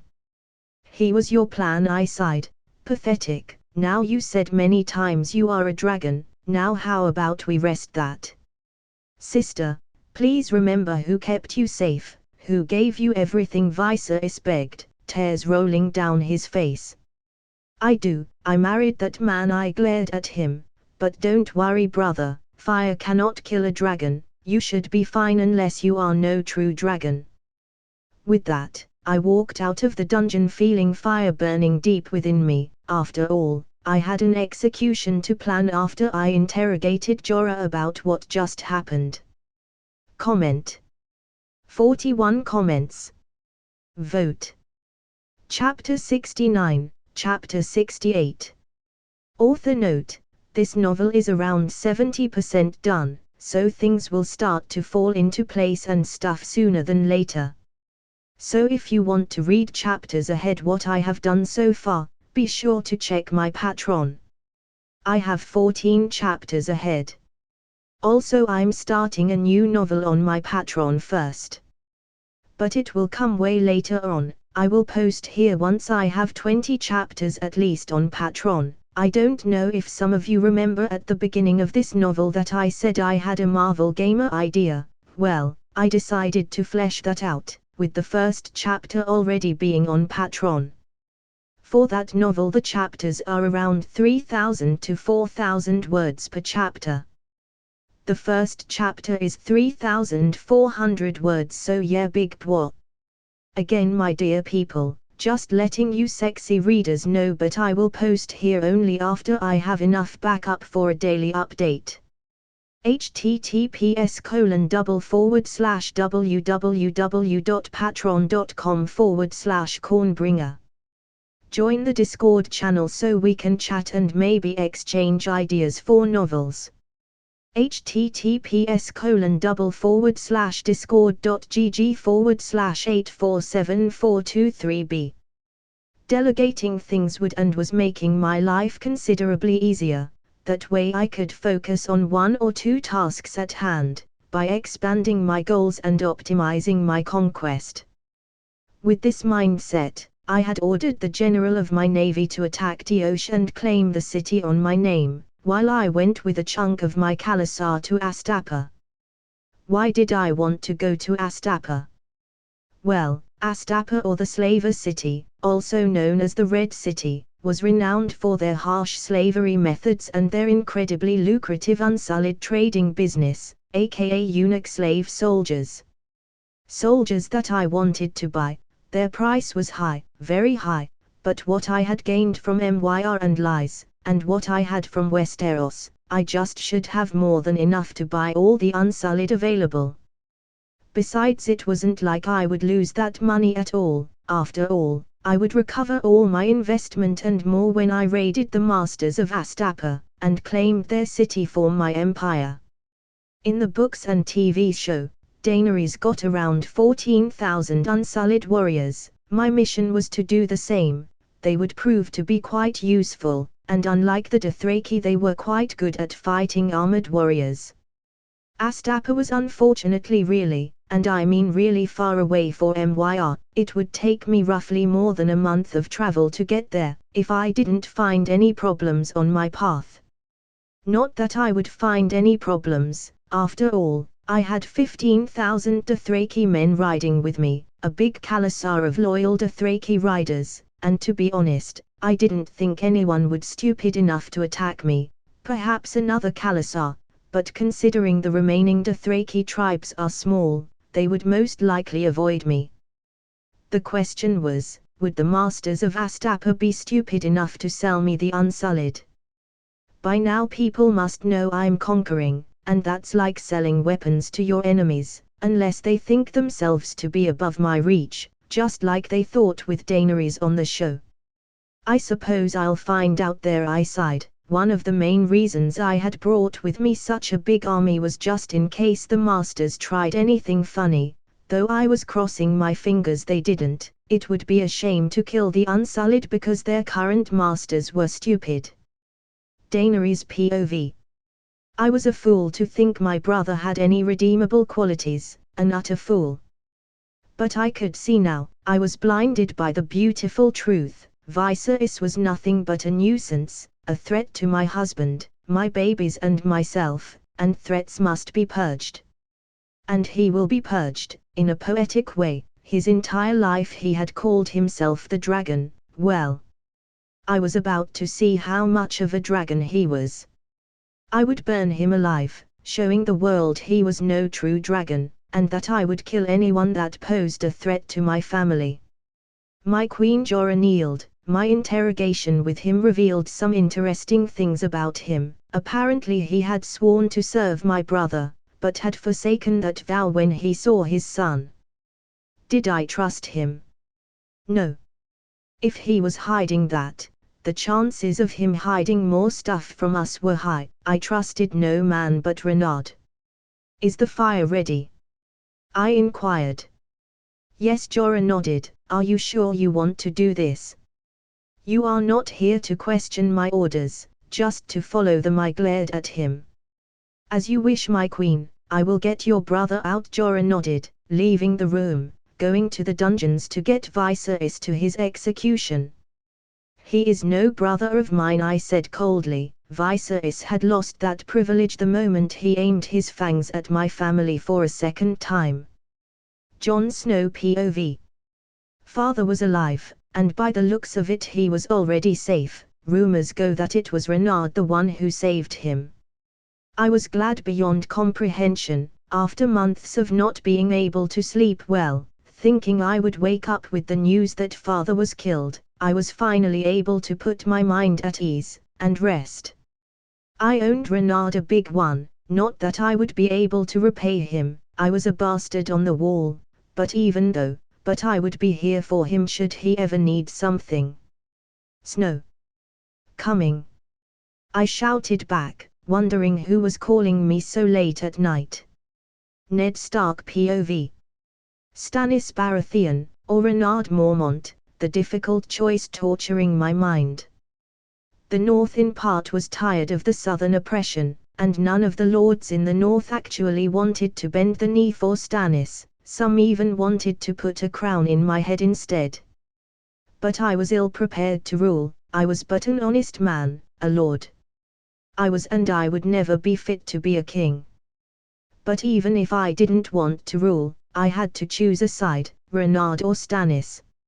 Renard was loved and extremely popular in the North after he freed me, so I was certain my vassals would not oppose the idea of Renard sitting on the Iron Throne. He was a northerner that married a dragon. But even though I was bound by honor to Stannis, the legitimate heir of Robert, the decision was hard because a man without honor is no man. I have lived by those principles my entire life, I almost died by them. Robert used to say that honor is not always the answer to everything. And perhaps he was right. Stannis was a good soldier, and great commander, but would perhaps make an ever worse king than Robert himself. I knew what I had to do. I once raised my banners for my family almost 2 decades ago, forsaking my honor and vows, as I fought the Targaryen for their crimes. It was time to do it again. I had an honor debt to both Stannis and Renard in different ways, and while the choice was hard, I had chosen my side. Renard. I would help the young bear to win this war. Perhaps all this wretched kingdom needed was a northerner to straighten things up. Call the banners, Rob, we are going home, I told my son, who while confused nodded and left my tent to carry out with his mission. But to ensure our families were always allies, I needed to bound us together by blood. Rob was 17, and Daisy Mormont was 22, if they married our families would be forever bound by blood. I just hope he accepts I side. Doran Martell POV. War had erupted on the 7 kingdoms, and so far only my house and house were out of the game. Not for long. Like a coiled cobra under the grass, I would wait for the right moment to strike and get revenge for what the Lannisters had done to our family. Oberyn was eager to strike, always so impatient. What he didn't see is that we needed to wait for our allies, Renard and Daenerys, to come. With their support we would advance towards the Lannisters. Until then, we had to play safe, for the sun always comes back. Euron Greyjoy POV. I had lost my one secret weapon, to a bunch of birds. How was this even possible? One of them had a leather jacket and an eye patch. Something was out of place, but I had no time to figure out what. Without that horn there was little to no chance for me to win this fucking war. So with that in mind, I now had to go and dig a new fucking one in old Valyria. We are going to Essos, I muttered, ordering my mute men to start preparing the ships. Catelyn Stark POV. Ned has gone crazy. He wanted to bend the knee for Renard, he wanted help that little no one to get the crown, and not only that but marry our son to his family. I won't allow this, Ned. I cried out angry. Good, because I don't need your approval, cat, Ned growled back. I'm tired of your paranoia. Renard is not who you think it is, nor was Jon. You see others that you think are below you as trash, and I'm done, cat. I'm doing what's best for the North and it's final. Ned has never talked to me like that, so harshly, so cold. Even from afar he was destroying everything, even from afar Renard was destroying our family. Comment. 59 comments. Vote. Chapter 70, Chapter 69. Author note, this novel is around 70% done, so things will start to fall into place and stuff sooner than later. So if you want to read chapters ahead what I have done so far, be sure to check my Patreon. I have 14 chapters ahead. Also I'm starting a new novel on my Patreon first. But it will come way later on. I will post here once I have 20 chapters at least on Patreon. I don't know if some of you remember at the beginning of this novel that I said I had a Marvel Gamer idea. Well, I decided to flesh that out, with the first chapter already being on Patreon. For that novel the chapters are around 3,000 to 4,000 words per chapter. The first chapter is 3,400 words, so yeah, big boy. Again, my dear people, just letting you sexy readers know, but I will post here only after I have enough backup for a daily update. https://www.patreon.com/cornbringer. Join the Discord channel so we can chat and maybe exchange ideas for novels. https://discord.gg/8474223b. Astapa was right ahead, a few miles away from me. After a month of travel I had finally gotten close to the slaver city. I was both excited and a bit nervous, because the chances of them reacting poorly to my presence were high, very high. I knew that if a conqueror came to my house trying to buy shit I would probably try to kill him. But that was me, and as I proved so far, everyone seems to be a prideful idiot in this world, thinking that they cannot be killed, or some shit along those lines.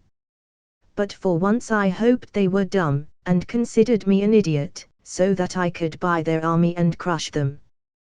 The city entrance was pretty underwhelming. Pretty shit, to be honest. It looked like they didn't care for appearances at all. That's the entrance to Astapa, Michael, one of my KO pointed out. Even from afar I could see the old crumbling statue portraying the Astapori harpy atop the harbor gate, noticing nobody has given the poor statue some kind of maintenance in decades. I nodded.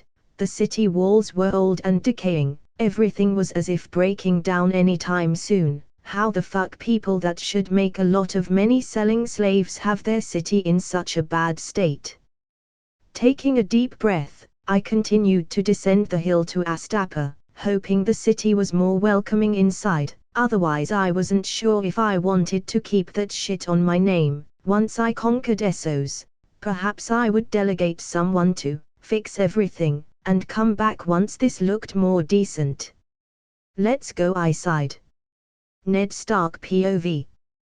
Going back to the north was a bit harder than I would have liked. I had to break Rob's betrothal with Housefree, because they had tricked my son. We already had an agreement of free pass before and the old Free broke it. But he wasn't one to go back on what he wanted, so I had to pay a toll, a big one, to pass. And even though I managed to pass with all my family and army back to the north, I had a distinctive feeling the old Free was planning something bad for us. But whatever that was, it would prove meaningless in the north.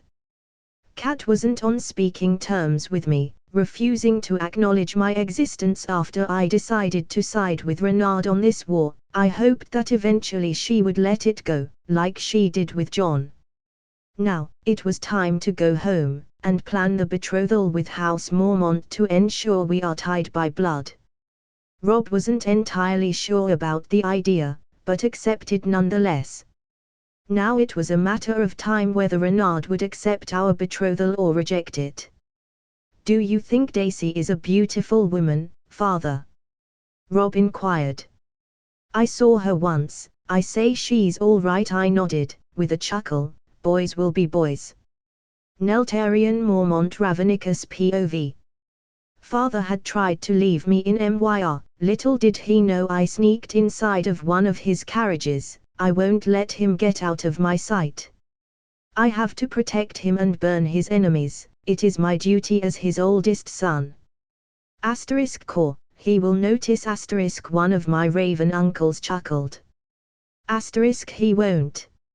I'm super sneaky *, I hissed at him.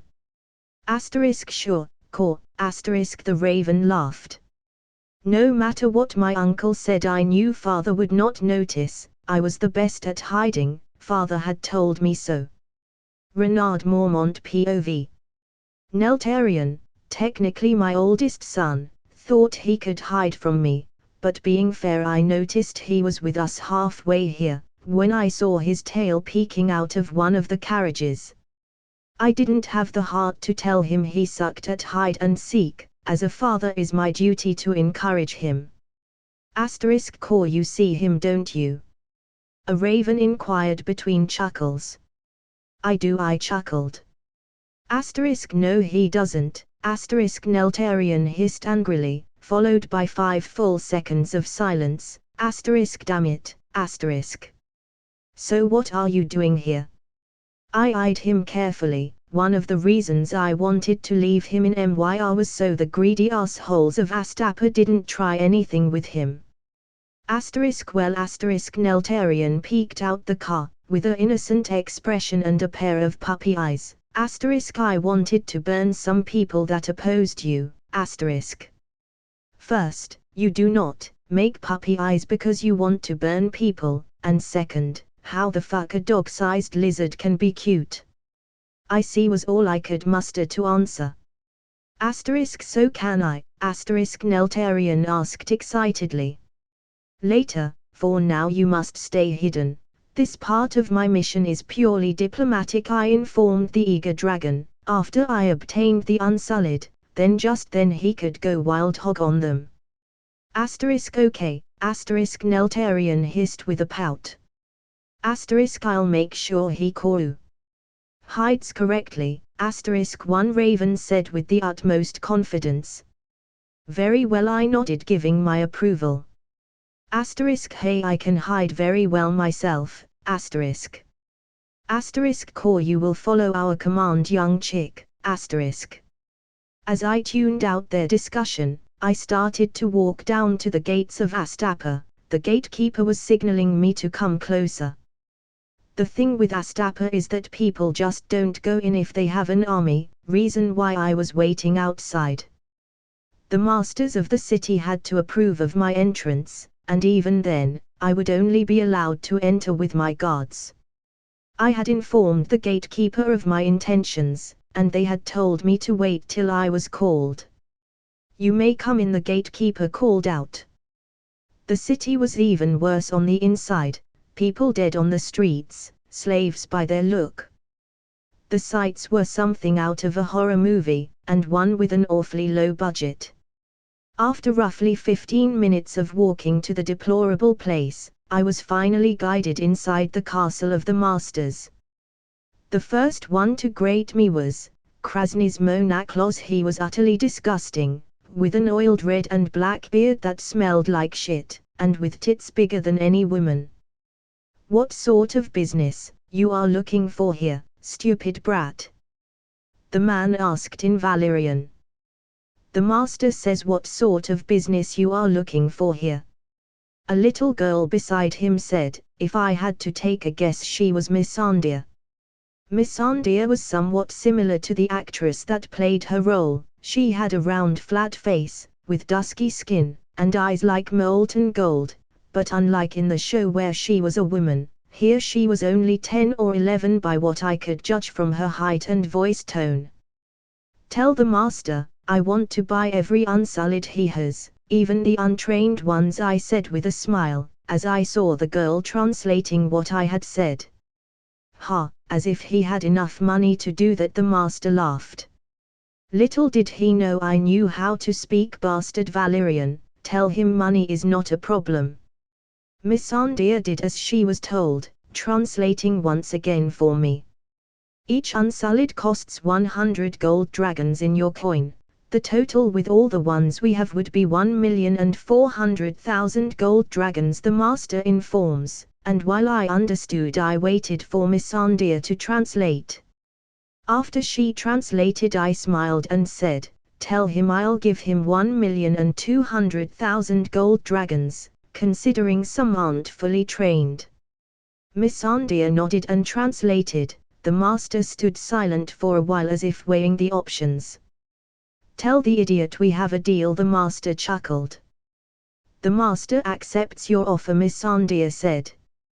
Tell him, I want you as well, that I will throw another 1,000 gold dragons to the deal, I smiled, surprising her. With a nod she translated. The master looked at me and said, "You belong to him now, girl." The master accepted, Miss Andia informed me. "Good, tell him, I'll bring him the money in a month, so to please have my things ready by then," I said as I added, "You coming with me in the meantime?" Once again she translated, and the master accepted. He said, "Your property will be ready in a month, all 14,000 unsullied." "Good, let's go," I nodded, with Miss Andia following me close behind. In the end, everything went as I planned. These people were idiots, for as soon as I got my army, I would end them. Comment. 43 comments. Vote. Chapter 71, Chapter 70. Author note: this novel is around 70% done, so things will start to fall into place and stuff sooner than later. So if you want to read chapters ahead what I have done so far, be sure to check my Patreon. I have 14 chapters ahead. Also, I'm starting a new novel on my Patreon first. But it will come way later on. I will post here once I have 20 chapters at least on Patreon. I don't know if some of you remember at the beginning of this novel that I said I had a Marvel Gamer idea. Well, I decided to flesh that out, with the first chapter already being on Patreon. For that novel the chapters are around 3,000 to 4,000 words per chapter. The first chapter is 3,400 words, so yeah, big pwa. Again, my dear people, just letting you sexy readers know, but I will post here only after I have enough backup for a daily update. https://www.patreon.com/cornbringer. Join the Discord channel so we can chat and maybe exchange ideas for novels. https://discord.gg/8474423b. As I walked out of the Slaver City, I smiled at the little Miss Andia who didn't even dare to look at me, scared I would strike her for it.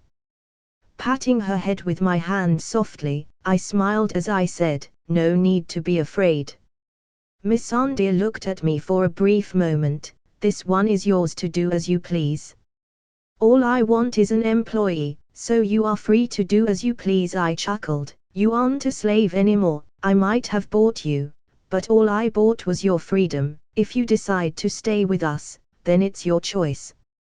Miss Andia looked at me for a second, confused with what I was telling her.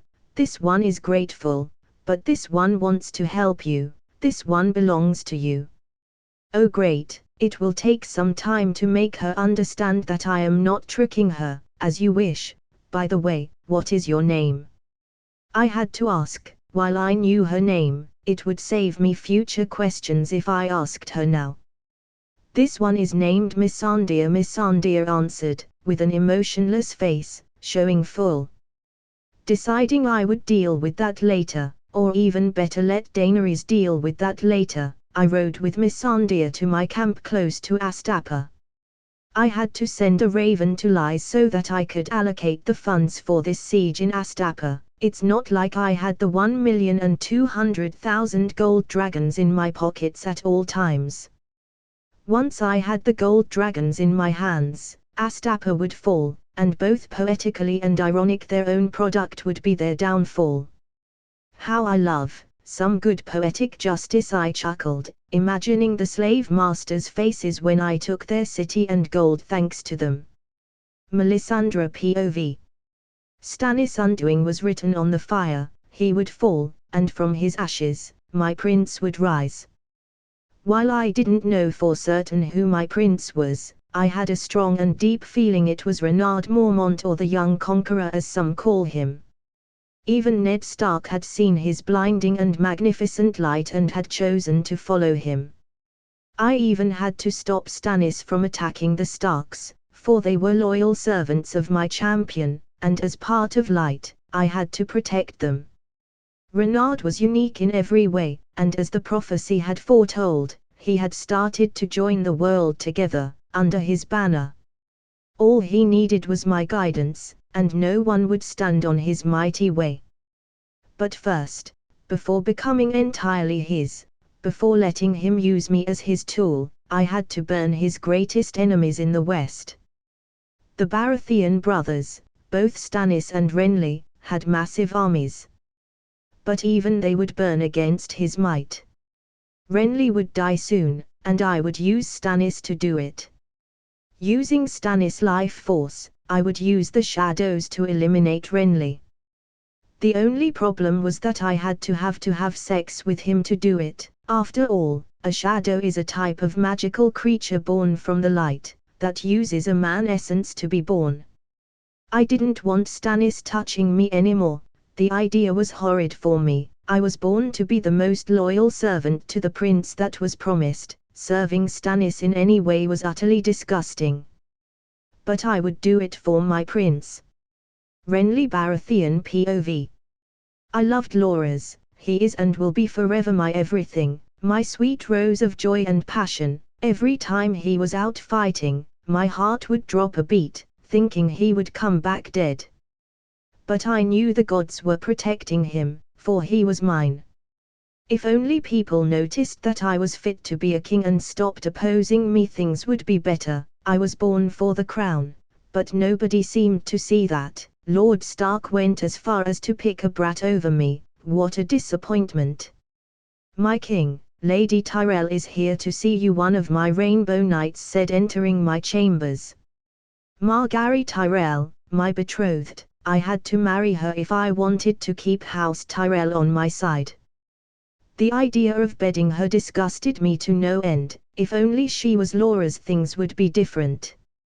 But even a mighty king like me has to make some sacrifices. Send her in. My king. Margaery smiled, as she entered my chambers.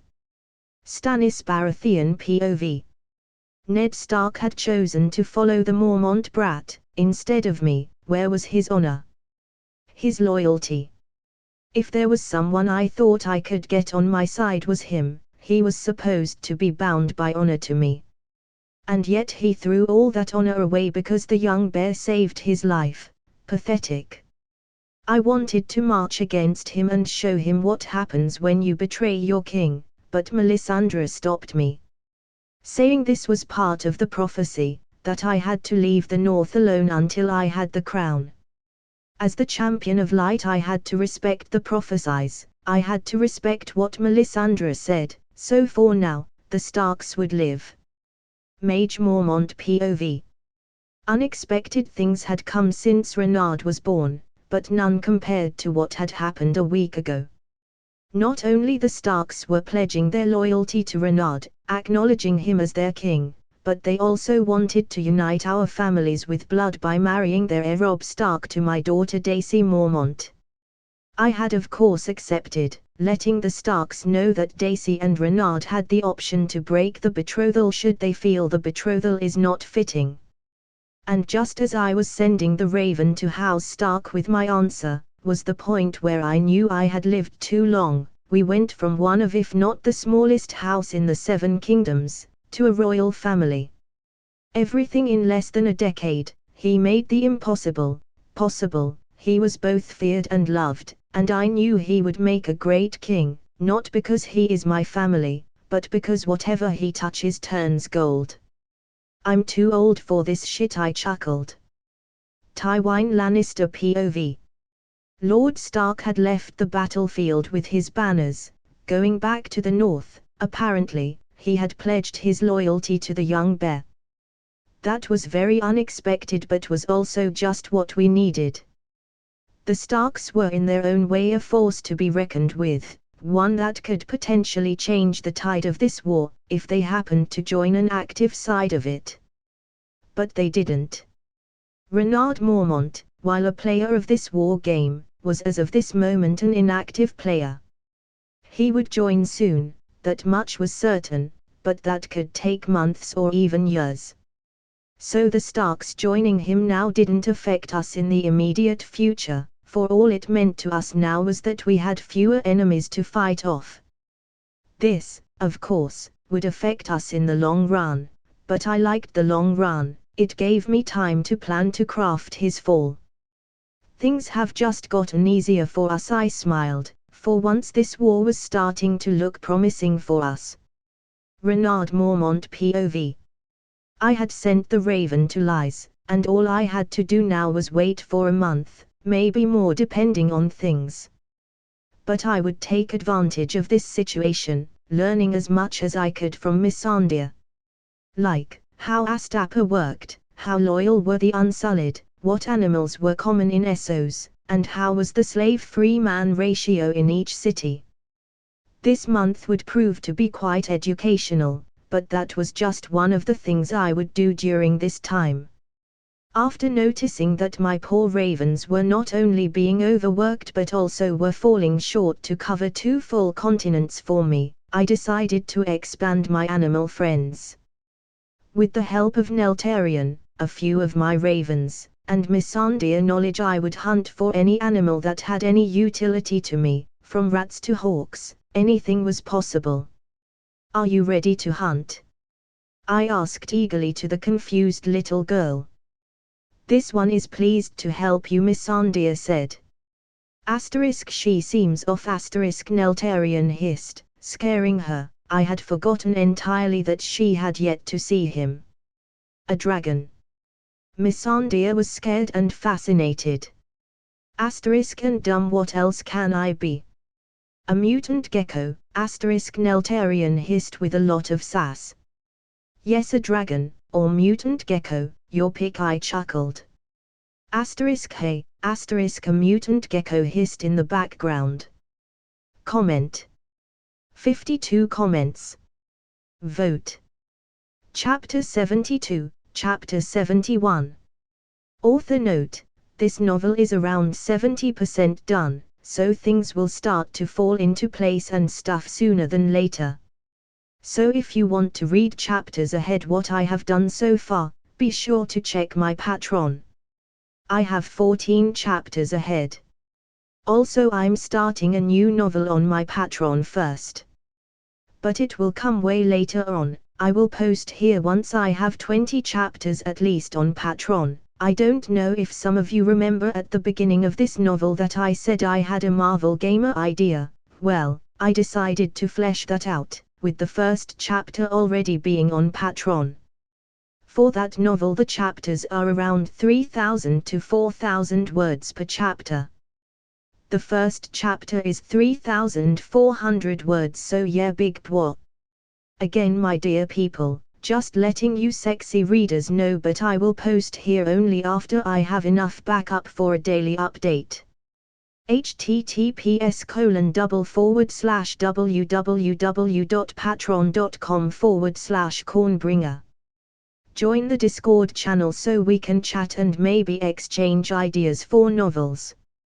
https://discord.gg/8474223b. 1 month later. The money I needed was finally here, 1,200,000 gold dragons. With it, I would buy the Unsullied and destroy Astapa. During this month, I had increased my animal friends with different animals. I had acquired 200 owls, 3,000 rats, 2,000 mice, and around 200 new snakes. It was in the end quite a productive month. Now it was time to move forward and show the masters the power of irony. Missandei, today will be the fall of Astapa. I smiled at the little girl, who looked at me for a second with confusion flowering inside of her. During this month she had tried to figure out what type of master I was, expecting physical, or perhaps sexual abuse, but I had proven her multiple times that I was not like the bastards she served in Astapa. A part of her already knew this, but she was still reluctant to believe such thing existed and was afraid to let her guard down, but we were getting there. "This one will be your side," Missandei smiled almost imperceptibly. "Can I burn them now?" Neltarion inquired as he got out of the bed. I looked at Neltarion, who had grown a lot during this month, going from dog size to bear size, and smiled. Yes, you can. Neltarion looked at me with a wide smile as he hissed, *, you won't regret it, Dad. I will burn them all, I'll make you proud, *. I chuckled at his enthusiasm. Yes you will. The Plaza of Pride was just like everything in Astapa, in a pitiful state, that made you wonder how the fuck they got to that point, but I wasn't here for the sights anyways. I was here for the Unsullied. With them I would destroy this city and rebuild it from the ashes. My plan was simple: to use their own product to destroy them, but it seemed the Master's stupidity was beyond what even I had expected, because not only they were selling me every Unsullied soldier available in their roster, with a few minor exceptions, but they had also allowed my army to enter the city this time. So instead of the original 14,000 soldiers I expected to have during this raid, because I expected them to have some brains, or at least a sense of self-preservation, I would have around 29,000 soldiers and a dragon, which would make this siege, this massacre, incredibly easy. Do you have the money? The Master inquired in Bastard Valyrian with a greedy smile. I do, I answered. Missandei was by my side, but I had instructed her to be silent. I wanted to be the one dealing with the Masters for today. Oh, the little bitch taught you some Valyrian. The Master laughed with some concern. No, but it's my wife's mother language, I chuckled, letting him know that I knew before buying Missandei how to speak Valyrian. So how about we do this? The Master eyed me for a second before nodding. Let's. With a smile, I ordered my men to start bringing the treasure chests with the gold coins I had promised them. Each chest had around 100,000 gold dragons, so in total I had brought 12 treasure chests. The Master had his slaves count the money as he offered me during this time some tea or women to fuck while we waited. I obviously rejected his offers, for anything coming from him disgusted me. After a few hours, the count was finally done. Well, this was certainly a pleasure, the Master said with a disgusting smile, giving me a whip, also known as harpy fingers, as the Unsullied started to march into the plaza.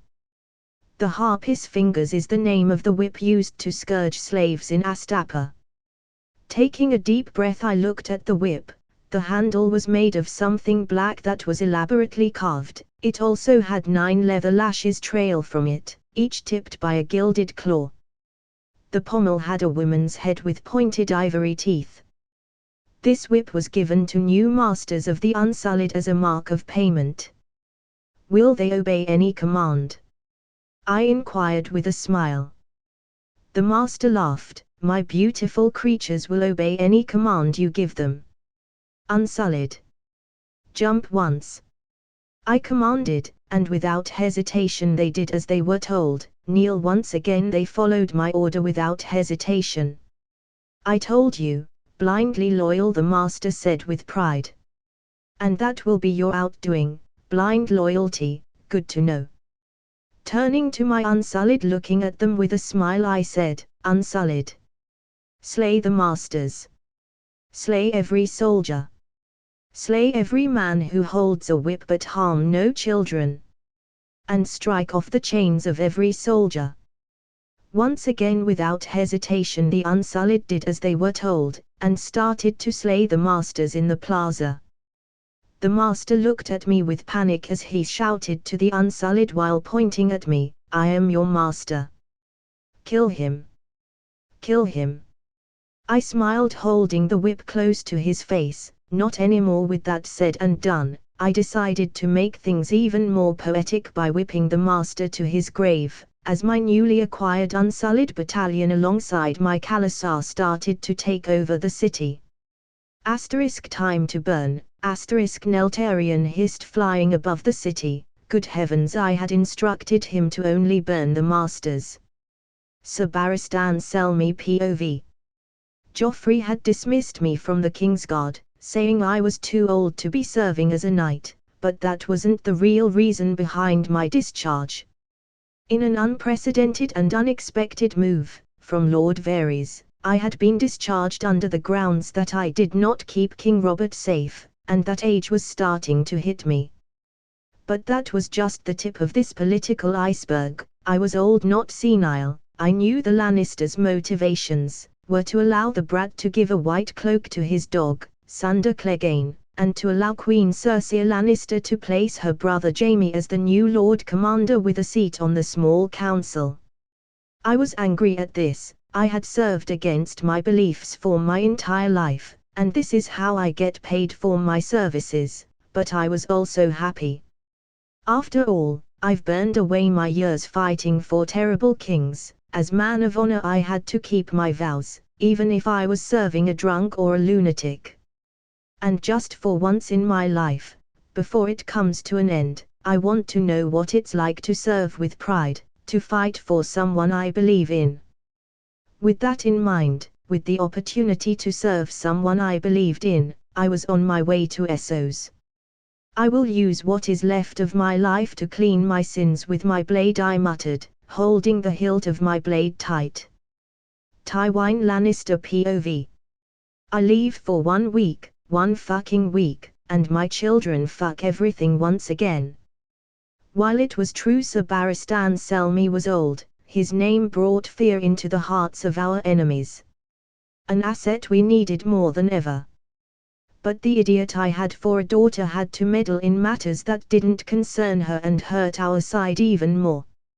If the old knight decided to serve Renly, Stannis or the Mormont brat, it would hurt us to no end. I now had to do some damage control, before things escalated. It's almost like my children want to lose this war, I muttered. Back to Renard POV.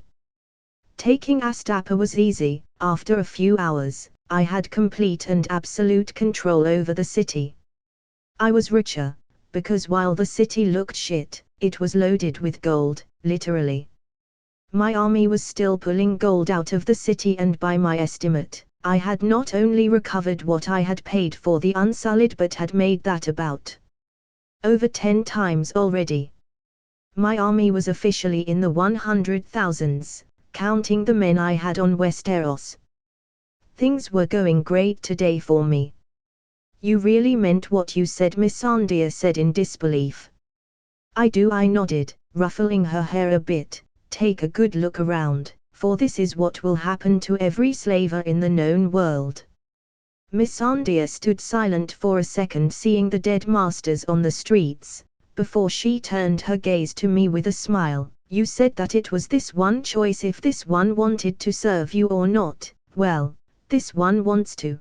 This one want to serve the breaker of chains, the father of dragons, the Cull of the West. This one want to serve you. Holy moly, I stole Daenerys' mojo, and I'll be glad to have you under my wings. Comment. 45 comments. Vote. Chapter 73, Chapter 72. Author note: this novel is around 70% done, so things will start to fall into place and stuff sooner than later.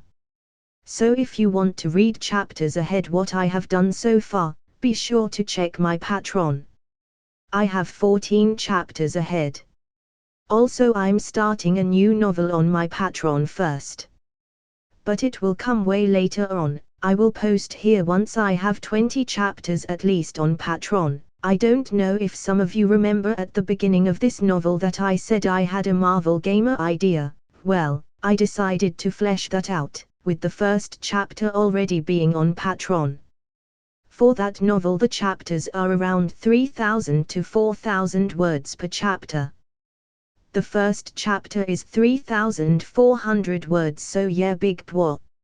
Again, my dear people, just letting you sexy readers know, but I will post here only after I have enough backup for a daily update. https://www.patreon.com/cornbringer. Join the Discord channel so we can chat and maybe exchange ideas for novels. https://discord.gg/8474223b. After taking full and absolute control over Astapa, with my first order of business being that slavery was illegal and that all slaves were free to choose their own path, I left the city, leaving a small army of 5,000 men to protect it as I rode with the rest of my army off to Myr, where I would meet with Daenerys and my babies. Coming to Astapa had opened my eyes to many interesting problems in my plan. Logistically speaking, every time I conquered a city I had to leave behind some type of army to defend it, which in the end would leave me short of men. The only way to avoid that was to completely destroy any opposition. And considering that so far I had personally conquered 3 cities, 4 if I counted Tiosh that was conquered by one of my generals during my time in Astapa, things were looking bad for me in the future. In each city I had been leaving around 5,000 soldiers to defend my new lands from sieges and raids from nearby cities that decided it was their time to shine, leaving my usable army in the 75,000s, at the moment, instead of the almost 100,000 I had in total. While 75,000 men were indeed a big army, at the pace I was dwindling my own numbers for logistical reasons I would end up with almost none. Myr, 5,000 men. Lys, 5,000 men. Tiosh, 5,000 men. Astapa, 5,000 men.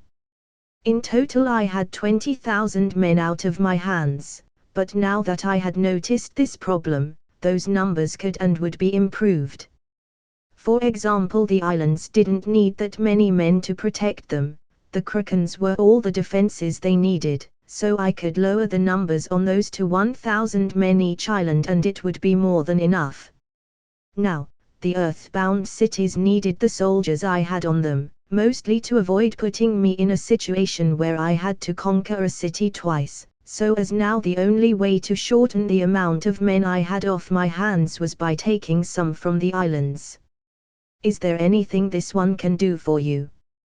Missandei offered. Not for now, I chuckled. By the way, you can refer to yourself with I, instead of this one. This. I was taught I wasn't a person but an object. It's hard. Missandei smiled at me, as she tried to speak normally, struggling a lot to do it. Then that is my mission for you, I smiled, ruffling her hair. From now on, I want you to focus on erasing that idea off your head. I understand, I will do my best. Missandei smiled. I turned to her with a smirk on my face. I don't want you to try, trying means failure is possible, I want you to do it, to succeed. Missandei looked at me for a brief moment, still probably questioning why was I doing all of this, before she nodded, I will do it.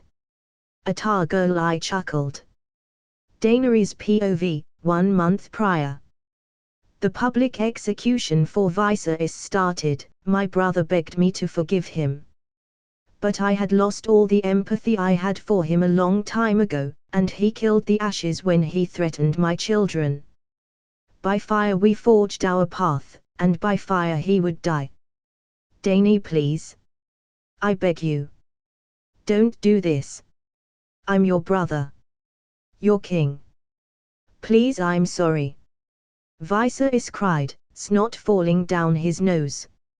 You are no brother of mine, you are no king of mine, you are nothing, I said with a cold tone, and in cue both Crow and Rorigal flew out of their rooms, scaring Viserys. Dany, please.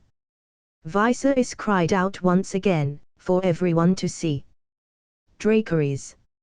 Soon after those words left my mouth, both Crow and Rorigal set my brother to flames. His screams of pain lasted about 3 seconds, before he was turned to ashes, showing the world he was no dragon, for flames can't hurt a dragon. Be this a reminder, that I will do anything to protect my family, I said as I walked out of the execution area with Crow and Rorigal, leaving behind turmoil of emotions in the crowd. Some cheered for me, mostly the Ironborn, some feared me, and others respected me. People will forever remember this, Daisy said with a concerned tone. Good, Let it be a reminder that there isn't someone I wouldn't kill to protect my husband and children. Daenerys POV. Now Renard has conquered Astapa, and along the way had increased our numbers with 14,000 unsullied warriors. In his absence Tioche had fallen under the might of our navy, and our sweet little bundles of joy had grown so much. Geralt was so big now, and was crawling like a little monkey everywhere, never getting tired, always looking to play, unlike Alyssa, who was her twin total opposite, calm and well-behaved, sleeping almost all the time. But even with her calm attitude I would find Geralt corrupting his sister to do crazy baby stuff, like I would find Alyssa forcing Geralt to take a nap. Every day I would get a new surprise, a new reason to smile with them, but also a reason to be sad.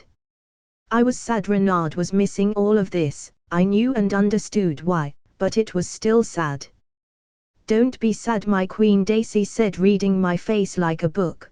"The king is coming in a month to Myr, you'll see him there and so will the little cubs. I just wish we could be together at all times," I smiled. "Once this war ends, I'm sure that wish will come true," Daisy smiled. Illyrioma Patis POV. Myr had fallen, and so did Astapa, and I was sure by this point that Monster knew I had a hand in his assassination attempt. If I didn't do something I would die. He had an army few could hope to match, 3 dragons that one day would grow to be beasts of unparalleled power and the money to fund all that. But I had something he didn't. Experience, decades of experience. I knew I wasn't enough to kill him, but with the help of Bravos, he was as good as dead. "This plan you have is too expensive. If it fails, we can't do it again," the representative of the Iron Bank commented, and he was right. My plan to kill Renard and his army was expensive, and it would put me on a crippling debt with the Iron Bank, but as long as Renard existed, the young Griff would never get the crown. "Don't worry, I only need one shot, and all that Brat built will fall like a house of cards," I smiled. Peter Baelish POV. Things weren't going quite as planned. A small player became the most prominent player overnight. I had lost my position as the master of coin. The despicable Ned Stark had survived, closing any possible relationships for me with the Starks. After all, I did sell him out. But with time I would turn this to my favor. If the bear ended up winning, I was sure with the right preparation I could manipulate the young bear to my favor. I just had to find what made the young bear tick. Lord Baelish Varys said, entering my establishment. "Varys, to what do I owe this pleasure?" I inquired sarcastically. "Save the lies for the court. Now how about we talk about Jon Arrys?" Varys smiled, taking a seat. Varys knew how the old disgusting man had died, but he also knew who had requested such a thing. He couldn't use that against me, so what was the little spider trying to do? "By all means, let's," I smiled. Margaery Tyrell POV. I was to marry in a few days. In a few days I would be queen. The only bad part was that my king didn't find women appealing at all, but that hardly mattered. I didn't care where or in whom he put his manhood inside, as long as his seed was delivered to me. If I gave him an heir, my position as the queen would be forever sealed. After that I couldn't care less if he slept with Loras for the rest of his life. "Soon I'll be a queen," I smiled, begging the gods to help me get with a child fast. Comment. 50 comments. Vote. Chapter 74, Chapter 73. Author note: this novel is around 70% done, so things will start to fall into place and stuff sooner than later. So if you want to read chapters ahead what I have done so far, be sure to check my Patreon.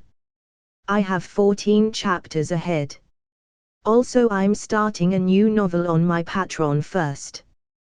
But it will come way later on. I will post here once I have 20 chapters at least on Patreon, I don't know if some of you remember at the beginning of this novel that I said I had a Marvel Gamer idea. Well, I decided to flesh that out, with the first chapter already being on Patreon. For that novel the chapters are around 3,000 to 4,000 words per chapter. The first chapter is 3,400 words, so yeah, big pwa. Again, my dear people, just letting you sexy readers know, but I will post here only after I have enough backup for a daily update. https://www.patreon.com/cornbringer. Join the Discord channel so we can chat and maybe exchange ideas for novels. https://discord.gg/8474223b. After a month of traveling, I was finally in MYR, where Daenerys was waiting for me with open arms with our babies. I was surprised by how big the twins were. It is truly remarkable how babies grow during the first months of their life. "You bought all the Unsullied?" Daenerys asked, after my dose of kisses and baby hugs. "Yes, but they are free men now," I nodded, because like she did in the show I too had given them their freedom, but they had decided to follow me, with Grey Worm as general. "We keep getting stronger," Daenerys smiled. Yes we do, Tilda," I said with a baby voice while holding the twins, making the twins laugh. "PFF, Daenerys giggled.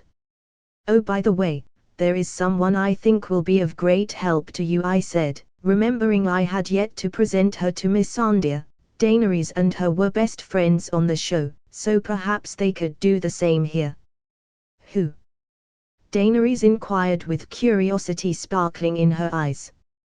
"Missandei, she was a slave translator, but I feel you two will get along," I said. "A translator, well. I do like learning new languages," Daenerys hummed. "Well, I don't see why not." "Great," I smiled. "What is your next step after this?" Daenerys inquired. I had taken 4 cities, 3 of the free ones. "The same," I said. "After all, there wasn't much of a change."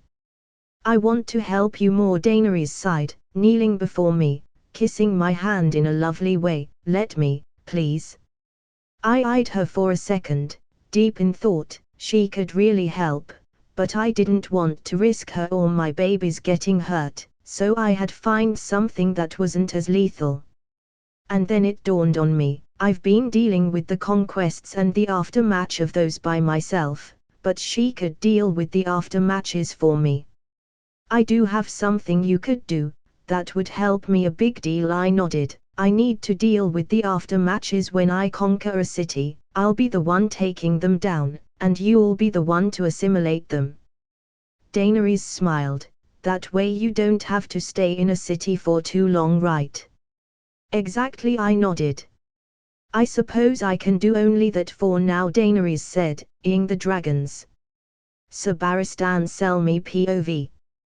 The waters to Essos were tough and unforgiving, killing many men on my way to this continent, but I was finally here. I had to find the young bear. A man fighting against slavery and raiding was a man worth giving my last few years of service. I was old. I knew one day I would fail my swing. I would fail to block or to dodge. I wanted to do something good with my life while I still could. Rumors said he was in MYR at the moment, and would leave soon. In a month or less I would be his blade. Melisandre POV. I was pregnant, with the tool to destroy Renly Baratheon. Using his older brother essence I would birth the light minion to kill Renly. Then I would proceed to lead Stannis wrong so that he and the lions destroyed each other to the point of exhausting their own resources and men, so that when my beautiful prince finally crosses the continued and comes, all he has to do is sit and rule the ashes these false kings left behind. But I had to be careful. Stannis believed in me, but was an impulsive man. Should he feels I was leading him wrong, he will kill me, and I'm quite not ready to die just yet. I've been waiting 400 years for this. To serve my prince in anything he might desire, an assassin, a lover, or a friend, I would be his in body and mind.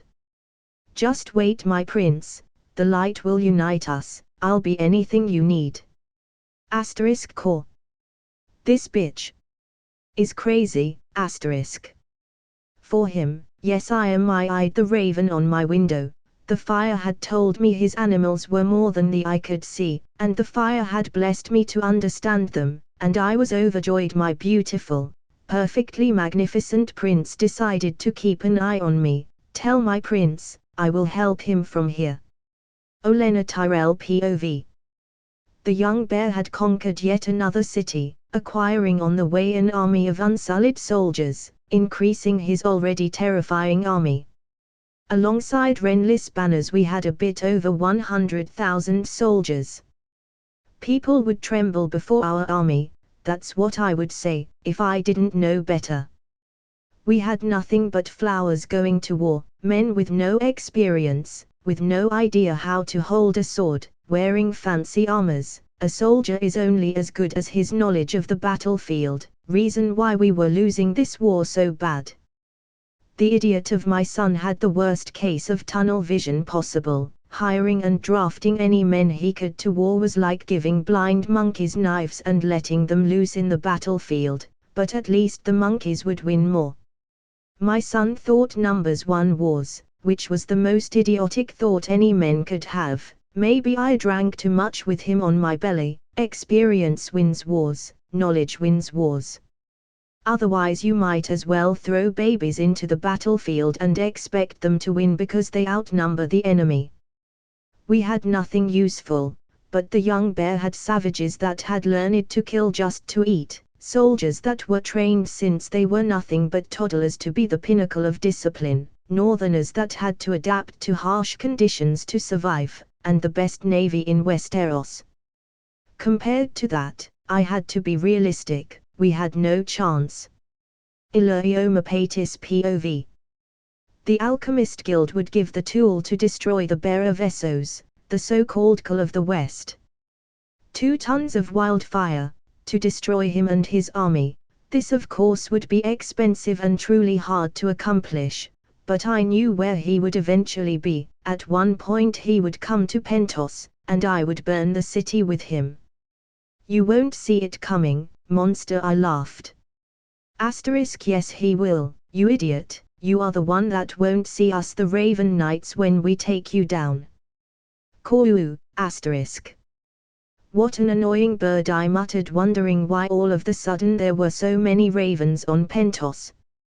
You're on Greyjoy POV. Since some ravens had stolen my dragon horn, I had sailed back Old Valria with one thing in mind, well, to avoid the fucking usurper, and get my horn. I was fearless, not stupid. With 1,000 men I had no chance of winning. He would have my head on his wall in less than an hour. But no one knew these waters like me, so avoiding him and getting the horn would be like fucking a nice pussy or killing a man, easy. 3 more days, and we'll get to Valyria, boys. I shouted as I laughed, oh yeah, I forgot none of you can talk. Dario Nahari's POV. A conquered was among us, and frankly he was having a lot of success, quite the fearsome warrior the Cull of the West is, or the young bear as some call him. With an army of 100,000 soldiers, and his apparent strategic genius, I doubted he would have much opposition during his mission, and while many hated him, I didn't, because thanks to the threat he represented we got quite the juicy contract with Yunkai. But that only meant I would have to kill him, and to be honest, if the rumors of his prowess in battle are half true, I'm more fucked than a new whore in a brothel. Ha! I suppose things are getting interesting regardless, I laughed. Grey Worm POV. Our owner. No, our king was a powerful man, a warrior of unparalleled strength and discipline, that danced on the battlefield like no one else. He was strong, someone worth fearing. But he was also kind like no one else. He broke our chains, he killed our jailers, he gave us something we had lost years ago. Hope. Hope for a better tomorrow, hope for a better life, and for that, he would have our undying loyalty, for the unsullied would follow him to hell and back if needed. Comment. 48 comments. Vote. Chapter 75, Chapter 74. Author note, this novel is around 70% done, so things will start to fall into place and stuff sooner than later. So if you want to read chapters ahead what I have done so far, be sure to check my Patreon. I have 14 chapters ahead. Also I'm starting a new novel on my Patreon first. But it will come way later on. I will post here once I have 20 chapters at least on Patreon. I don't know if some of you remember at the beginning of this novel that I said I had a Marvel Gamer idea. Well, I decided to flesh that out, with the first chapter already being on Patreon. For that novel the chapters are around 3,000 to 4,000 words per chapter. The first chapter is 3,400 words, so yeah, big bwah. Again my dear people, just letting you sexy readers know, but I will post here only after I have enough backup for a daily update. https://www.patreon.com/cornbringer. Join the Discord channel so we can chat and maybe exchange ideas for novels. https://discord.gg/8474223b. Before leaving for my next conquest on the list, I was informed by my ravens of a few things. Once a Baristan Selmy was coming this way to pledge himself to me.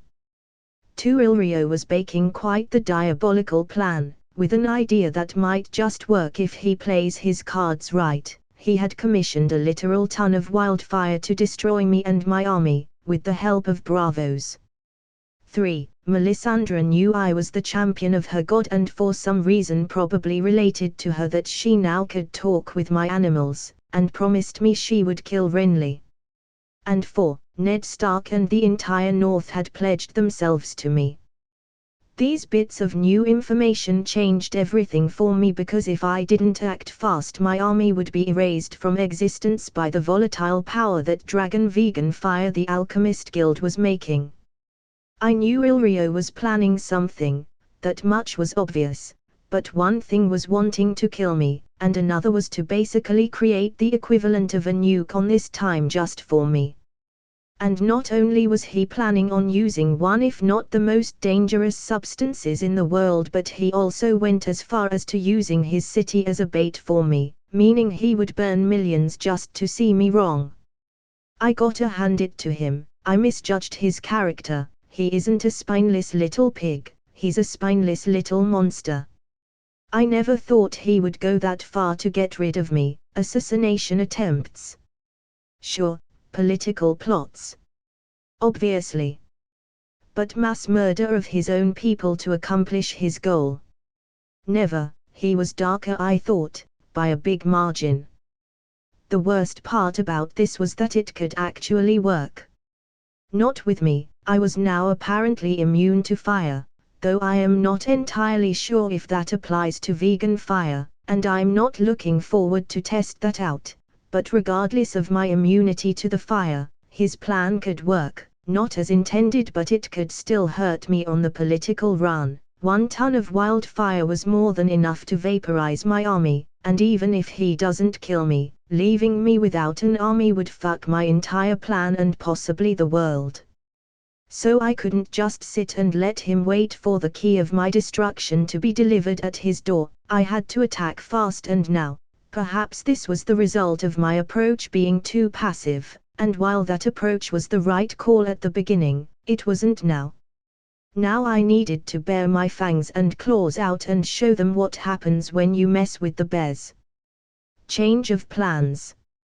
We are going to Pentos. All of us. I would march with my 100,000 me to Pentos, taking the city, and at the same time I would attack Bravos, killing apparently the 2 biggest pseudo-threats I had right now before they grew to be real threats with real means to destroy my work. Without those two in my side, I would be able to take Essos with little to no opposition. Ned Stark POV. Mage had accepted our betrothal a few months ago, which meant our alliance was sealed by blood and honor. All I had to do now was wait for him to come so that we could march south and take the throne. Rumors said he had 100,000 soldiers, that alongside the 40,000 the North could provide should be more than enough to win. Father Rob said, entering my solar. Yes. I inquired. We have a letter from Renly, he said should we join him he will forgive our sins, Rob said reading the letter. Renly had been quite the pain since he heard we didn't pledge to his brother, sending ravens with passive threats with the underline always being the same, join me or die. Send him the usual response, I sighed. Yes, father. Rob nodded, leaving my solar. Doran Martell POV. Ned Stark had joined Renard's side, with his support and ours the young bear would surely win the throne, and we would have the revenge we have desired for so many years. Together we would crush the Lannisters for what they did and get the justice we deserved. I heard the North joined the young bear. At first I didn't believe it, but the wolf moved his army back to the north, as he waits for him to come Oberyn Diaz as he entered my room. Are we still to hide, brother? Or are we ready to show that snakes of dawn pay their debts? Oberyn for once was right to be impatient. We finally had a tangible path to justice, we will follow the wolf's path. Oberyn stood silent for a second, clearly not expecting my answer. After a few seconds he composed and smiled, gladly. I will call our banners, and let the North know we are their allies in this mission, I informed Oberyn, who looked at me confused. What about me? Oberyn inquired. You will go to Essos with an army, to help the young bear come back home, so that we can destroy the Lannisters, I smiled. Oberyn smiled at that. It will be my honor. Melisandre POV. The time had come for me to birth the tool to help my prince, the tool to eliminate his enemies. Pain, incandescent pain invaded every corner of my body, taking hold of my being, but this was nothing, for I would suffer 1,000,000 times more just to ensure my prince wins, just to ensure he fulfills the prophecy. Ah! I cried in pain, as the shadow left my body, blood dripping everywhere, and the only ones present to witness this was Davos. How fortunate of him to witness how I vanquished the enemies of my prince. Kill Renly, I gave the shadow the order, the reason for its short existence, a task he would most undoubtedly carry out with no problems. The shadows crawled close to me, as if giving his mother one last look before dying. Before phasing off the cave I gave birth in, going straight to Renly. My prince, that's one, I hope you see my love for you has no bounds, I smiled, knowing every minute of pain I was and had suffered so far was nothing compared to the lengths I would go to just for him. This can't be right, Davos muttered, this can't be light. Poor ignorant soul, all shadows are born from light, I smiled. Renard Mormont POV, 2 weeks later. As I rode with my army to Pentos, I found along the way the old knight who wanted to join me. After a brief discussion with him, I decided to let him join my ranks, for in reality he was a really good knight that wasn't entirely bad, he was just your typical soldier that followed bad kings. He wanted to be the captain of my Kingsguard, and considering I technically didn't have, I agreed.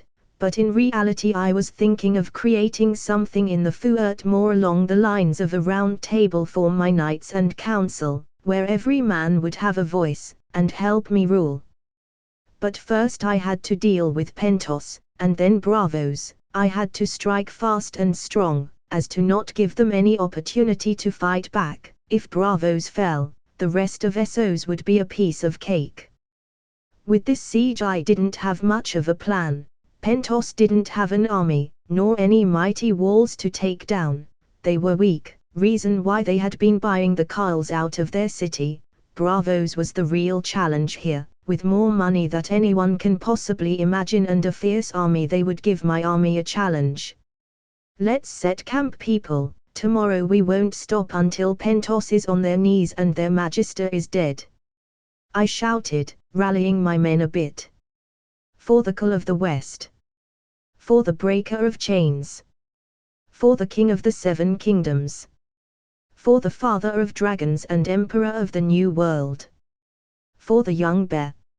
I smiled, as I heard them chant each and every single one of my titles, that somehow seemed to grow in numbers every day.